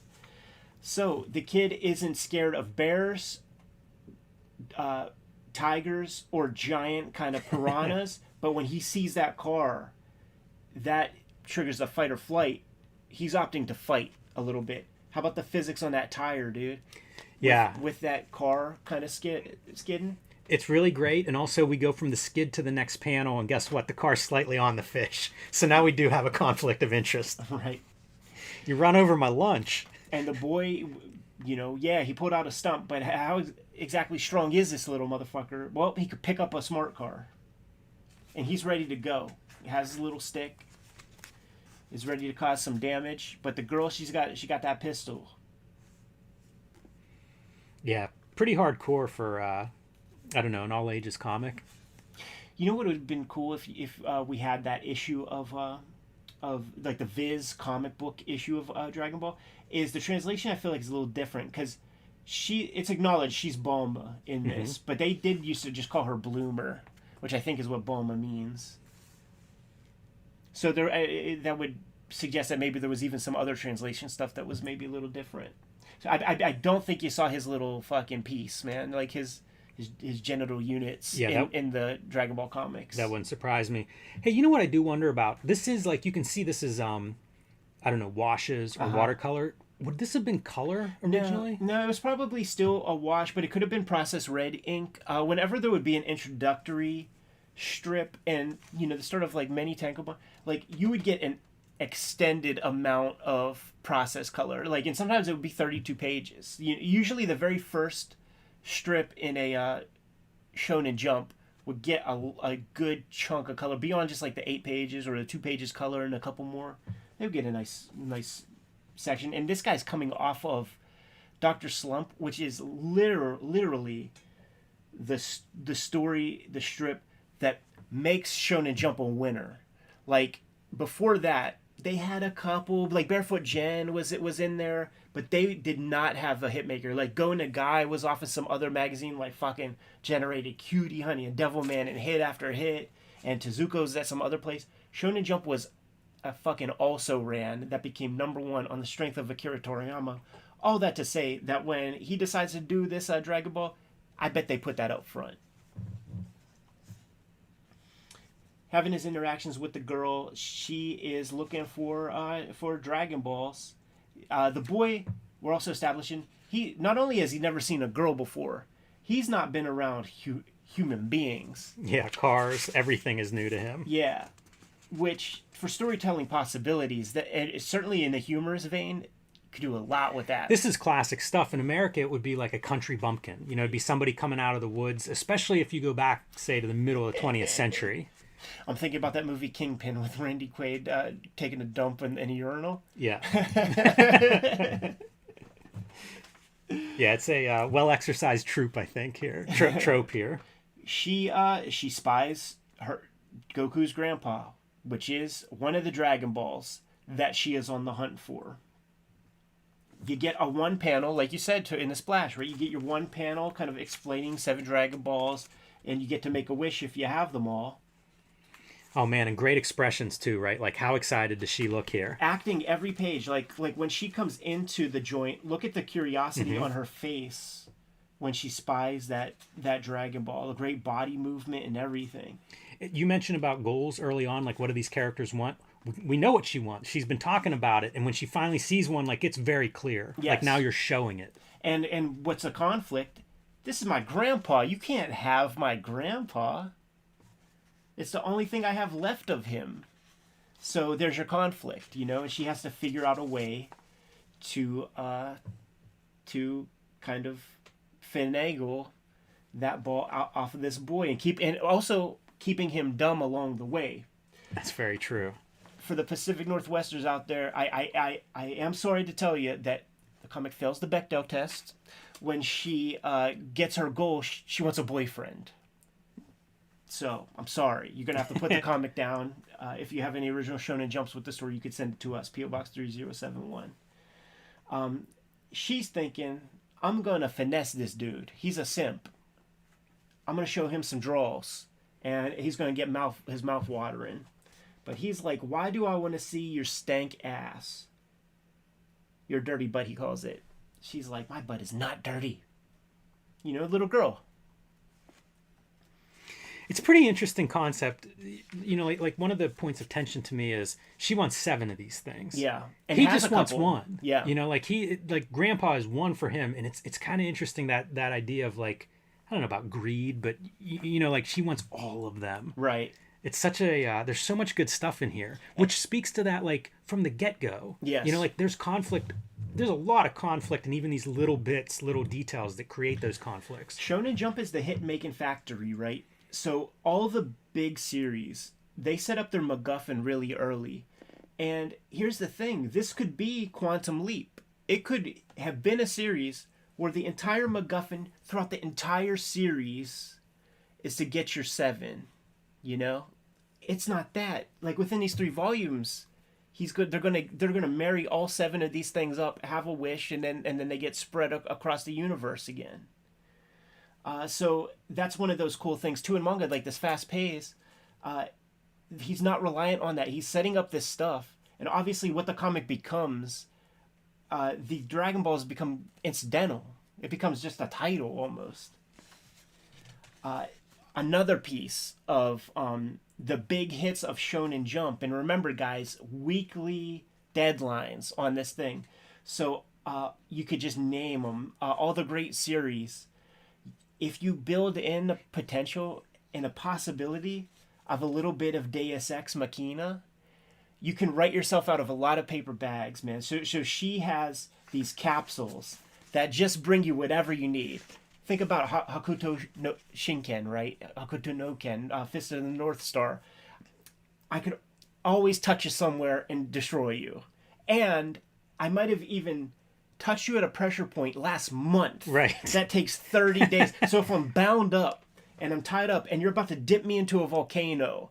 Right. Do you remember that handshake that we had 30 volumes ago? Boom! And then the guy dies and releases Kenshiro. So like you got to kind of build these bits in just so that you have that.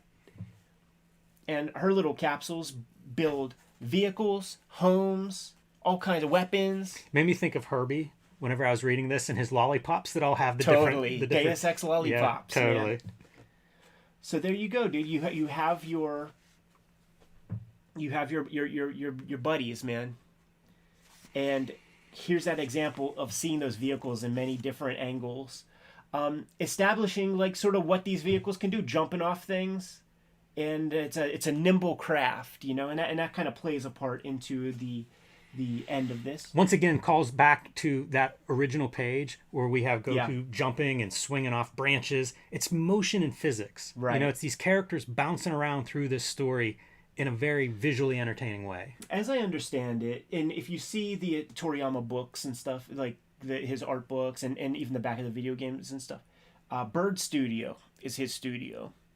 And that word studio, it certainly in terms of manga, it implies like a bunch of people. He has like 2-3 guys. And a lot of it is people who spot blacks. If you notice, like in the regular part of the comic, there's no tones. So it's mostly people spotting the blacks. And when he creates like the Super Saiyan shits, the blondes, it's just so he doesn't have to spot blacks. It's economy. He establishes this scenery, and then he'll have other guys pick up from there and do the background works, but he'll always draw like the first backgrounds. He's doing most of the work is what I'm saying. It's interesting to think of like the main guy like on a chapter 1, right, really establishing a world, characters, look, tone, all that stuff, and then, you know, maybe bringing in your assistants going forward is like keep this all in mind. Right. One of the great page turns of this episode is when you flip it and then you see this really whimsically constructed like pterodactyl. Yes. Just grabs our girl, knock a tooth out for good measure on her.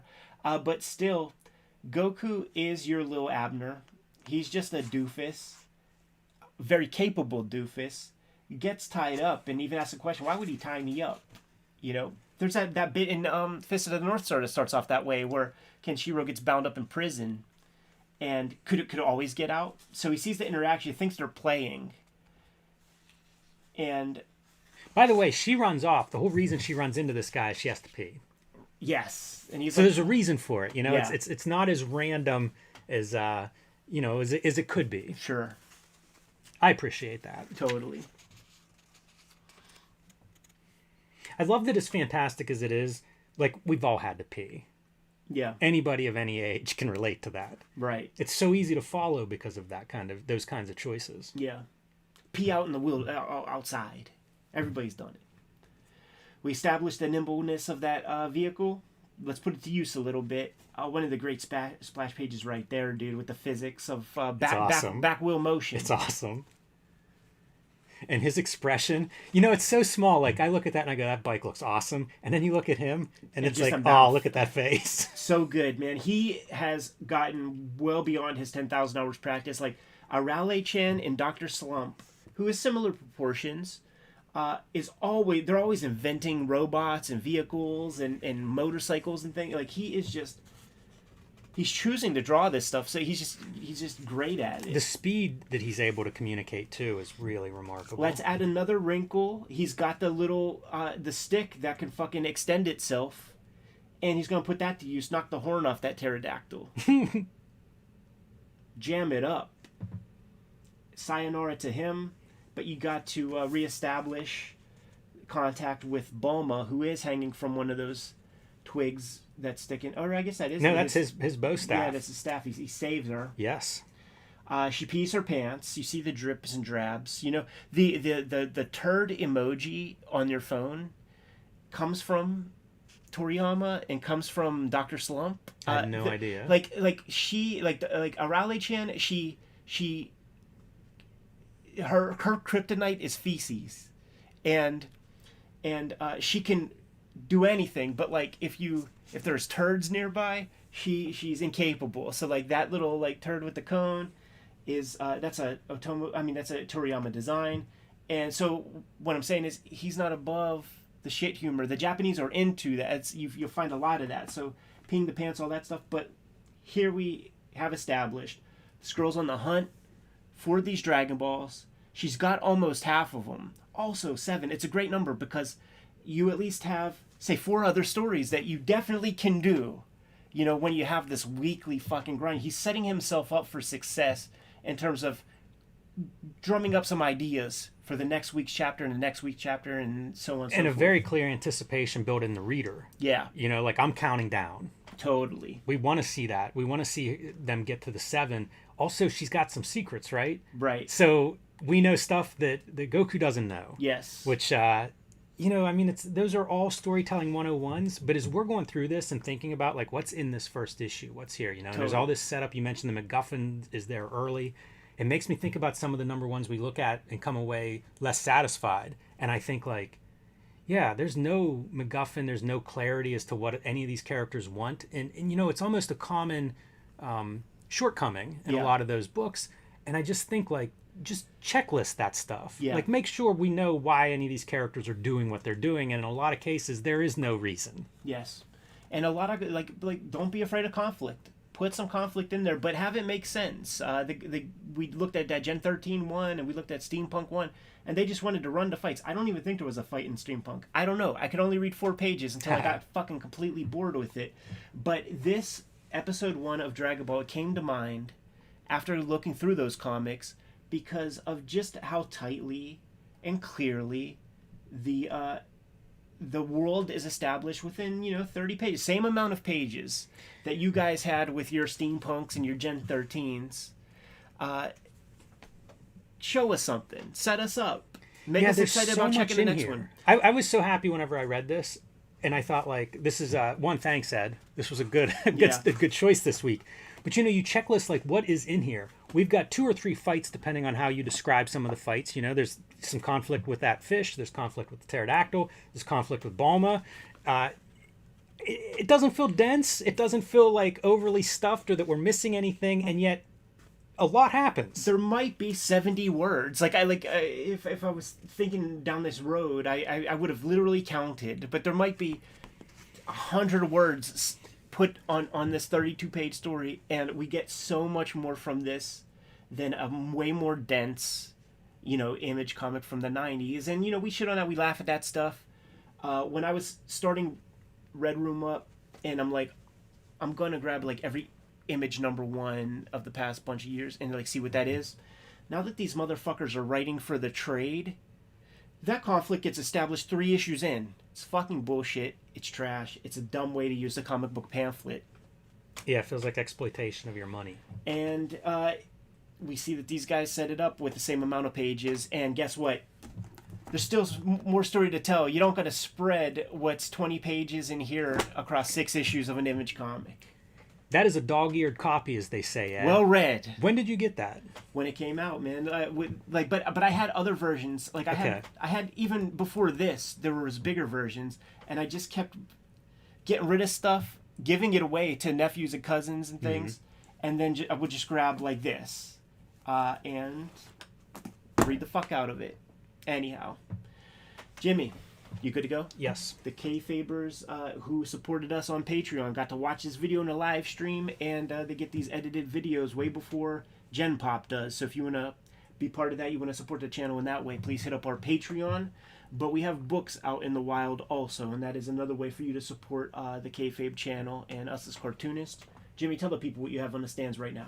Plain Janes and Street Angel Deadly Squirrel Live are out right now. Hulk Grand Design coming to your local store February 22nd. Pre-order that if you have not already. And Street Angel Princess of Poverty is ready for a pre-order from Image Comics. So pick that one up along with Deadly Squirrel Live. It'll be all the Street Angel comics that exist so far. And you can join me on patreon.com/JimRugg to see what's next and to download some of my out-of-print zines and mini comics.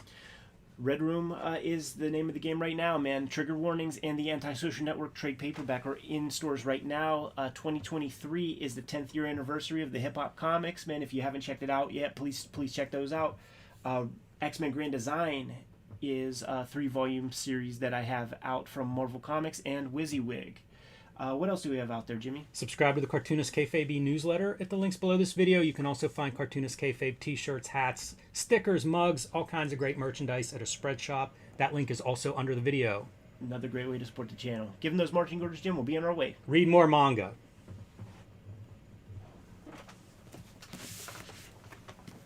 Yeah, this was a fun one to read.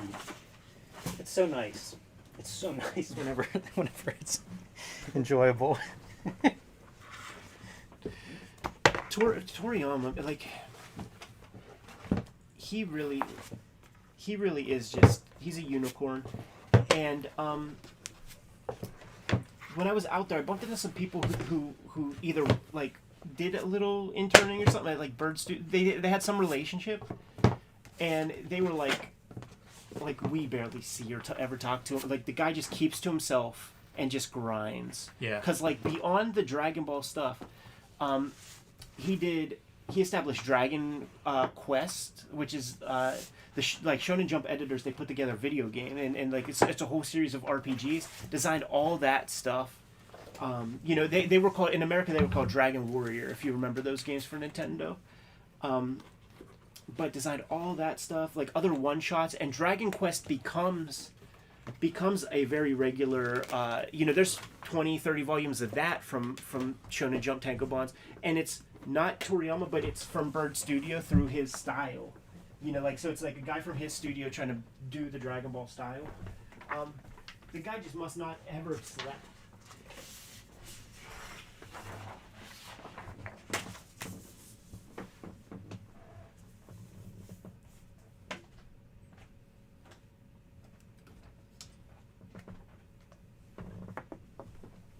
Thank you, sir.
This here is a hell of a comic. Yeah, there's some neat stuff in here.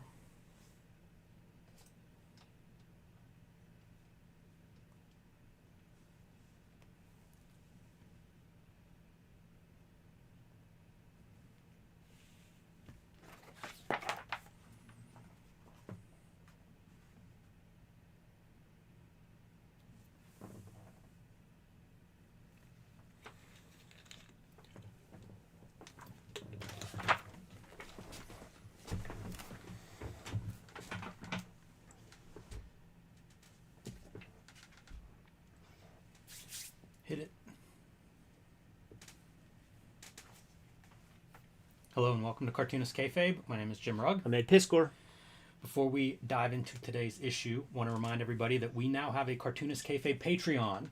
You can get to that at the links below this video. It will give you early access to our videos, get you out in front of the Cartoonist Kayfabe effect. Some of these books go up in value quickly, so if you've got those videos a week before everybody else, give you a chance to track those down at your local comic shop or online wherever you buy comics. There's even people watching us stream this like in real time.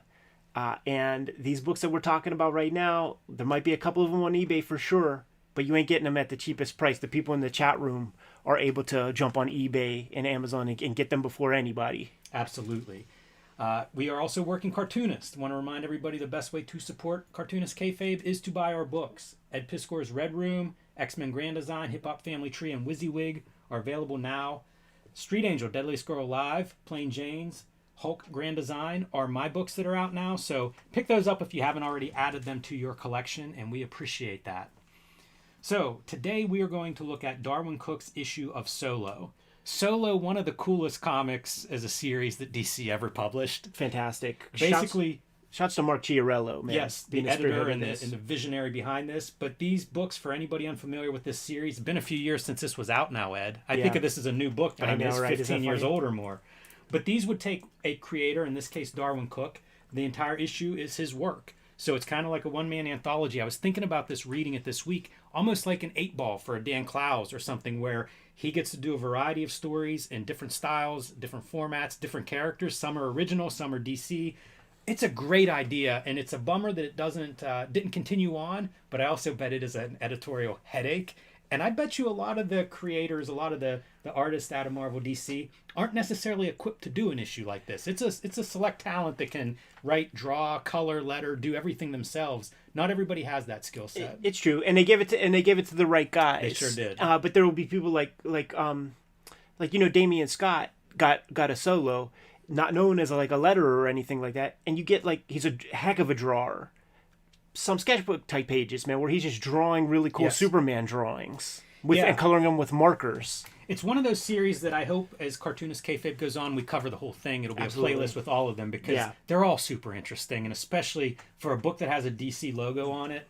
What a cool project. Totally. And once again, Mark Chiarello, often you see his name attached to like all the most interesting stuff, like Wednesday Comics, an interesting try, an interesting play, the spearhead of Batman Black and White, and there are now all these like offshoot, Superman Red and Blue, and the one that we here in Pittsburgh take personal is, I think there was Wonder Woman Black and Gold with no Pittsburgh representation. I think you're right. Like that goes to show you. Man, that should have been a whole kayfabe issue. That goes to show you how completely off the rails DC is with Mark Chiarello not being there. Yeah. Those are some great titles, though, man. What a portfolio he has under his editorial belt. But let's dive into this one. Part of the reason I wanted to check this out is Slam Bradley. Yes. I'm working on something that's kind of, I thought I might draw some inspiration from this. So that was what made me pull this book out the other week. But as I start diving into it, it just is like, this is a fun comic. Yeah, and you go to, so like, what is Slam Bradley? Like, Slam Bradley is the comic strip that Siegel and Schuster are trying to get out into the syndicates before Superman even. They did explore this character in like the pages of like Detective Comics, or maybe like the latter part of issues of Action Comics or something. Just kind of a very by the numbers. In their case, I think just there was no CIA first off back in the day. Just like Private Dick kind of guy. Yeah, I was thinking like Untouchables. From an era of I don't know, Bonnie and Clydes and Dillingers and people of that sort. Slam Bradley would be your tough guy that's fighting that crime at that level. So right off the bat, like, this is a one-pager, very bizarre style, which is what attracts me to Solo, is you get to see these guys kind of stretching and doing some different stuff. But this reminds me a lot of an animated style, even of a Kyle Baker, where like some of your drawn lines are being colored. The Plastic Man kind of early in applying some of these digital tools. But just a one-pager to set this up. This is Slam maybe fantasizing about a little adventure here and being knocked out, and then snapping back to reality, which this is kind of cuts in between the stories of Slam Bradley going to a bar, hanging out with a few different characters. Kind of an interesting framing device that's not common in all the solos. This is a Darwin Cook choice. Yes, and it's not apparent when you're reading it either. So like you read this and then you see another comic with like a different title. So it's like, did I read that wrong? Does it feel like it's going it didn't go anywhere? And then you read this, which I think is autobio. Yeah, I feel like it might be. I try to piece together some of these because there's a really weird story later on in this book that I don't know where it comes from. Yeah. But this one does feel autobio. Even the characters are referred to as Cook, their last name. So This is, I believe, a young Darwin Cook. And his dad's taking him to stop in and do some business with his dad, I suppose. Yeah, it's like if it is autobio, it's the story of Darwin, getting his first inspirations to draw. Yes. Or in this case, paint. Yeah, exactly. So they go to visit a friend of his father's who gives him a golf club to go play with in the backyard. But what he stumble onto is the man's wife, who is a painter. And this is like where you bring up 8-Ball. This is the perfect stuff to talk about because Darwin Cook has no venue to do this kind of comic anywhere else. And I think that this is around the time where stuff like Blankets is out and that kind of thing. So it's like his version of, an indie comic at the time, playing with different lettering on each strip, which is fucking fascinating. But, this muted color palette, he has access to every coloring every crayon in the box, but is choosing to do this, which I think is cool. It's a very this mark of restraint is awesome to just tell this kind of story. But it's like a tongue-in-cheek aughts version of like what was happening in indie comics at the time, and he doing it in DC, saying getting a page rate. Yes. To fucking do an indie comic. Yeah, pretty great too. Like she's oil painting, and he recognizes her painting as a painting that's like one at their house. That was from her. That was a wedding present she painted for his parents. So kind of cool. Sends him home with some paints and brushes, and we end with him staring at a blank canvas, pursuing this art direction that his life would take. It's true, and then the title is like "World's Window" or something. So the implication is like paper is the window to the world, or like everything else is going on out there, but like this is the artist's window. Worth noting, the biography of Darwin Cooke, very unique in comics, because he does 15 years as a graphic designer, which makes him really well suited to doing this, having your lettering and everything color part of it. Then he works for storyboard artists on like the Bruce Timm Batman stuff. Had a couple brushes with comics, but really has this rich experience as a visual artist in some other fields that he then eventually brings to comics when he shows up. And I think you see that payoff throughout this issue. Yeah, his compositional acumen is out of control, and then just the stuff that he brings in, like this is clear like 50s magazine illustration vibes with like going outside the lines and all of that, and it's and like little designy touches like that. Like this guy's bringing way more than just comic book fanboyism.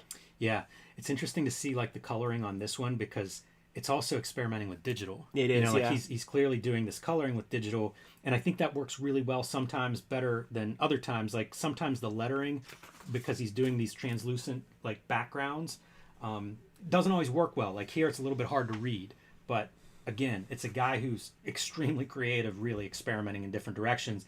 And I keep thinking like he's going to go on to Parker shortly after this, so you'll see these little hints and flourishes, which remind me of what we're going to see him really kind of develop over the next couple years in his work.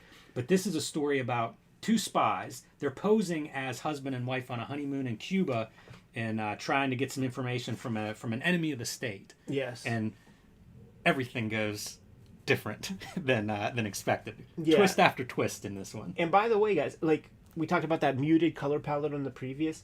This is a fucking DC comic. It could be page after page of OMAC, Superman, Batman, all this stuff.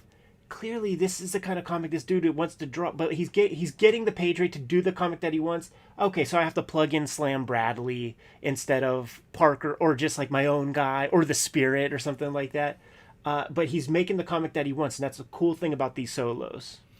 Man, he goes stylistically so different ranges. Showing off, man. Like just showing his range and what he can do, and it's the compositions, man, that just blow your mind continuously. Like on the very next page, when these dudes get mowed down, look at how that butta shit, like how he chose to do that. It could have been gratuitous, could have been gross, and then look at that, man, just ticks with the pen, just marks with the pen, and you know what that is. Look at that continuity of like guys holding his rosary, dropping the rosary, and our last shot is the rosary's just laying on those rocks, and that's gonna you play into the story.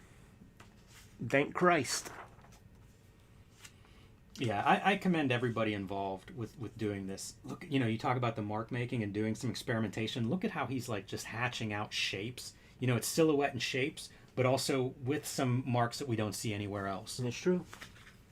And I love this line. It's just like I don't know, it's kind of a dumb line. It's even weight throughout, but it's just, I love it. You never see this line in DC at this time. My head is in that place right now, man. Like I've been inking with just like one solid like a fine liner, because I'm watching Fist of the North Star anime, and it's like you're looking at this thing, and there was like ink and paint department back then. Like it's just that one line. You don't need thick and thins, and you just got to like choose the right ones. You gotta.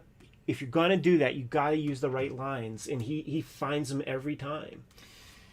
So we end with the Femme Fatales. They're dispatching both the spy and the enemy and making up their own union. Of course. And I think that Femme Fatale speaks to one of Darwin Cooke's interests. You know, that 50s kind of It's a trope. dangerous dame. You see it in a lot of his work. Yeah, it's a trope. But check this out. It's 2 different profiles and it's 2 different women. Yeah. Yeah, speaking of different materials, you know, this profile cut up by a silhouette that happens to be behind that face. Don't you see, though, if you were to combine these two, you almost get Parker. Oh, absolutely. These 2 styles. Yeah, absolutely. You can really see him working through some of this. So this is a wild 2-page spread. I was reading this by my not great reading light at night. Yeah. And cursing my damned old eyes because there's some very fine detail throughout here. Made me think, though, this was where I thought of that. This is 8-Ball. This is it makes me think of Chris Ware. Yeah, you know, really packing in like different ideas on a page like this. What a 2-page spread for a DC comic. Yeah, yeah, and Chris Ware in the like Chicago Reader, and there was this one free kind of newspaper that wasn't like a weekly that they put out in Chicago. I got a couple issues because Jay Lynch's wife edited it, but Chris Ware would have this kind of space and put like a little strip that goes around the whole thing, and then like a little paper doll and all kinds of stuff. This is great. The history of comics. And how it basically, like, we kind of still are here, where it's like these manga things called comic books. There used to be these manga things called comic books, something like that. Yeah. Yeah, it's pretty fun. As a comics fan, it's a great strip, and I think it speaks to Cook's love of comics as well.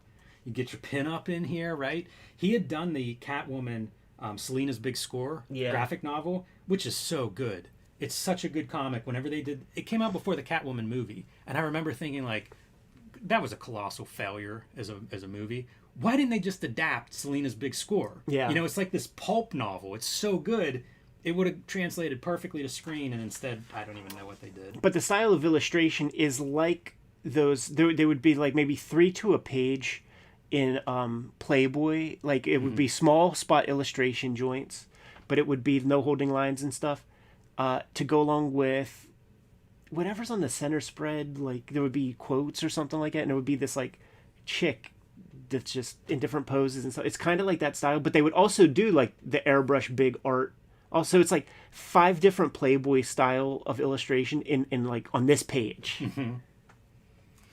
It was a great redesign. The Catwoman redesign that he did. Yeah, we had Brubaker on the channel, and he was like, "I know nothing about female fashion, but my wife said there was this thing called a cat suit."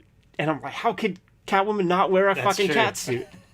Sometimes we overthink it, right? Or do you see the ignorance? Like, I don't know what a cat suit is. This was the strip that surprised me, and I can't tell you what it is, but it feels like Chris Ware's Jimmy Corrigan was the best thing I could connect it to. Not exactly, but I mean, like a panel like that. Yeah. Very Jimmy Corrigan-like. I don't know, man. This one's bizarre. I didn't read it. I got bored with it. Yeah, it's... I don't know, but he's stretching. That's fighting a vacuum cleaner. He's stretching. You know, he's doing some things, man. He's trying some things out, and guess what? Maybe they all don't land. But I was thinking Sugar and Spike. Yeah, maybe. Is something. Something tells me we are going to hear from everybody who thinks that's the greatest strip ever. So, hey, more power to him, man. Join the comments. Put it in the comments, exactly. And again, going back to our interstitial at Jimmy's 24/7 bar, we're having some drinks, having some conversation, and telling stories. And here comes the question. I really like the aesthetics of this. That's a cool looking question to me. Reminds me a little bit of his what's his Silver Age, Golden Age. Fuck it. Reminds me a little bit of the New Frontier stuff. That's it, yeah. But I like that aesthetic a lot. Limited palette too. Like the blue, white, black really works for me. This is like a weird. But this is a post 9/11 kind of comic. Don't sleep on it. He is using real duotone. The way that I got introduced to him, I didn't, because I was way off of DC and Marvel when New Frontier and all that shit came out. It was John B. Cook's Comic Artist Magazine did a piece on Darwin Cook and did an interview with him, and it shows some of his duotone pieces and shit.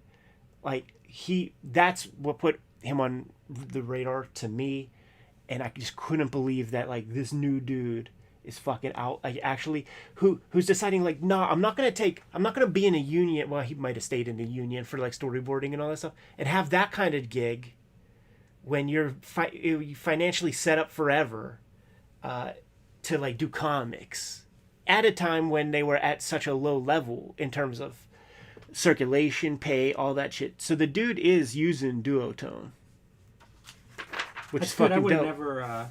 I wouldn't have thought that just Yep. based on how much digital stuff is in here. And again, I don't know that this does anything except speak to Cook's, I don't know, willingness to try new stuff, to play with new media, to play with new software. And I think that's kind of cool. But I really like this question. And I really like how, I don't want to say dashed out, but these are quick looking drawings to me. And I think they work great. They speak to the composition that we've pointed out a few times in this issue. Yeah, look at that, man. Because to be able to work at this kind of simplified style and read, that's composition. It is, and it's like on this one he's employing a very thick brush, almost no holding lines. All the lines you see are shadow,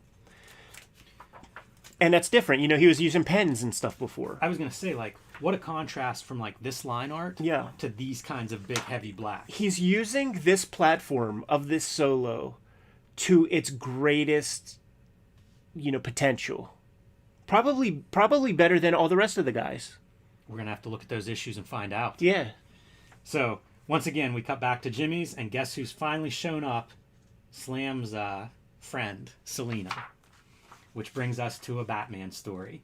In that 8-panel grid that we would see in stuff like Stray Bullets, I think this was even Bruce Timm used the 8-panel grid like this in his Black and White story. So very much like storyboarding, which, if you're going to do a project like this, do lean into your strengths. Do show off a little bit. And Cook has experienced storyboarding that exceeds most comic book artists, even the ones who dabble in storyboard. I mean, he made his living doing that. So let's see it, man. Let's see what you got. His design for Batman is fantastic. I think they went that direction with these animated series and stuff, like having the weird horns like that. I just don't keep up with all of that kind of stuff. But they're keeping those palettes from the show. The black and the reds, the dark crimsons. And this is like the one like full color. Like this is the closest to what, the people who said that Kevin Nolan issue of New Mutants is the worst ever. This is the closest to like what a comic book is to like those nitwits. It's funny because in a lot of ways, what comic looks like this? Right, but it's like got color and it's got the panels that we understand. Yeah, Batman, he's in hot pursuit of some robbers who, whenever they run out before they hop in their car, they kill some little kid's parents. So very reminiscent of the something Batman can relate, right? Man, and he leaves that little kid on the sidewalk with his dead parents and goes after these guys. Not going to let them get away. And it becomes almost a horror story where one guy's freaking out because he sees a shadow of Batman on the roof as the car passes by, and realizes Batman is up there, slams on the brakes, shoots through the roof. He's not there. Where is he? Now we've got him in front of the full moon.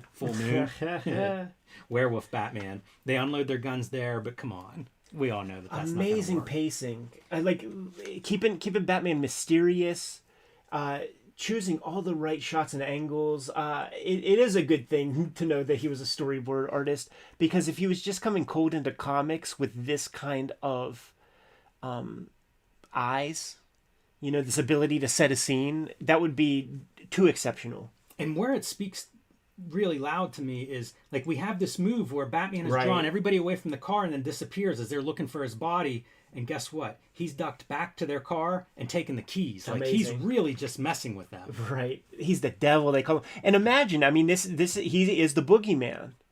And great shots whenever the cars are taken off. Like, some of those shots to me speak of storyboard mastery. And look at it. Like, obviously it's a pretty well drawn kind of idea of a car, but it's a simple drawing. Completely stylized. Yeah, it's not a lot of lines. It's a lot of black areas and areas that he's choosing to keep open. And, I mean, geez. We talk about directional devices. Here's a great example. Yeah.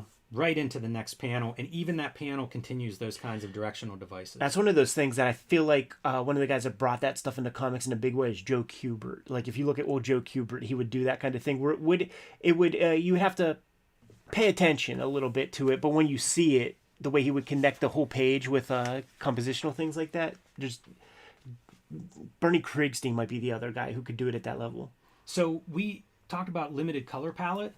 But we're at a new setting now, right? So let's change our color palette. Even though it's still limited, We go from the road outside at night in these purples to suddenly we're in a cabin, and now we've got brown and reds. Not a big change. That palette's still very limited, but it's clear we're in a different location now. Yep.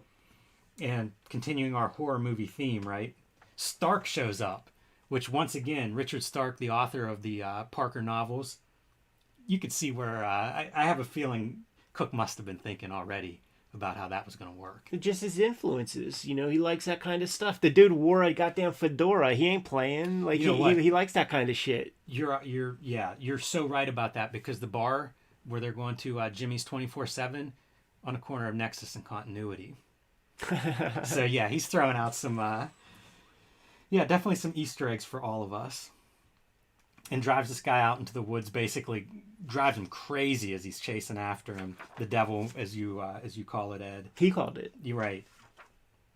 Definitely the manifestation of that. How Even about looks like that hell piece? with that red background. That's like almost full Parker. There would be like the what was it? The man with the getaway face. With the getaway face. Like that's even the palette almost. Yeah. But man, whenever you talk about devil and hell, look at that background that he's coming out of. Oh, yeah. 100% that's what he's walking out of. He And got to assume he notified the cops, and now he's just watching from a distance as these guys are going to be paying their price. And when he goes home, man, remembering his own parents, dropping tear. That was a tough night on the job for Batman. Hey, look at this. Yeah. The seats float. That's fun. Futuristic bar in a comic book. Why not? They have one more drink, and Selena invites him back, and he says, "No thanks." Yeah, is that the whole point? Like, because those pieces were just no big deal to me. No, they're just bookends, you know, kind of walking you through. Yeah. A little bio in here. Such an interesting story. You know, like, he really comes into comics in his mid-30s, like, having worked a career. Makes him pretty unusual compared to your average comic book artist. But he's had a couple of run-ins. Like, we did a New Talent Showcase, DC's early 80s book where, you know, new cartoonists would kind of break in. He has one of those. Yeah. And then the follow-up, I think, gets lost. I think he sends... some editor asks for a pitch, which I think is what becomes... It's in there. Batman Ego. And that one, again, ends up misplaced for a couple of years. I think a lot of, like 10 years. Yeah. And I think it's Mark Chiarello who's like, what the fuck? This has dust on it? Are you kidding me? Yeah, and it's just interesting to think about, like, who he is as a cartoonist because of that unusual path to get there. You know what the lesson is with that, man? You got to go like Jeff Matsuda, and when you send your samples, it's got to be in a hot pink envelope. Yeah. Also, follow-up. Yeah, maybe. Follow up a lot. But one of the interesting cartoonists that have come out of the mainstream, I think, in the history of American comics. And rest in peace, Darwin Cook, you know, no longer with us, died way too young. Absolutely. But left behind a heck of a body of work. Met him a couple of times, man, in Toronto. And it was sort of on the same general occasion.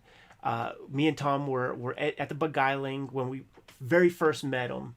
And had just an amazing conversation with the dude. He was so nice. He and I were both up for lettering Eisners and stuff, and he was so sweet, and he was like, "Oh man, you're gonna kick my ass." I'm like, "Shut the fuck up, dude. There's no way, man." Because I mean, it's Parker. That it's like, no, you're very nice, you're very kind. Thank you, Darwin.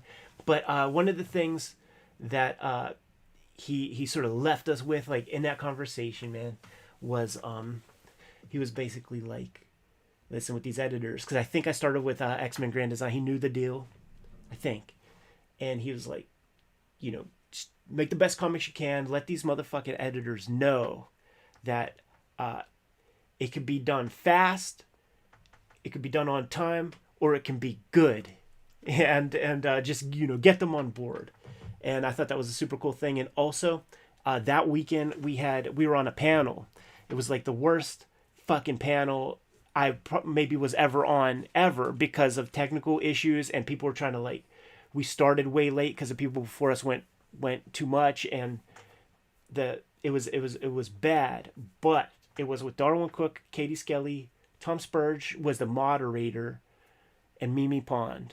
And that's a bad panel. You just lay out the people that are involved. It's like they wouldn't let us do great. anything. Like we had to, you know, they had to let some fucking schmucks do whatever they did for like an hour and a half, and then like the real pros like have to make the time even out. But so nobody could do anything, talk anything. Spurgeon tried to push, and it was weird. But it's such a cool move, or whatever. Like, he read everybody's book. Darwin Cook read everybody's book before the panel. Almost everybody's in business for themselves at these things, that they're just like up there with whoever. But he clearly read everybody's book and like had questions about everybody's book, and that speaks to the man, you know. Yeah, that's a nice story. Yeah. Well, that's all I got for this one, but fun to go through, and like I said, not the last solo that we'll look at. Probably not the last Darwin Cook either, because Selena's Big Score is one of my favorites, especially as a crime book. So we'll look at more of his work too as time goes on. Yes, sir. Rest in peace, Darwin Cook. And listen, there's probably a half dozen to 50 of these Darwin Cook solos on eBay, but the people who are getting them first are the people watching us on the live stream or who have seen the video before anybody else on our Patreon. We have a link in the description below. Join us at that King Kayfabe level. You get all the videos before anybody else. Completely mitigates that kayfabe effect. But Jimmy, let the people know what books you got out there. Street Angel, Deadly Squirrel Live, and Plain Janes are both out right now. Hulk Grand Design out February 22nd. Pre-order that, reserve that one at your local shop if you haven't already, because there will be limited number of those. And Street Angel, Princess of Poverty, pre-order it now from Image Comics, out later this year. You can also join me on patreon.com/JimRugg, where you can see lots more of my comics and art and what I'm working on, and you can download out-of-print zines and mini comics there. Red Room is the focus right now for myself. I have 2 trade paperbacks out there, Red Room The Antisocial Network and Red Room Trigger Warnings. It's the 10th anniversary of Hip Hop Family Tree, so if you see those books out there, man, support the project that way. I'd appreciate that in a big way. I'm serializing new Red Room comics on my own Patreon. $3 get you the archive over there. Have all the earliest comics, plus I put new strips out every Tuesday. Links in the description below this video to get to all those destinations. Jimmy, what else do we have out there? Subscribe to the Cartoonist Kayfabe newsletter at the links below this video. You can also find Cartoonist Kayfabe t-shirts, merchandise, stickers, and more at our spread shop. That link is also under the video. Another great way to support the channel, man. Give them those marching orders, Jim. We'll be on our way. Read more comics. King Kayfabers, that's how we do it. That's another week's worth of stuff, and got to let you guys know, because you're here, I'll give you a little scoop.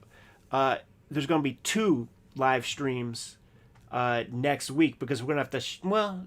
it depends. It depends on how our day shakes out. But we have a shoot interview that we cannot live stream, just because this camera that I'm looking at, you guys right now, it's taking some internet, some megabytes away, megabits of speed away from the total internet stream. And we want to make sure that we have as perfect an internet connection with our shoot interview as possible. But because you're here at this level of support, you're going to get that interview before anybody else. So we're going to upload it, we're going to edit if needed or whatever. But you're going to get that interview. But just so you know, we cannot stream that kind of thing. But we might have to shoot some vids, do a shoot interview, and maybe come back for 1 or 2. Here's my advice. Wake up early next Thursday. Wake up early. Yeah. Let's try to get everything in, and then do our shoot interview by noonish. Yeah, that next week's interview is going to be a good one. I am so looking forward to it. You guys are going to love it, and we'll get it to you as soon as we can. Yeah, it's true. Thank you guys for supporting us at this level. If you got the videos before anybody, man. So if you want that Darwin Cook solo, pick up all the solos. Better get it sooner than later. If you don't have those. It's true, and I think there's even a collection. So I think there is, and I think it might be oversized and very nice. Mark Chiarella knew how to put books together, man. Yeah, he knew how to.